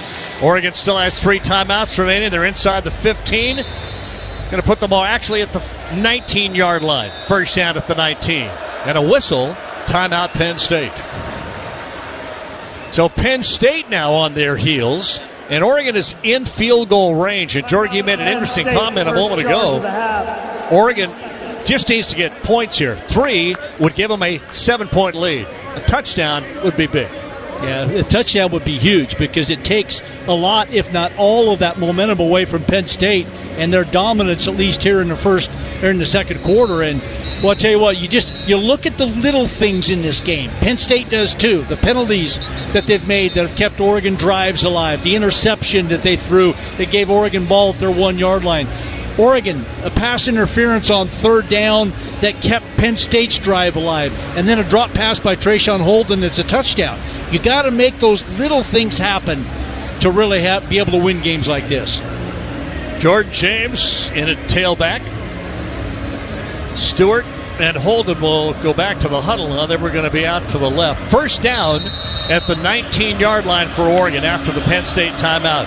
Now all 3 receivers, including Johnson, come out to the left. Ferguson tied in to the right. Gabriel on first down. Snap. James up the middle, not going to get much, maybe a yard to the 18, and Oregon may call a timeout. They've got 3, down to a half a minute remaining. Taking forever to unpile and get up to the line. 24 seconds remaining. 3 timeouts remaining for Oregon. Gabriel with a snap. Gabriel steps up, throws, out of bounds, incomplete. Trying to get Holden, but Holden had tripped up at about the 6-yard line and gone down. And in the meantime, 15 to 16 seconds had run off the clock in that type of situation right there. Trayshawn Holden just basically got shoved out of bounds and then fell down because he slipped. So good defensive play there. That's not pass interference. Third down and 9 from the 18-yard line. 2 receivers each way. and whistled timeout Penn State again. Timeout Penn State, second charge of the half. 30-second timeout. So Oregon had 3 timeouts remaining. They still do. And they elected to just keep pushing and maybe try to get Penn State not defensively set. James Franklin has called timeout twice to get defensively set. Yeah, when second down ended, there were 31 seconds left on the clock, and Oregon did not get the ball snapped until about 16 seconds. Ball was thrown out of bounds, trying to complete it, but Trayshawn Holden got pushed out of bounds and slipped, and that brought it to 14 seconds. So, again, Oregon has plenty of timeouts. Yeah. You just don't want to be playing for a field goal. Not that you're going to be foolish and try to throw a ball into coverage and come away with nothing. But playing for a field goal is not, I know, this offense's mentality either. So 3rd down and 8 from the 18-yard line. 3rd down and 9. 3 receivers out to the left. 1 to the right is Ferguson. Whittington is the running back. Gabriel making the call from underneath. Gonna have to hurry. Down to 7 on the play clock. Now they get set. And timeout Oregon. Timeout Oregon. First charge of the half. 30-second timeout. So they looked like they were going to get the play away. Dusty Hara, Oregon, a little confused in this offensive series on the last 2 plays. Yeah, on the last one, it was coming out of a timeout, calling 2 plays. You want to get back up to the line of scrimmage quickly. I just don't think that the offense got to the line of scrimmage as quickly as they'd like to get that shot to Trayshawn Holden in the end zone and preserve a little bit more time. Right there, coming out of a timeout, obviously a check with me where Dylan Gabriel's looking back to the sideline, and a little bit of communication issue because on that end of the field, it is all white Penn State fans, and it's very loud where Oregon's offense is operating. And Dylan Gabriel wanted to check that play, and he took his time not to make the center flinch or snap the ball. Empty backfield, 3 receivers out to the left, 2 to the right on 3rd down and 9. Gabriel with a snap, throws quick, the screen pass not going to work. Holden with a catch to the 14-yard line. Abdul Carter. Timeout Oregon. Second charge of the half. 30-second timeout. Looked like that was going to work. Right, it did. Initially, and I thought that Trayshawn Holden made a good decision to cut that from back to the outside, but Abdul Carter, his speed in reading that from the inside to come back outside at 260 pounds, that's speed right there. He's really good. So the pickup of about 4 yards leaves him 4th down and 4. Dusty Harriet, do you even have a decision here?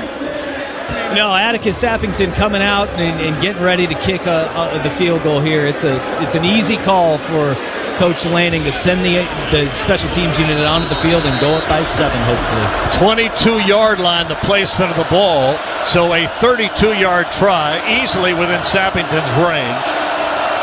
Near the left hash. Ready for the snap. There it is. Placement good. Kick is on the way up, and he nailed it right down the middle. So Sappington will give Oregon a 7-point lead with 7 seconds going in at halftime.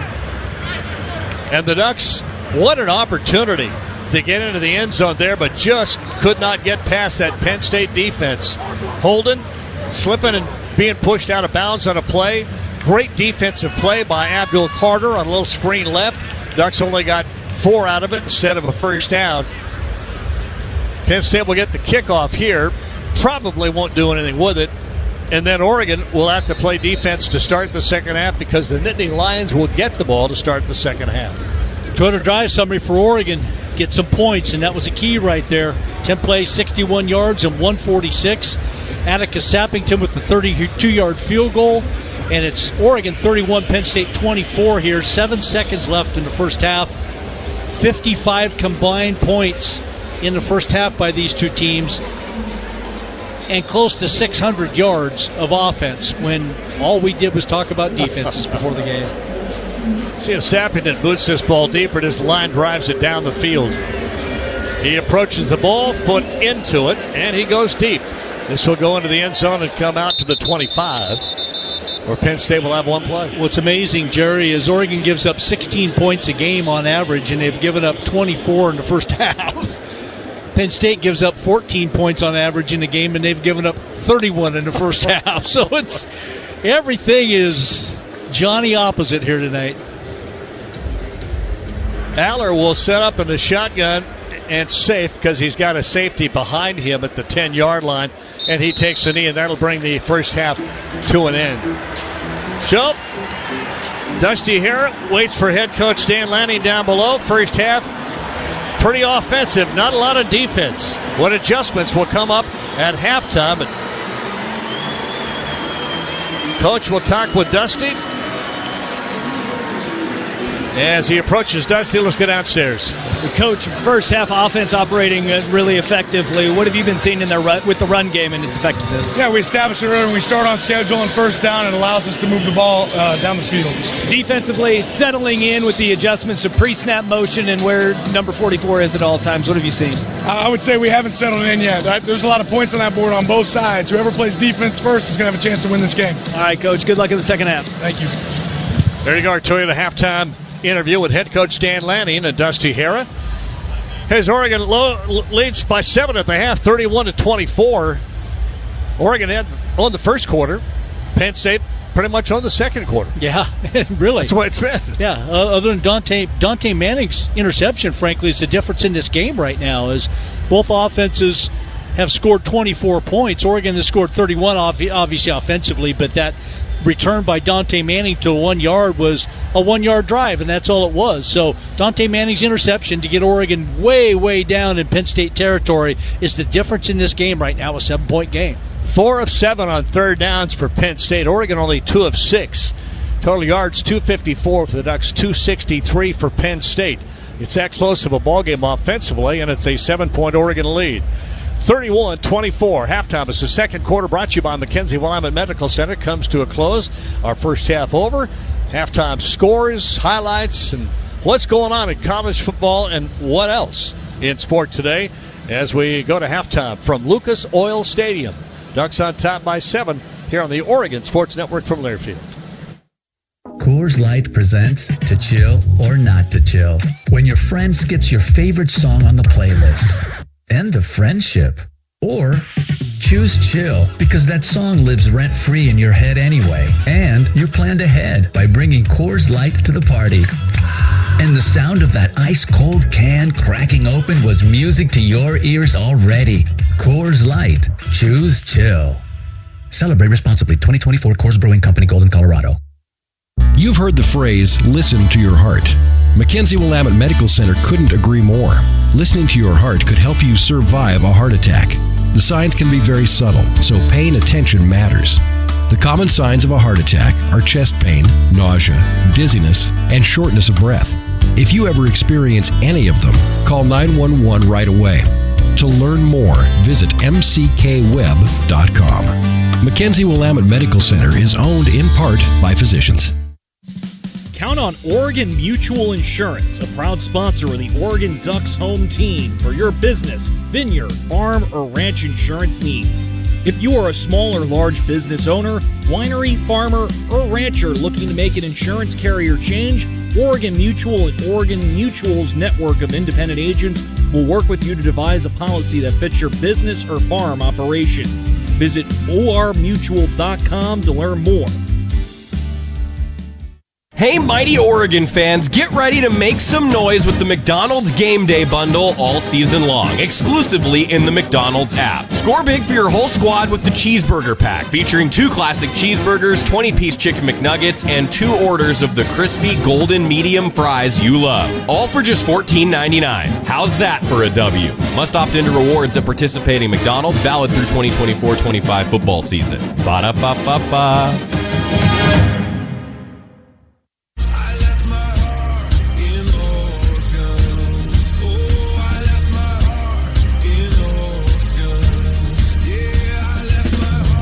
First half is in the books. Time now for college football's most refreshing halftime show. Presented by Coors Light. Choose chill. Proud partner of Oregon Athletics. Celebrate responsibly. A first half recap. Scores from the Big Ten and the rest of college football are all ahead on the Oregon Sports Network from Learfield. Well, we have hit halftime in Indianapolis under the dome of Lucas Oil Stadium, and the Ducks lead Penn State 31-24 in the Big Ten championship game. Ashley Gentry here with you inside the Learfield Network studios, breaking down the first half with some highlights and more. Teams meet in the middle at the Big Ten logo for the toss of the coin. Penn State wins, and the Ducks would bring out Dylan Gabriel in the offense to get things started. Not great field position to start the first drive on the 15-yard line, but Jordan James with a few nice runs gives the Ducks some more room and gets the chains moving. Oregon would then look to the air, connect with Tez Johnson for a big 17-yard pickup to put the Ducks around midfield. Face mask called on Penn State the next play. Oregon got some extra yards to enter Nittany Lion territory, and the Ducks looking to finish the opening drive with 6. Back to throw, straight drop. Good protection, wide open. Sadiq inside of the 5, hurdles his way into the end zone. Kenyon Sadiq, the hurdle at about the 6-yard line, and goes the rest of the way untouched. On 2nd and 16, he is wide open on the Oregon sideline, and Dylan Gabriel finds him and fires a dart to him. The rest of it's the athletic Kenyon Sadiq that gets into the end zone.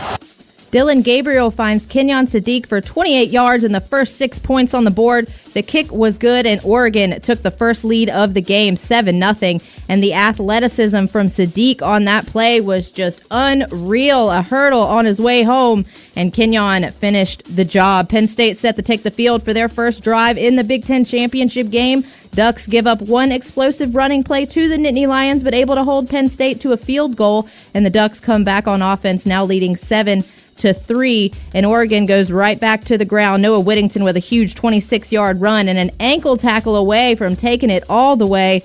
Penn State's D forces a 4th and 1, and you know Dan Lanning, he's going to go for it. Ducks come up short, but the Nittany Lions get called for their second face mask of the game, giving Oregon that first down. Big-time penalty against Penn State, and Oregon now on the PSU 24. 2 plays later, Ducks moving tempo. They get inside the 5-yard line looking for 6 more, and Gabriel would find a guy we've heard from once already today.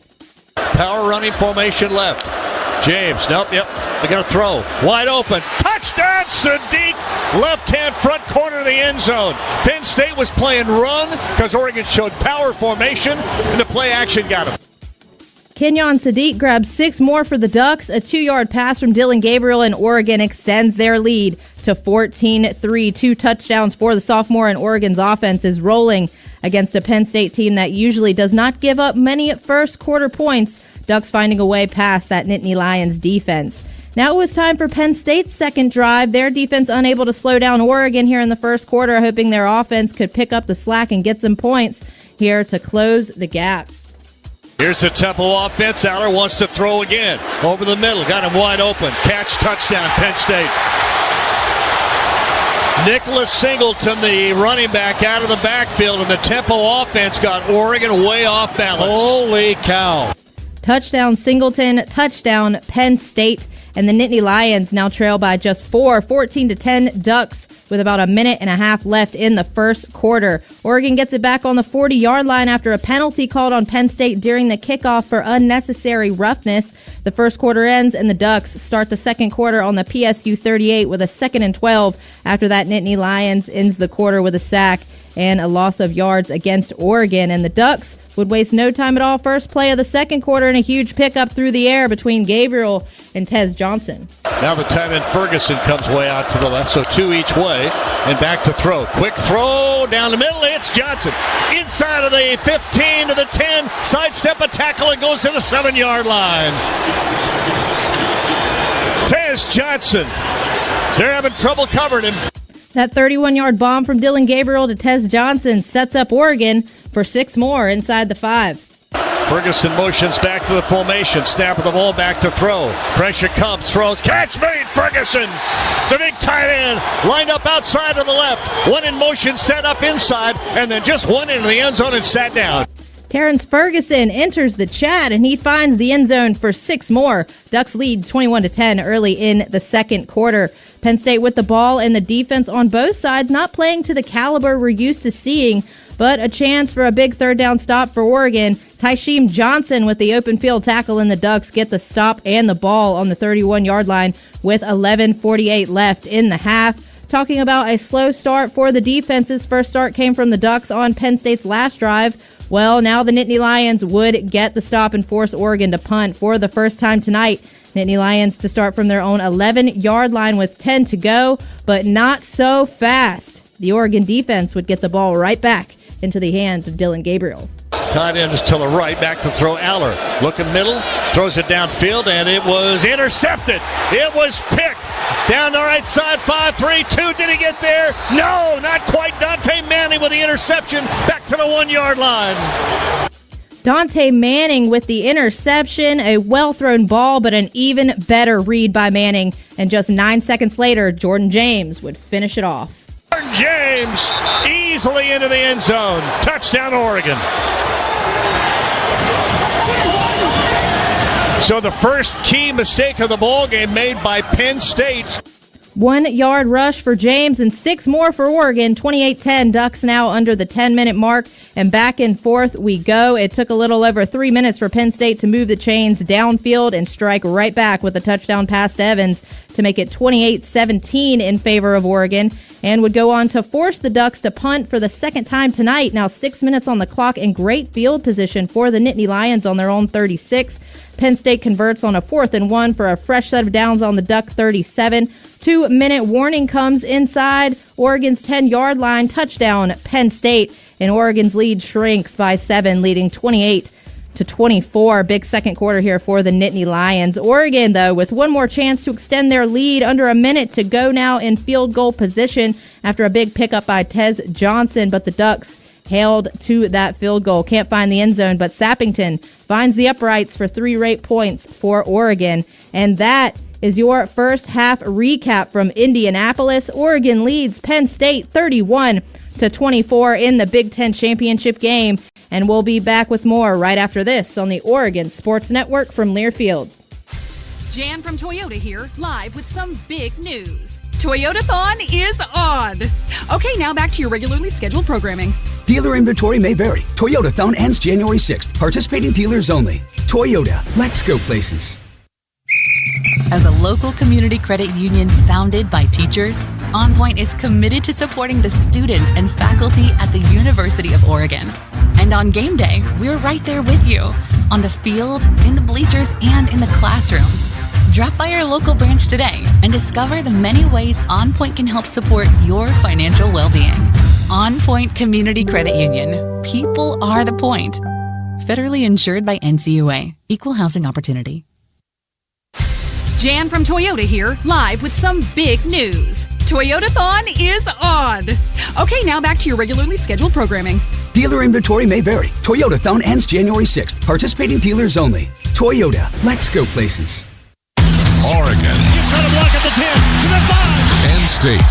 Touchdown, Dylan Gabriel. This is the Big Ten championship game from Learfield. When might you be buzzed? When you suddenly love everything. You guys, I love this song. I love these nachos. I love our kickball league. Ugh! I love this guy. What's your name?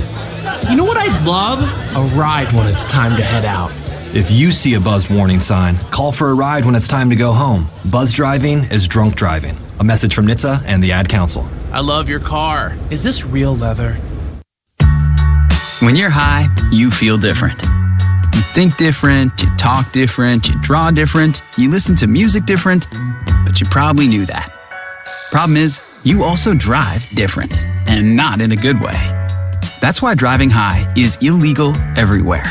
So if you're high, just don't drive. Make a plan to get a sober ride. Because if you feel different, you drive different. Brought to you by NHTSA and the Ad Council.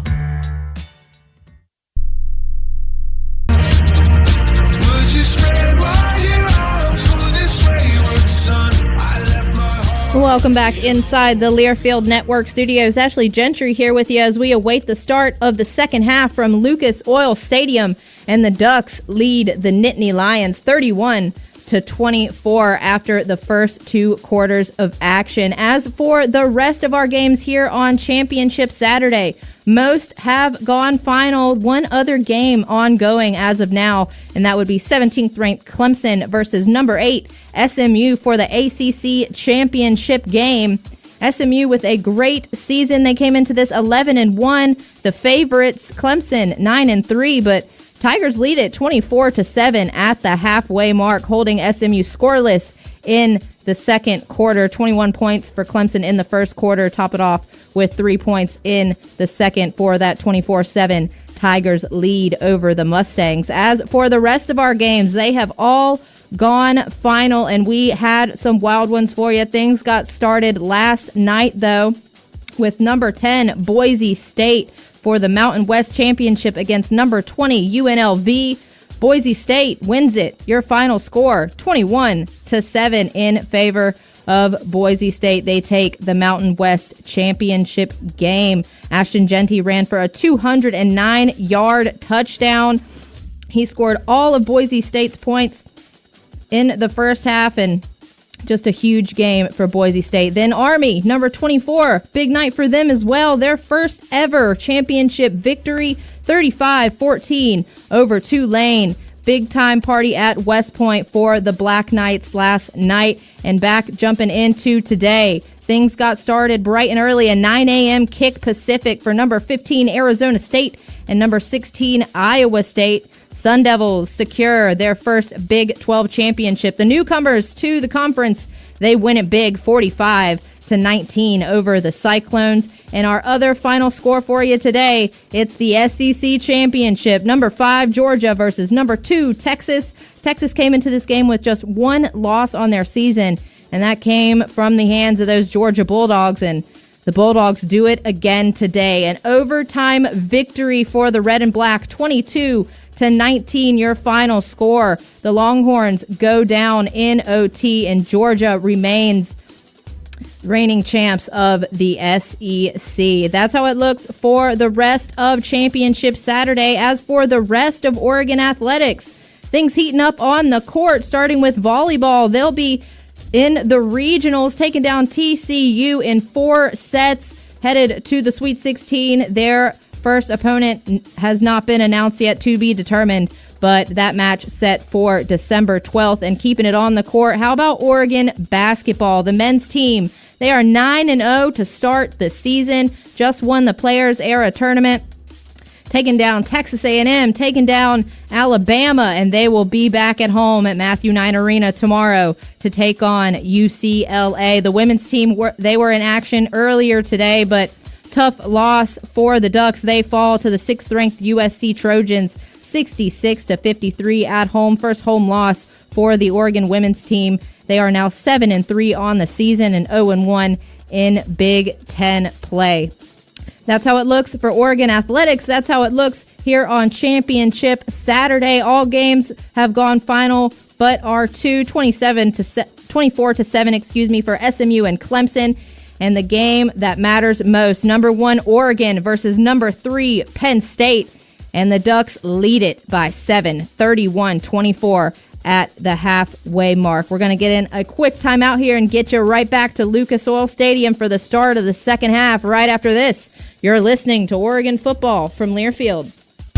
College football's most refreshing halftime show has been brought to you by Coors Light. Choose chill. Proud partner of Oregon Athletics. Celebrate responsibly. This is Duck Football from Learfield. And we interrupt you with breaking news live from the Pepsi Wild Cherry aisle. Steve, I've never seen anything like this. The bold, refreshing, and bursting with cherry deliciousness of Pepsi Wild Cherry is, well, let's just say everyone is getting wild. There's dancing, binge-watching, and this on-the-scene reporter can't wait to pop, lock, and drop it. Pepsi Wild Cherry. Go ahead. Get wild. Pepsi is proudly distributed by locally owned Bigfoot Beverages. Go Ducks, drink Pepsi. Weather in the Pacific Northwest can cause shifting soil, and that can cause foundation damage. Do you have cracked walls, sloping floors, or sticking doors? Ramjack has your lifelong solution. We developed our own patented system to stabilize your home's foundation once and for all. We're the only company that offers a lifetime transferable warranty backed by a warranty trust. Schedule your free foundation evaluation today. People who do their homework choose Ramjack. It's another great fall Saturday in Oregon. friends, family, and football. Let's keep it great by making a game plan for getting everyone home safely. If you're drinking, take a quick time out and pass the keys to someone who's not. By designating a responsible driver, you'll make sure the whole team gets to keep playing, because no day like this should end with a tragic loss for any family. Let's be in it to win it by saving lives together. Drive sober. It's the way to go. A reminder from ODOT. BECU. You've heard the name, seen the letters. But what does BECU stand for? Simply put, not-for-profit BECU stands for people. For charting your own path. For choosing what's right for members instead of what's profitable for someone else. Because they are the reason our credit union exists. So we do everything in our power to help them reach their financial goals. BECU. Power in people. All Pacific Northwest residents are eligible to join. Federally insured by NCAAF. Cast is an exclusive presentation of Learfield under the broadcasting rights granted by the University of Oregon. Reuse of this presentation is prohibited without the express written consent of the University of Oregon and Learfield. Announcers are provided by Learfield and approved by the University of Oregon. Coors Light halftime show. Thanks to Ashley Gentry back in the OSN studios. Dusty Hara continuing to roam the sideline. Jerry and Jorgie here in the Country Financial broadcast booth. I'm Joey Mack, looking at some of your halftime stats, and here in the postseason, they're brought to you by our friends at Mackenzie Willamette Medical Center. Your community hospital since 1955. Caring for our community is what Mackenzie Willamette does best. Total yards, 283 for Penn State. Balanced, 154 through the air and 129 on the ground for the Nittany Lions. Meanwhile, the Ducks, 254 total yards, 157 passing, 97 rushing yards. Penalties, a difference maker in this game. Penn State, 5 penalties for 65 yards, 2 penalties for 9 yards for the Ducks. Each team had 14 first downs. The Ducks were 2 of 6 on third down, Penn State 4 of 7, and both squads were 1 for 1 on fourth down. Total plays almost dead even. The Ducks with 42, they're averaging 6 yards per play. The Nittany Lions, 38 total plays, about 7.5 yards per play. Individually, Dillon Gabriel, 12 of 19, 157 yards, 3 touchdowns, completing 63% of his passes, a 184.7 quarterback rating for Dillon Gabriel. Tez Johnson has 5 catches for 104 yards. He's been targeted 5 times. Kenyon Sadiq, 2 catches, 2 touchdowns in this game, 30 total yards for him. Terrence Ferguson, a couple of catches for 10 yards and a score. Jordan James, also 2 catches out of the backfield. And Trayshawn Holden with 1 catch, but did have a tough drop late in that first half. Ducks ultimately took the points with the field goal. That was a critical play toward the end, and there's always so many of those as these games continue, these high-pressure situations, as Oregon leads Penn State 31-24 here on the Coors Light halftime show. Individuals for the Ducks rushing attack, 15 carries for 53 yards and a touchdown for Jordan James. Noah Whittington, 5 carries for 36 yards. Dillon Gabriel's carried it 3 times for 8 yards. On the Penn State side, let's start with rushing. Nicholas Singleton, 6 carries for 82 yards. Busted the long one of 41.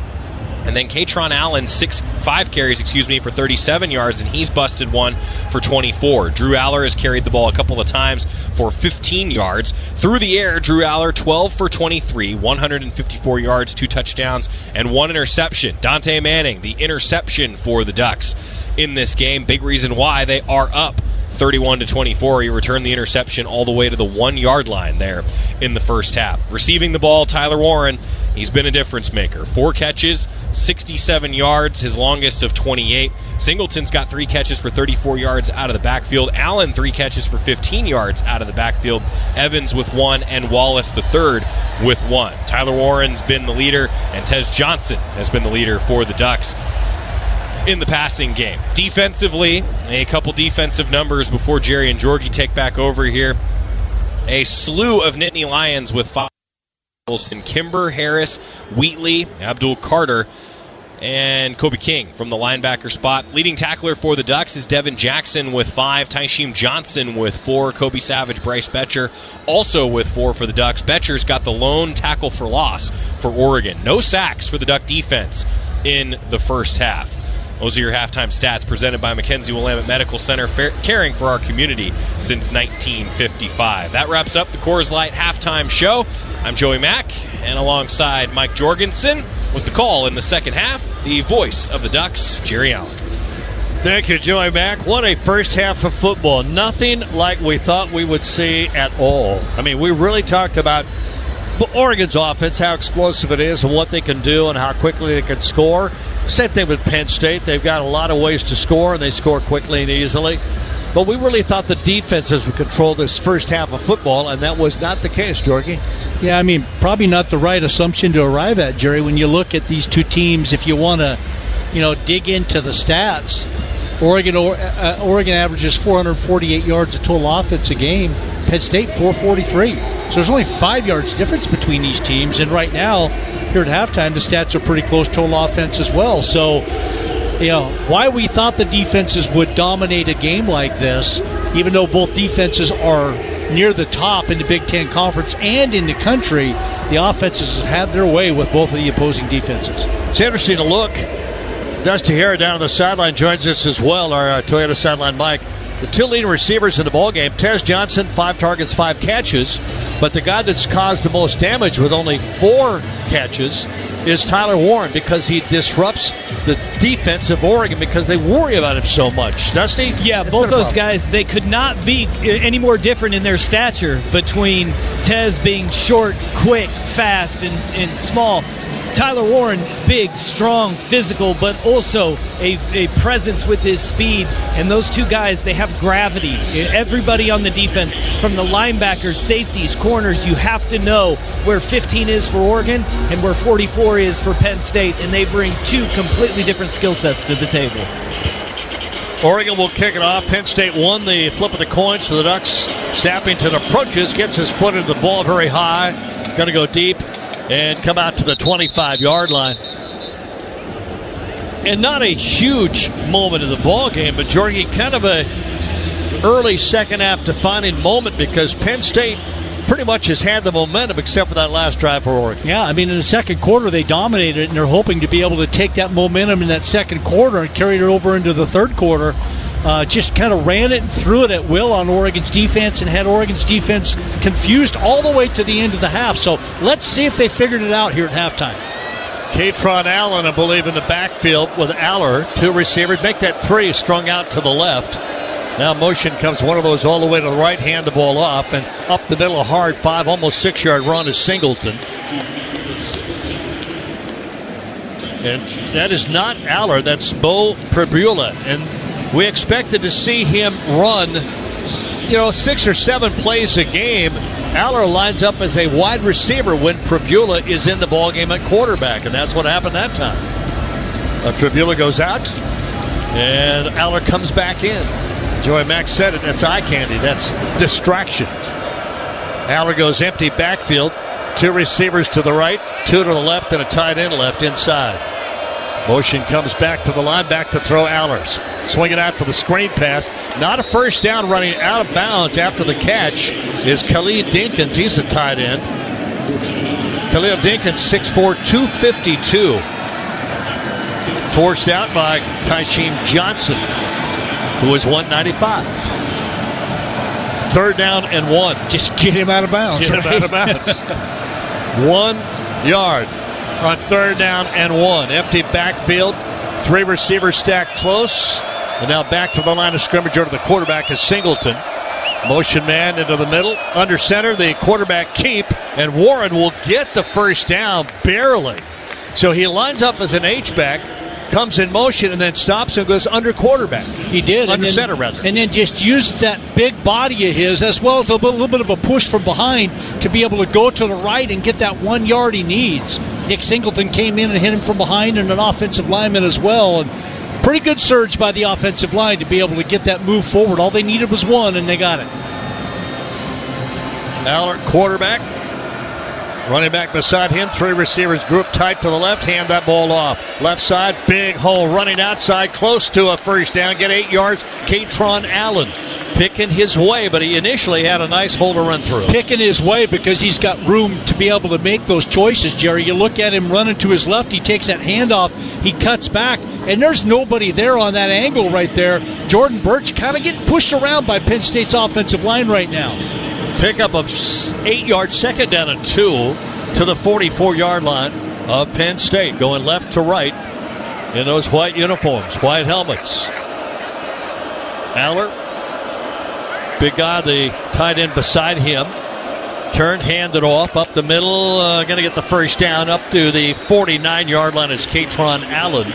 And Derek Harmon wraps him up, but not before he gets 4 for the first down. The way that they've opened up this second half, running the ball, going with a quick count right here, it almost looks like they don't need to throw the ball.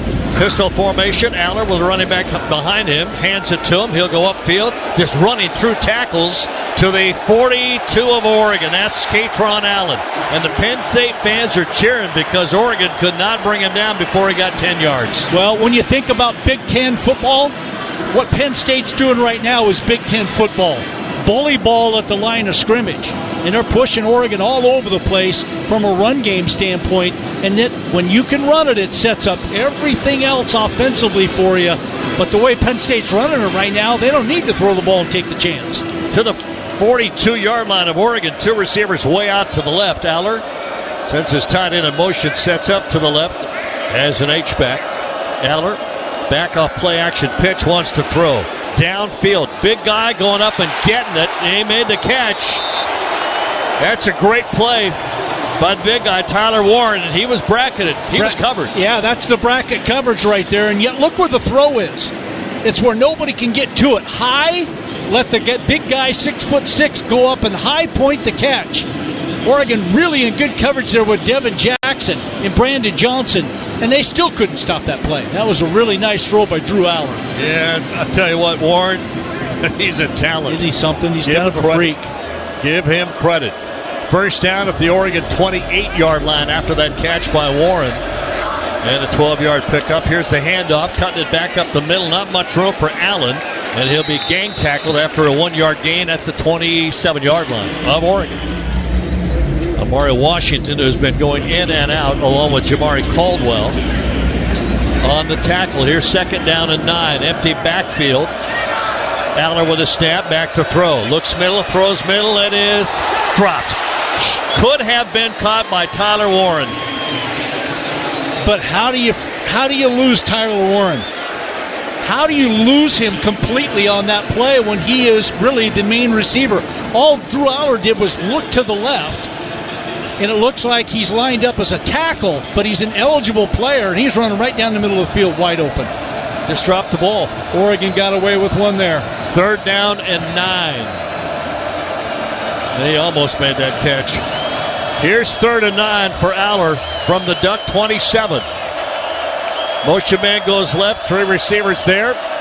Keeps the ball, goes up the middle. Gets hit, going to be short of the first down as the pile moves him to about the 23-yard line, and that's it. It's going to be 4th down. Oh, wait a minute. No flags, please. I think the pile was just moving and pushing, and everybody, offensive lineman and defensive lineman combined, to keep going after the whistle, so nobody at fault.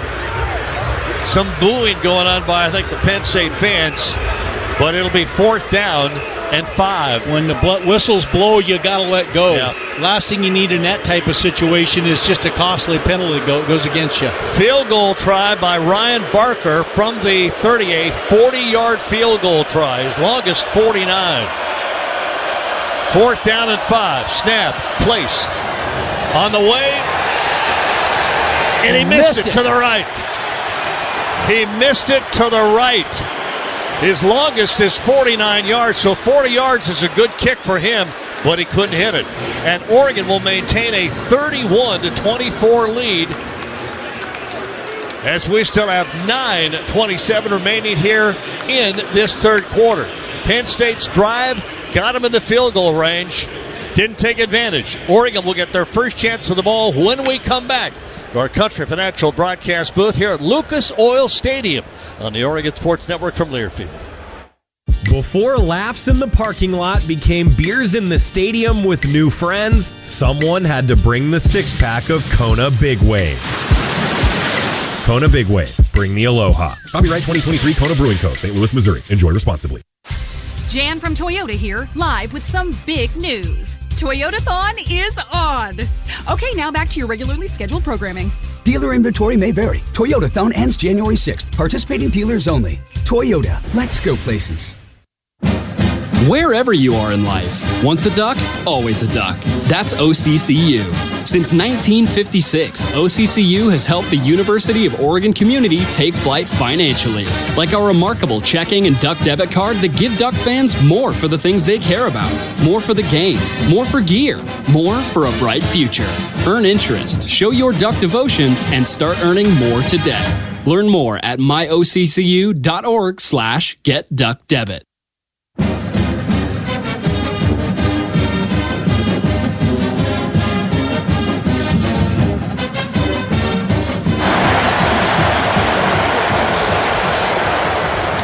Welcome back to Lucas Oil Stadium. They're showing Player of the Year, Quarterback of the Year, Tight End of the Year, all the Big Ten Conference award winners on the big screen here. And Penn State fans and Oregon fans are both getting a chance to ooh and ah and yell and cheer.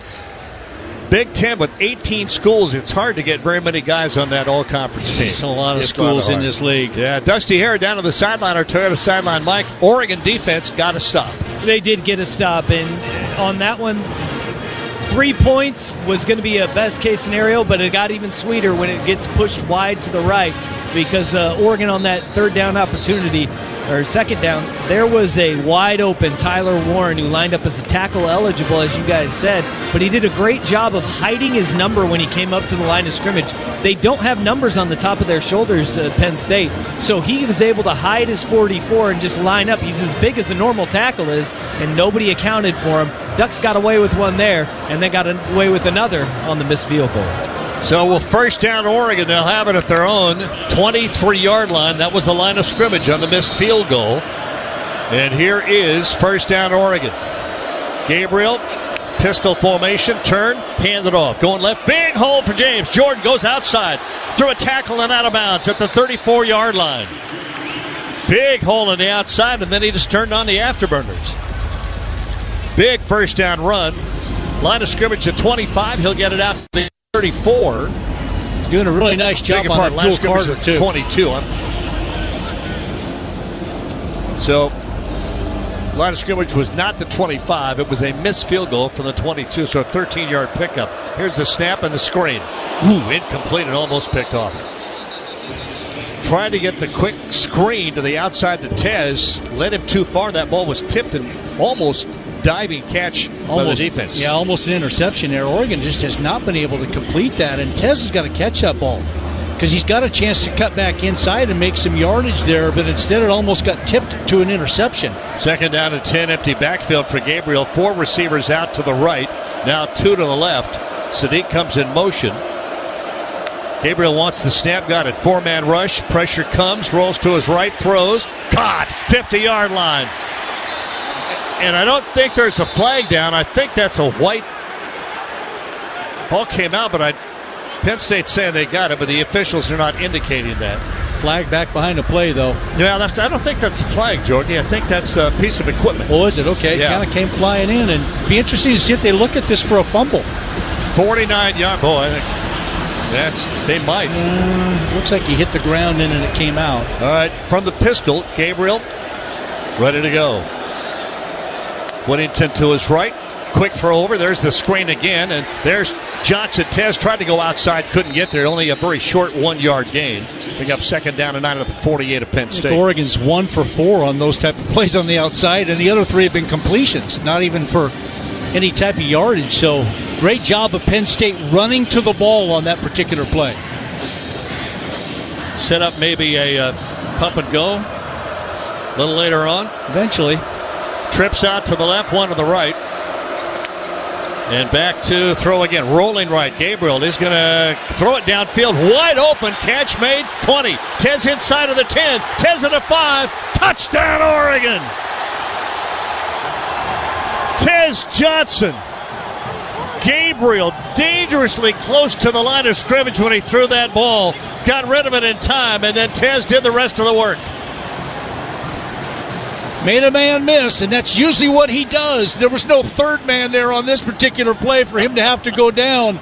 But all it takes is a little bit of an outside the contain play by Dylan Gabriel, and then he finds a wide open Tez Johnson in the middle of the field. Big mistake by the free safety back there, Jalen Reed, coming up on that play. Atticus Sappington for the extra point. Snap, place, kick up. Good. 38-24 with 7:36 remaining. And Tez Johnson can be a difference maker for the rest of this ball game. Dusty Hare, Penn State having trouble keeping with him.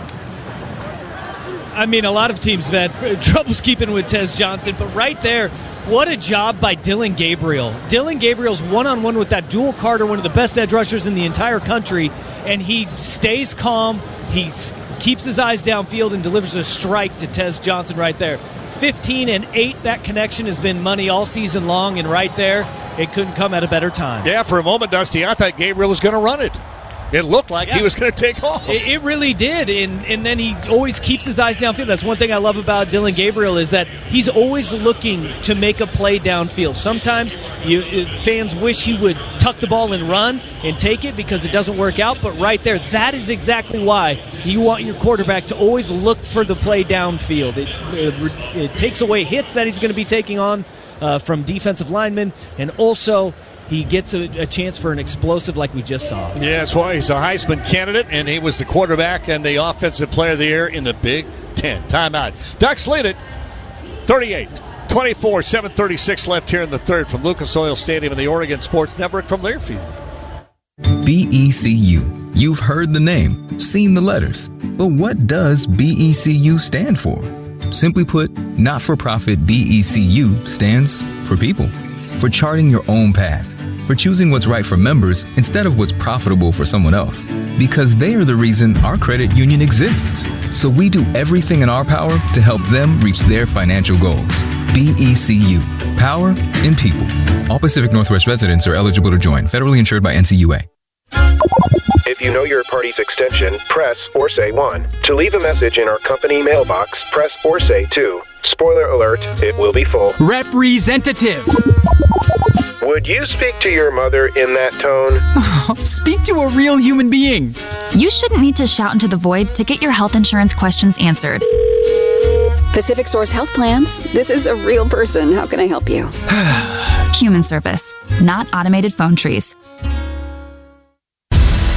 Oregon. Touchdown. Yes. Penn State. Stewart with a grab. From the Country Financial Broadcast Booth, live from Lucas Oil Stadium in Indianapolis, alongside Mike Jorgensen, here's the voice of the Ducks, Jerry Allen. Ducks 38-24, Jorgie. That's a nice drive. That sure was. A much-needed drive, too, Jerry. Toyota drive summary for the Ducks. 5 plays, 77 yards in a minute, 51. Tez Johnson, the last 48 yards from Dylan Gabriel with the touchdown catch. Sappington's extra point. It's Oregon 38. Where's the score? It's 38-28, right? 24. 38-24. I'm looking for the score. Do you think I would track that? I've been trouble finding it on both ends. 38-24 Oregon, 7:36 left here in the third quarter. By the way, Dylan Gabriel getting outside of containment there really set up the ability for Tez Johnson to get open, and then once Tez gets the ball, it's all him from that point on. Duck football brought to you by Country Financial, proud supporter of your Ducks, makes insurance easy. Worry less. Feel more confident with insurance designed to meet your specific needs. Experience more with Country Financial. Oregon a little bit confused on the coverage. 3 receivers out to the left. Now they get set. Is everybody ready? Snap to Aller. Aller rolling to his right. Throws a little swing pass out to the right, and that's going to be the tailback out of the backfield. Singleton, who pretty wide open. Obviously they weren't ready there.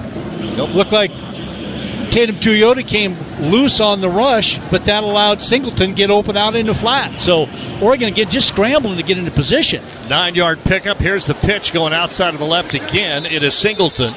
He will get close to, and he'll just get the first down at the 36-yard line. Chased over there by Nico Reed. Didn't need much, but he got all he needed. So a new set of downs, move the chains for Aller and the Nittany Lions. 6:58 remaining here in the third quarter. 2 receivers, 1 each way in a full house backfield. 2 running backs beside, 1 behind in the pistol. Going to go back and hand it off. Trying to go outside and upfield to Singleton again, and he'll get about 5 as he'll go to the 41-yard of Penn State. Betcher on the stop. Pretty easy 5 yards there. When you've got that full house backfield in a triangle formation and you got a blocker like There's a snap and an overthrown ball to Warren. But Penn State went with a quick snap, tempo offense, and Aller just threw way over a wide open Warren down the left-hand side. Yeah, being covered. Looked like out there by one of Oregon's linebackers. I think it was Bryce Betcher, but he was open over on the sideline. Brings up third down at 5. Yeah, Betcher was late getting over to him. So the big guy, Warren, goes way out to the left. On 3rd and 5, Aller. 2 receivers each way. Big guy motions. Aller back to throw. Throws it out, incomplete. Tried to get Allen, the tailback, out of the backfield on a little swing pass, a little wheel route. Didn't work. He got hurried and frankly didn't set his feet. Drew Aller there really undisciplined in the way he set his feet fundamentally. He's throwing that ball fading back and kind of sidearm to get it around Tuiyoti's hand. It was like a knuckleball. Go downstairs to Dusty Hare in a moment as the punt coming up from Brian Barker. Gary Bryant Jr. back at the Duck 10-yard line. Awaits the punt. Actually, it's Riley Thompson, who averages 42 yards a punt. Ducks come, don't get to him. Very high, wobbly punt toward the sideline. It's going to bounce inbounds, be caught by Gary Bryant, go down at the 9-yard line. Dusty Harris sideline, our Toyota sideline. Mike, we got a ball game, huh? Yeah, we got a great ball game. And, Jorgie, you said it, when Aller didn't get his feet set, he looked like a second baseman trying to turn a double play when a slide comes in because Tatum Tuioti was bearing down on him, and it took his line of sight. So he's almost like, if you can imagine, the second baseman, when his legs get taken out, falling to the right, trying to angle that throw in, and it was just enough from Tuioti. You may not get the sack, but you impacted that throw tremendously. Our Toyota sideline, Mike, with Dusty Hare. Les Schwab. Well, I'll tell you what. Let me tell you about Les Schwab when we come back. We're out of here at the Country Financial broadcast booth from Lucas Oil Stadium for the break. 38-24, Oregon with the lead. 6:14 left in the third on the Oregon Sports Network from Learfield. Are you prepared for an emergency or disaster? Because it's not a matter of if, but when. Don't find yourself saying, I'll trust water bottles and a flashlight to save the day, but I'll be proved wrong. With a tornado approaching, I'll realize that I like a wheelchair-accessible shelter. When the floodwaters rise, I'll be up in the attic with 20 cans of beans. It's a recipe for disaster. Let's prepare so we all have a better story to tell. Get started at ready.gov/older adults. Brought to you by FEMA and the Ad Council. Comes to a gun suicide attempt, all it takes is a moment. My son, Ricky, took his life by the use of a firearm. It broke me, and I contemplated suicide. My grandson, I was going to have to be here for him. I still own my firearm. I keep it in a safe because I want to keep my grandson and myself safe. Store your guns, locked, unloaded, and away from ammo. Hear more safe stories at endfamilyfire.org. Brought to you by Brady and the Ad Council.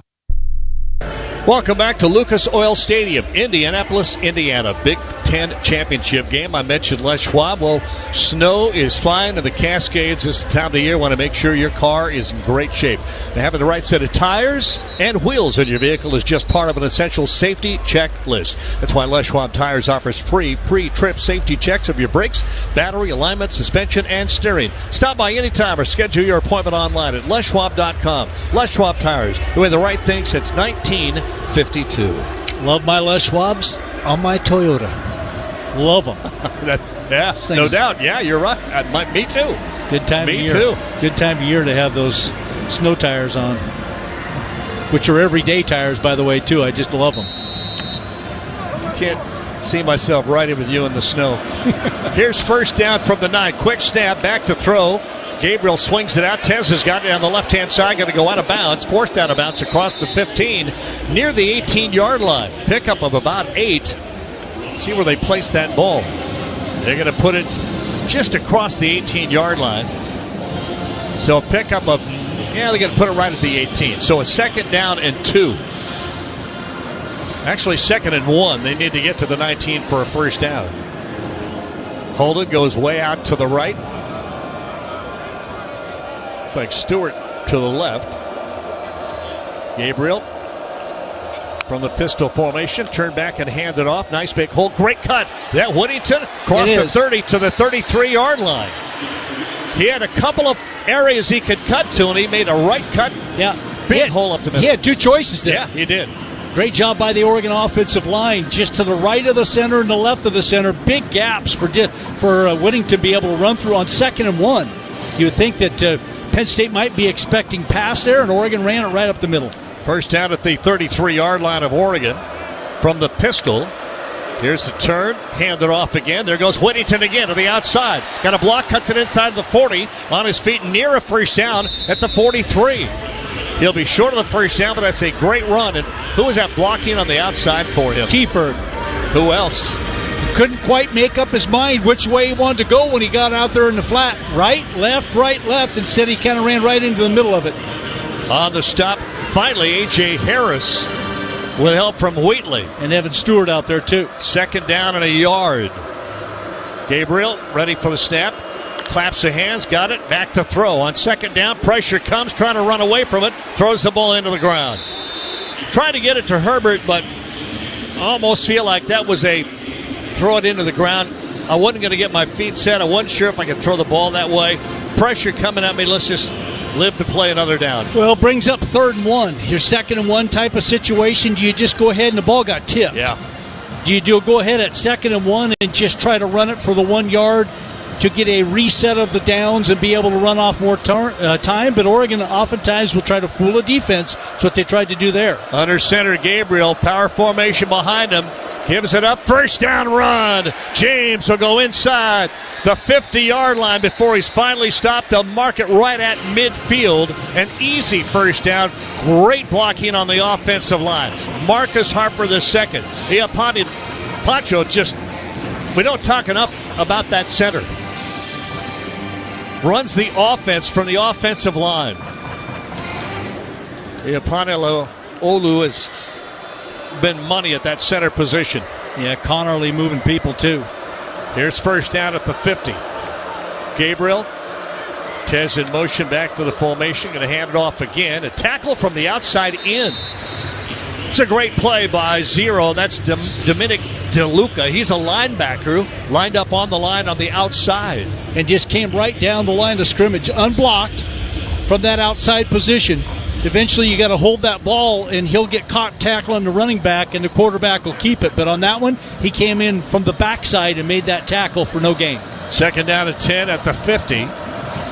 Clock down to 3:19 left here in the 3rd quarter. Gabriel, 2 receivers out to the left. Now Sadiq in motion to the right, 2 receivers out there. Quick handoff, Whittington up the middle, going to get about 4. He'll go just close to the 46-yard line of Penn State, where it'll be 3rd down and long, 3rd down and 6. So what do the Ducks dial up here? Well, a big important play here for Oregon. Yeah. You get a first down here, you can almost run out the 3rd quarter with the next 3 downs regardless of what you do. So this is a huge play. Whittington in motion, goes out to the left, empty backfield for Gabriel. 3 receivers to the right. Gabriel says, no, let's pause for a moment. I'm going to check the play. You only got 9 on the play clock. Got to hurry. Whittington back to join him. Snap a center, back to throw. Looks left, throws it left. Catch made. Whittington cannot get outside. Just back to the line of scrimmage, and it'll be 4th down. And Oregon will bring the punt team on. Boy, just got to make a first down there. And having to dump that ball so quick out to Whittington, and again, it's Abdul Carter and his speed that he sees. Once he figures out it's going to be on the outside, he runs so well for a defensive end. That's why he's the Defensive Player of the Year in this conference. He's 6'3", 252 pounds, and he runs like a running back. He does. 4th down to punt coming. Ross James. Chance to Penn State deep. Very, very high. It's going to bounce inside the 10. Be caught at the 2-yard line by the Ducks. Who made the grab? Dalen Austin on the special teams for Oregon got down and in essence made a fair catch of the ball at the 2-yard line. The defense can do that if the offense or the punt return team gives up the ball and does not try to return. That's a free ball to catch and down. They put it at the 3-yard line. So a great punt by Ross James. Great hang time. I say it was Luke Dunn. I beg your pardon, Luke Dunn with that punt. Very, very high hang time. We got a timeout. We'll take it. Oregon 38, Penn State 24. Third quarter, a minute 40 left here at Lucas Oil Stadium. From our Country Financial broadcast booth, we're back after this on the Oregon Sports Network from Learfield. As a local community credit union founded by teachers, OnPoint is committed to supporting the students and faculty at the University of Oregon. And on game day, we're right there with you, on the field, in the bleachers, and in the classrooms. Drop by our local branch today and discover the many ways OnPoint can help support your financial well-being. OnPoint Community Credit Union. People are the point. Federally insured by NCAA. Equal housing opportunity. Before getting together with friends during pregame turned into an epic tailgate party, someone had to bring the six-pack of Kona Big Wave. Kona Big Wave. Bring the aloha. Copyright 2023 Kona Brewing Co., St. Louis, Missouri. Enjoy responsibly. Jan from Toyota here, live with some big news. Toyotathon is on. Okay, now back to your regularly scheduled programming.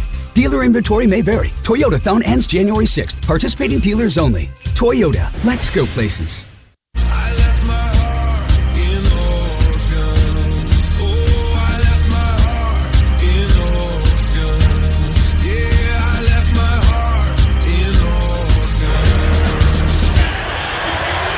Welcome back to Lucas Oil Stadium. A 38-24 Oregon lead. Penn State pinned deep. Duck football brought to you by Toyota.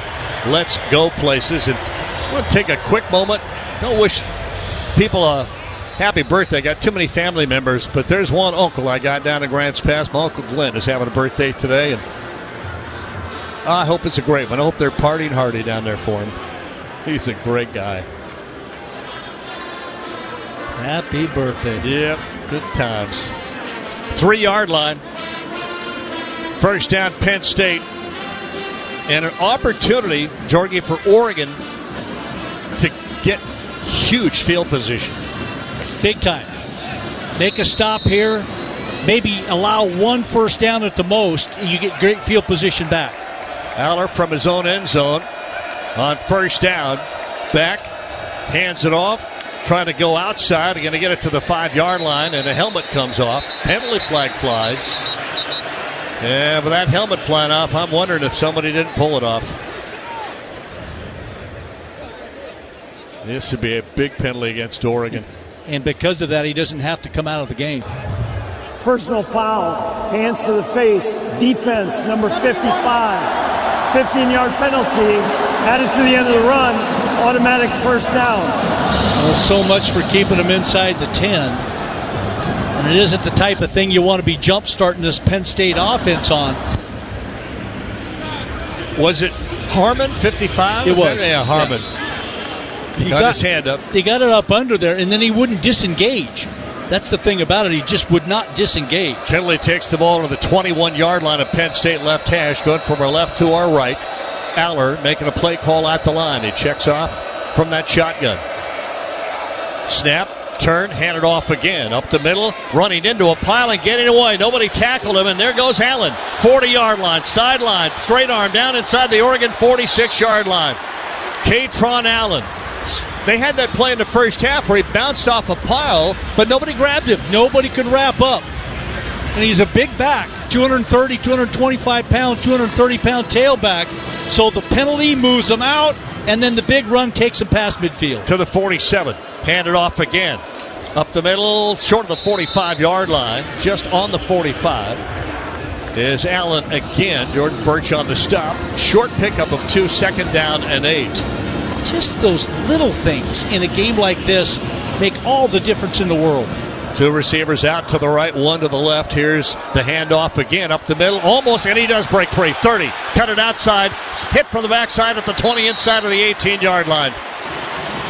Allen is getting through a hole in the middle, and then there's nobody there to stop him. Chased down by Tysheem Johnson on the final play here of the third quarter. It'll be first down and 10 from the Oregon 19-yard line for Penn State. This is the end of the third quarter. Disappointing. You had Penn State at their own 3-yard line.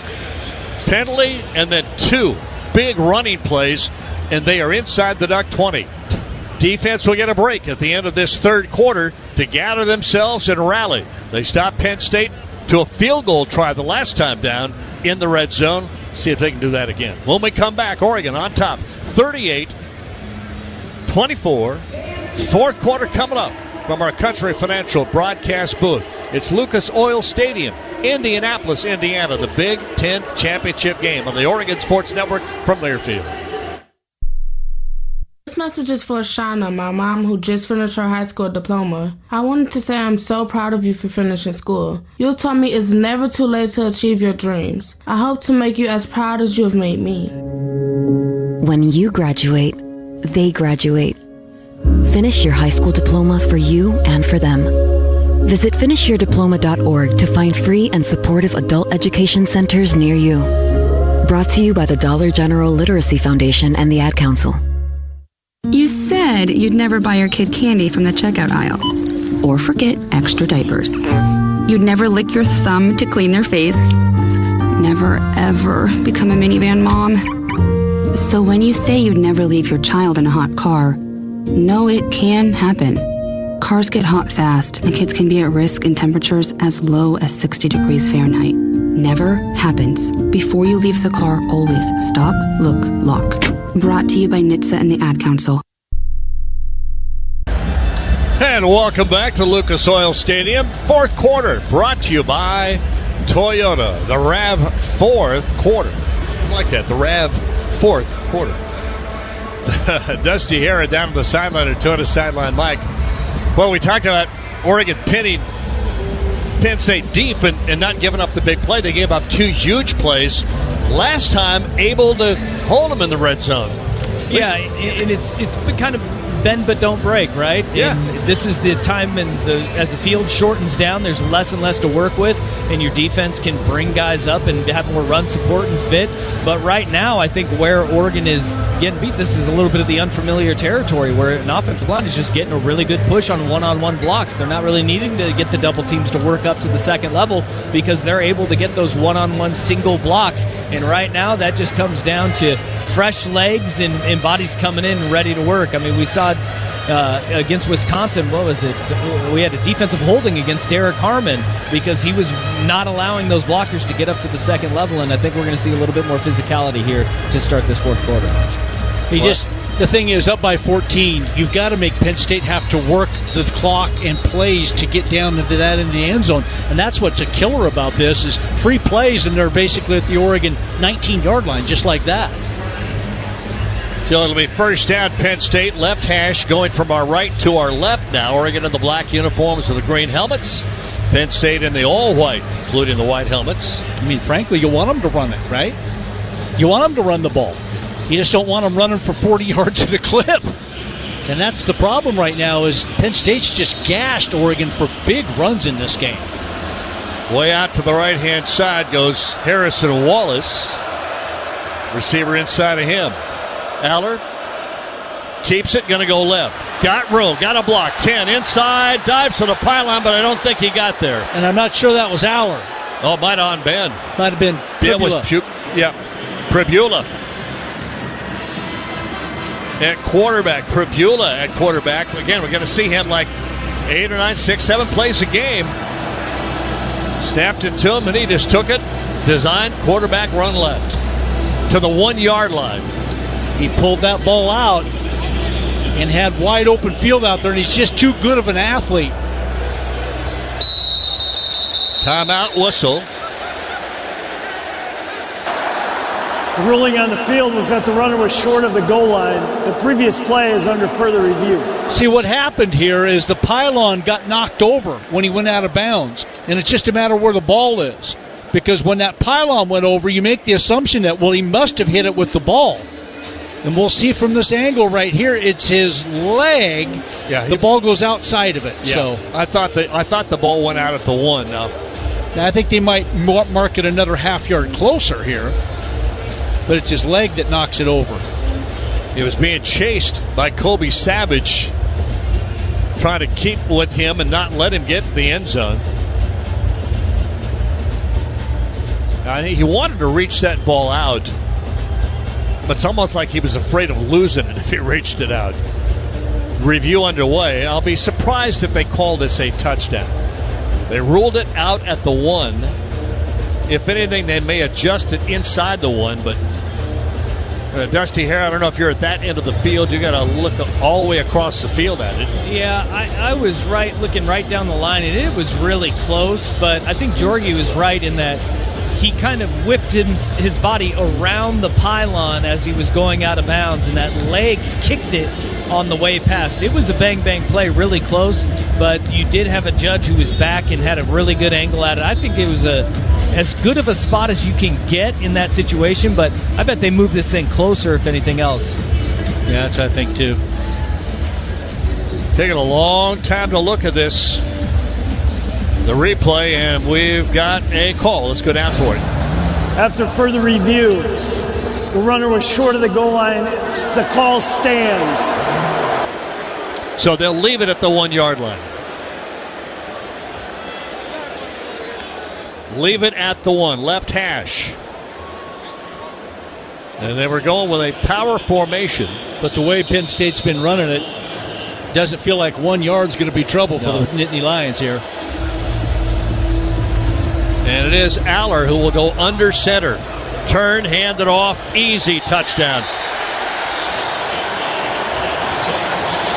Katron Allen over the left-hand side.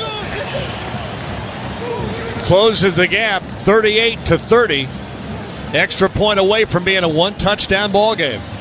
Up by 2 touchdowns, don't make a third down conversion, give the ball back to Penn State, and you think you're in pretty good shape when Penn State takes over inside their own 5, but just like that, right down the field.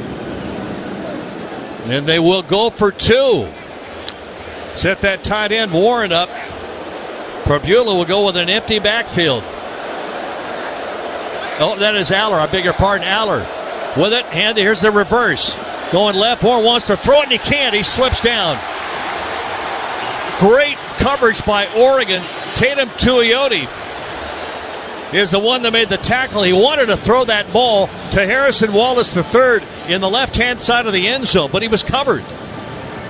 I think it was Harrison who went down here and tried, and that's where he wanted to go. Or even to Aller, but just great coverage by Oregon. Great coverage by Oregon. So the 2-point conversion does not work, and Oregon will maintain an 8-point advantage at 38-30. But that scoring drive, way too easy for Penn State when they're backed up at their own 3-yard line. Still early fourth quarter, 14-17. Our fourth quarter brought to you by the RAV fourth quarter Toyota. Yeah, that Toyota drive summary for Penn State. They went 6 plays, 97 yards, and only 223. Allen, a 1-yard touchdown run, but the failed 2-point conversion. It's Oregon 38, Penn State 30. Ton of time left in this game. 14-17 here in the fourth quarter. No, Whittington deep, just outside the end zone at the 1. Approach of the ball, foot into it, punches it high, and this will go into the end zone and come out to the 25. Well, this is the time of the ball game when you can't blink. If you got an offense capable of scoring the way Oregon is, and Penn State, which is showing they are capable of scoring fairly easily so far, whichever defense blinks here or offense doesn't take advantage, big advantage, opposition. Pressure somewhat on Oregon right here, even though they have the lead. Holden goes way out to the left. Empty backfield for Gabriel. Now Whittington in motion, comes across. Gabriel keeps it, lost the ball, but I think he got back on it. Near disaster. Gabriel, instead of handing the ball off to Whittington, kept it, and he just had it stripped. Looked like the play was going to work pretty well if he could hold on to the ball, but he got stripped, it looked like, by number 92. So basically no gain as he got back to the line of scrimmage, or maybe a half yard short of it. 2nd down and 10. Snap and back to throw. Swings it out.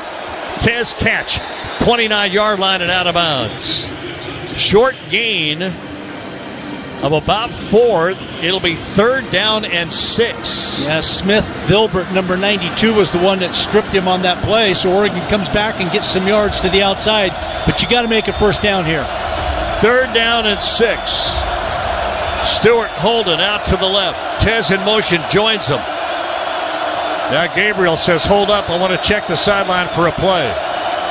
Penn State makes their adjustments, and now Oregon ready. Gabriel, snap and back to throw. 3-man rush. Gabriel steps up, throws, caught. James out of the backfield, first down. Up to the 40-yard line and out of bounds. Only a 3-man rush by Penn State. Safety valve.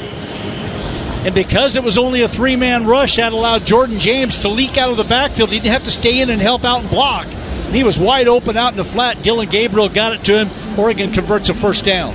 40-yard line, right hash where he went out of bounds. One receiver way out to the left. That looks like Tez. Nope, Tez is in motion. He will go out to the left now. Gabriel ready from that shotgun. Snap, quick throw over. Here's the screen again, and it does not work. Oregon's screen game is just not there tonight. A.J. Harris saw it coming and almost got to Tez before he caught the ball. Yeah, and it's not a matter of it not being there. It's a matter of Penn State being ready for it and defending it well. Loss of 2 on that screen. 2nd down and 12. Empty backfield, Gabriel. Oregon's going to bring Gary Bryant Jr. into the ball game as a receiver. Still empty backfield. Plenty time on the play clock. If the official will get out of the way. He's still standing there. I'm not sure why he was standing there. Snapping the ball, Gabriel. Back to throw. Runs to his left. Now will try to make it on his own. Going to get to the 42.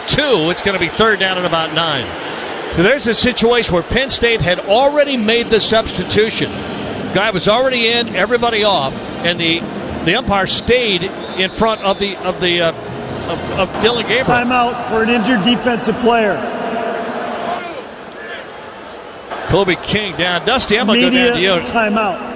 Keep from being overly frustrated here. That's a rule that I hope is going to be changed, but the players had exchanged. Penn State had substituted. Oregon wasn't substituted anymore. The umpire stayed up near the line of scrimmage and would not let Oregon snap the ball, and Oregon had to kind of hurry up that snap. Yeah, and at that time, though, they brought on a very late substitution, and Chase Meyer, Devon J. Thomas, came off the field very, very slow. Very slow. He got the instructions from the sideline to slow down even more to try and draw the delay of game. Now, timeout on the field.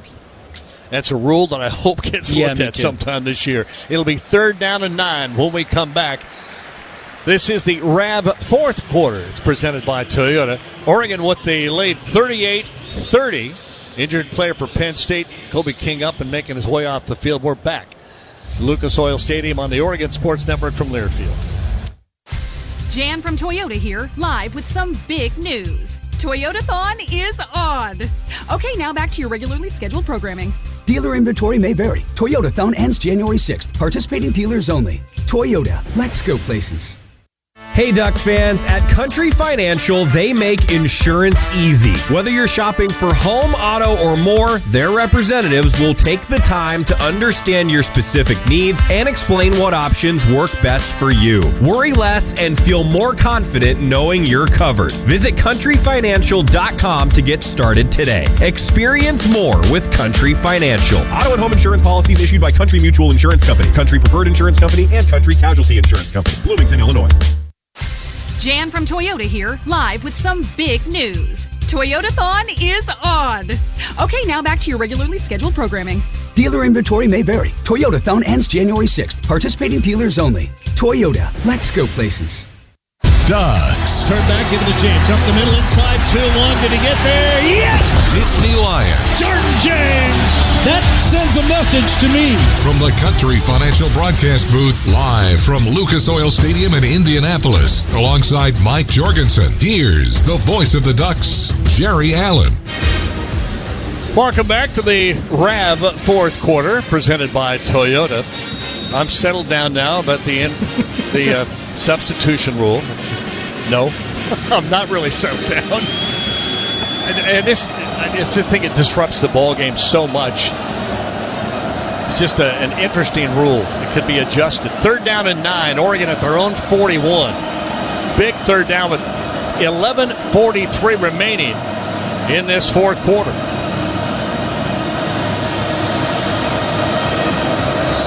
Gabriel will send Holden way out to the left. Inside of him, Stewart. Tez inside of him. And Ferguson a little wide to the right. Now empty backfield. Whittington goes to the right. 3rd down and 9, back to throw. Comes the blitz. Steps up, throws. Catch made.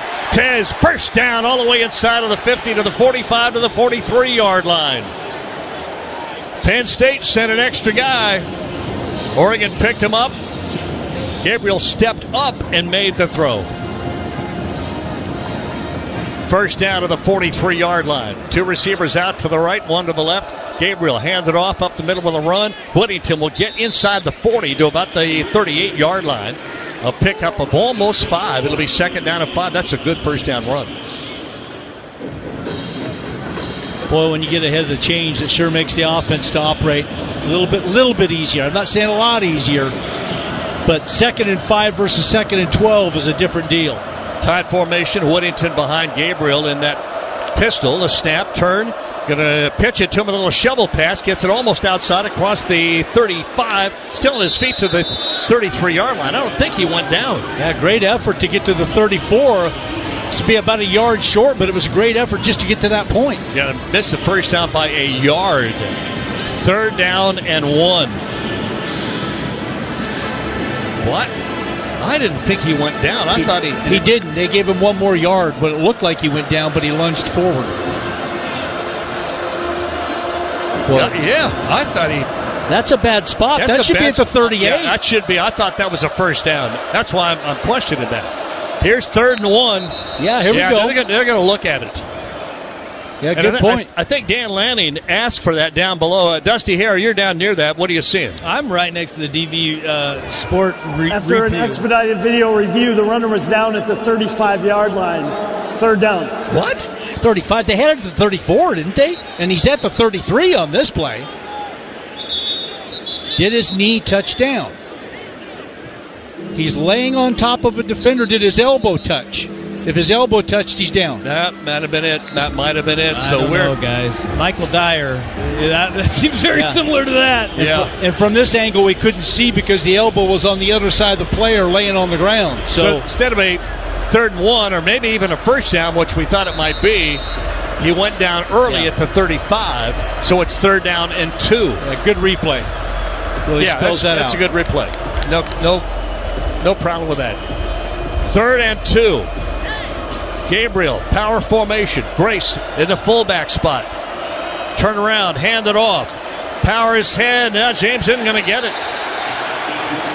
He's going to get back to the line of scrimmage, and that's all. It'll be 4th down and 2. 4th and 2, not field goal range. Oregon go mode here. You don't want to punt it away. You only gain not much, so they're going for it. Ferguson out to the right. Other 3 receivers go left. James to the right of Gabriel. 4th down and 2. Gabriel, snap, back to throw. Looks, throws, caught. Ferguson, first down inside of the 15-yard line. Gabriel waited and waited for Ferguson to break free over the middle. He got there. Finally, Davion Collins wraps him up, but it's first down and goal. Oregon at the 10. What a clutch throw and catch. 15, not first and goal, 1st and 10 at the 15. Yeah, it was clutch throw, clutch catch. 4th down play. And Penn State trying to hurry players in and out. Here's Gabriel ready to go on first down. Hold it out to the right. Tez to the left, hand the ball off, running right, trying to get the edge. James going to get the 10, going to get inside of the 5 and out of bounds around the 4-yard line. Stops the clock, and they'll restart it at 8:11 left here in this 4th quarter. 4-yard line is where he went out of bounds. Timeout for a defensive player's helmet off. It must have been Stewart. He's the one coming out of the game. That might have been Stewart. Trayshawn Holden lost the helmet. So first and goal from the 4. Make that the 3-yard line, right hash. Now, wait a minute. Now they're going to stop play and discuss something. The officials come together. Maybe the clock.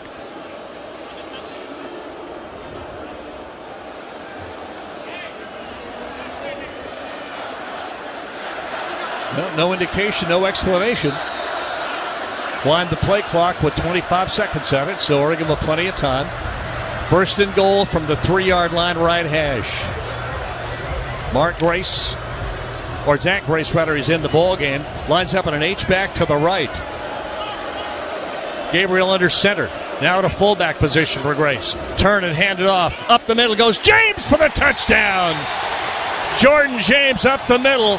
Zach Grace started as an H-back, shifted into the fullback spot, and Oregon had plenty of blocking to give a hole for Jordan James to go up the middle easily for the touchdown. Some great blocking on the interior. Kenyon Sadiq lined up kind of as an H-back and then shifts back to the left, so you got 2 tight ends coming left. And then once Jordan James gets 3 or 4 yards worth of momentum, you got a safety trying to tackle him at the goal line. That's not going to work out in that type of situation. What a great drive by Oregon. Extra point try. Looked like Sappington for the extra point. Wait for that snap. Good placement, good kick up. And it is good. With 7:28 remaining, Oregon with a nice drive to make it a 2-score game. And not just 2 scores, but a 45-30, 15-point lead with 7:28 remaining here in this fourth quarter. Break time from Lucas Oil Stadium. Where's my Tums? Timeout here on the Oregon Sports Network from Learfield. Jan from Toyota here, live with some big news. Toyotathon is on. Okay, now back to your regularly scheduled programming.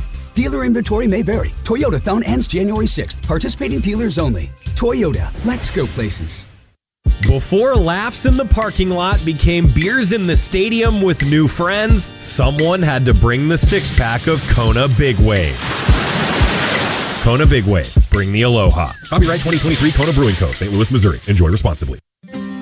First Interstate Bank is the proud sponsor of the Community Hero Program. Throughout the year, Duck fans have been submitting stories about heroes in our community. And First Interstate Bank wants to recognize Denise McCallum. Denise's love for animals and people is boundless, caring for strays, supporting neighbors in need, and even helping animals in the Philippines during typhoons. Despite battling cancer, she remains selfless, driven by faith, and always ready to lend a hand. On behalf of First Interstate Bank, thank you, Denise McCallum.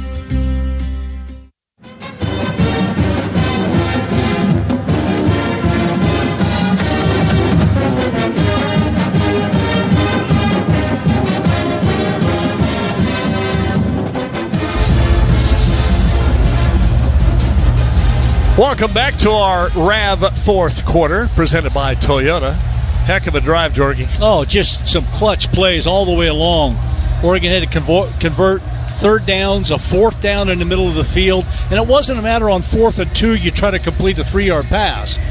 It was 15, 20 yards down the middle of the field to Terrence Ferguson, so a little bit more difficulty on the throw, but reliable hands with T. Ferg, and the first down in Oregon 2 plays later is in the end zone. Toyota drive summaries, 12 plays, 75 yards, 6:49 is what it burns off the clock.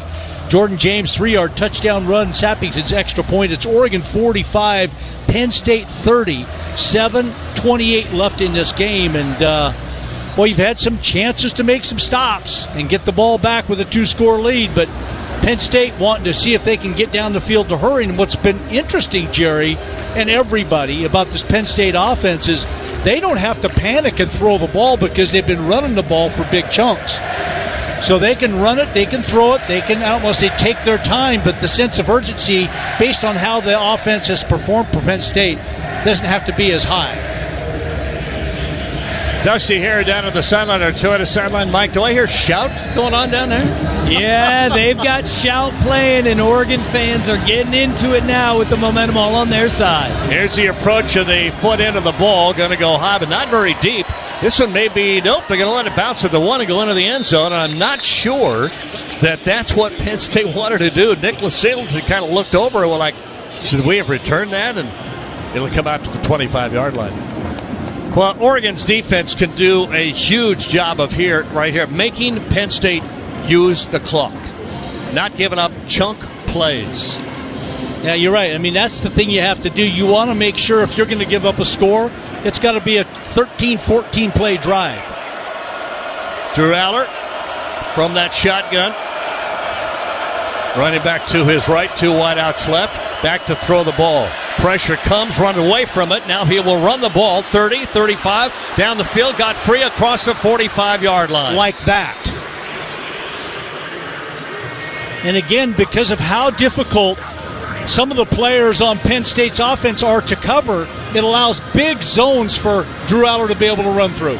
First down at their own 47. Snap and Aller back to throw again. Looking at the right throws and incomplete. Tried to get it to Tyler Warren, that big tight end, but he overthrew him. Close was Kobe Savage, and it'll be second down and 10. Yeah, Savage was going to jump that pattern quick because he knew he was running that quick out pattern. That's where it was going.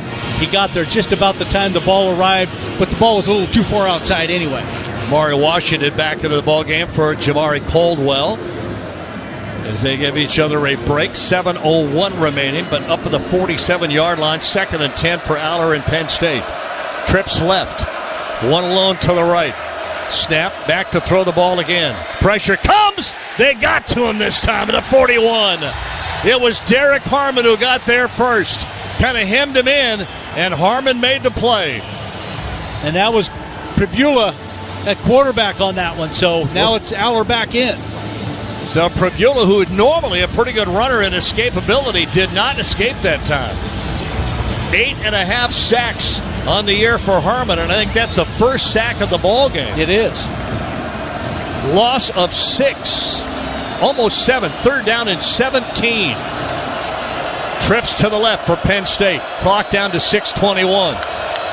Aller with a snap back to throw. Looks, throws, wide open. Catch made, tackle made, first down. Wide open is Harrison Wallace III. I mean, nobody within 15 yards of him. Oregon comes with what looks like a corner blitz, but nobody came up on the receiver on that corner blitz play. First down to the 43 of Oregon. Aller back to throw again. Swings it out. Diving catch made at the 35-yard line by Omari Evans. 5:52, clock moving. He might have gone out of bounds as he made the catch, so that stops the clock. And it's a catch. It is a catch, first down. No, now they're going to say maybe no catch? He caught that ball. If they review this, he caught that ball, in my opinion. They're moving back to the 42-yard line, second and 10. Here's the quick screen pass to the big Tyler, and he is not going anywhere. Tyler Warren got wrapped up right away by Kobe Savage in the attempted screen pass. Great response by Oregon's defense, and I'm still a little confused on that previous play. I mean, Nathan said he didn't catch it. He caught that ball. Caught the ball. Got a little break right there. Yeah, James Franklin not happy that they didn't even take the time to review it.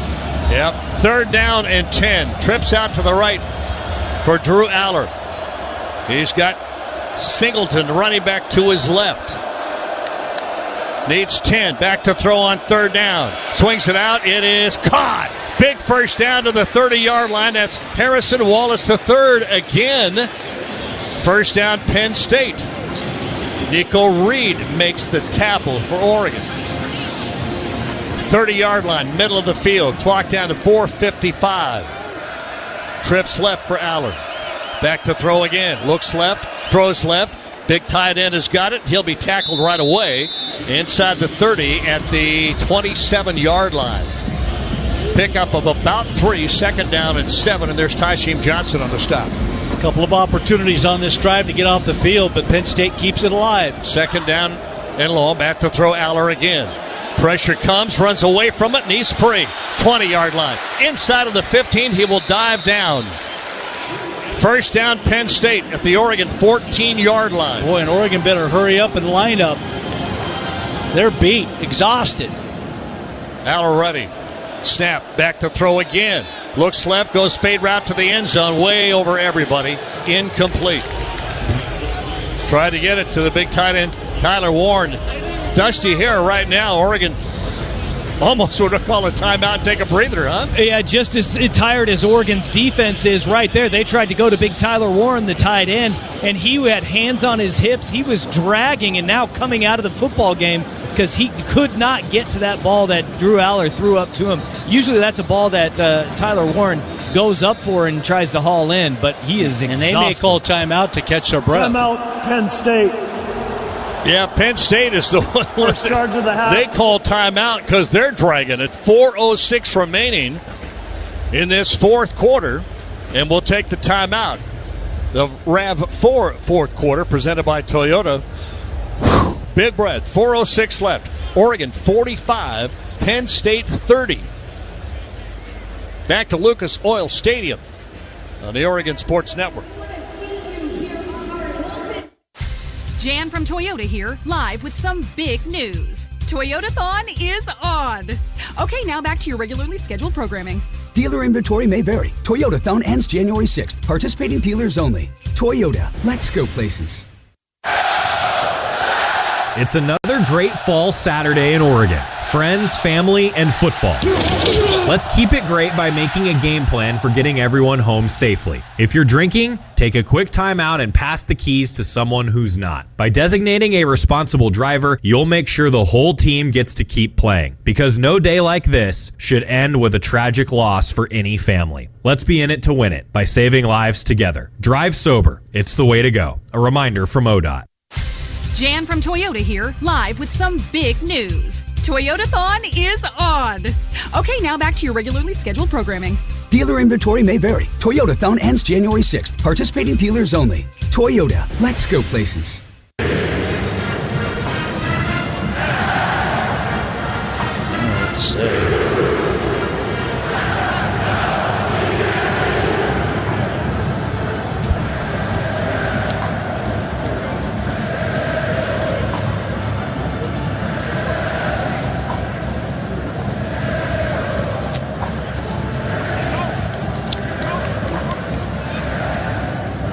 Welcome back to Lucas Oil Stadium. 2-minute warning in our RAV fourth quarter presented by Toyota. Dusty Hara, Jergy join in.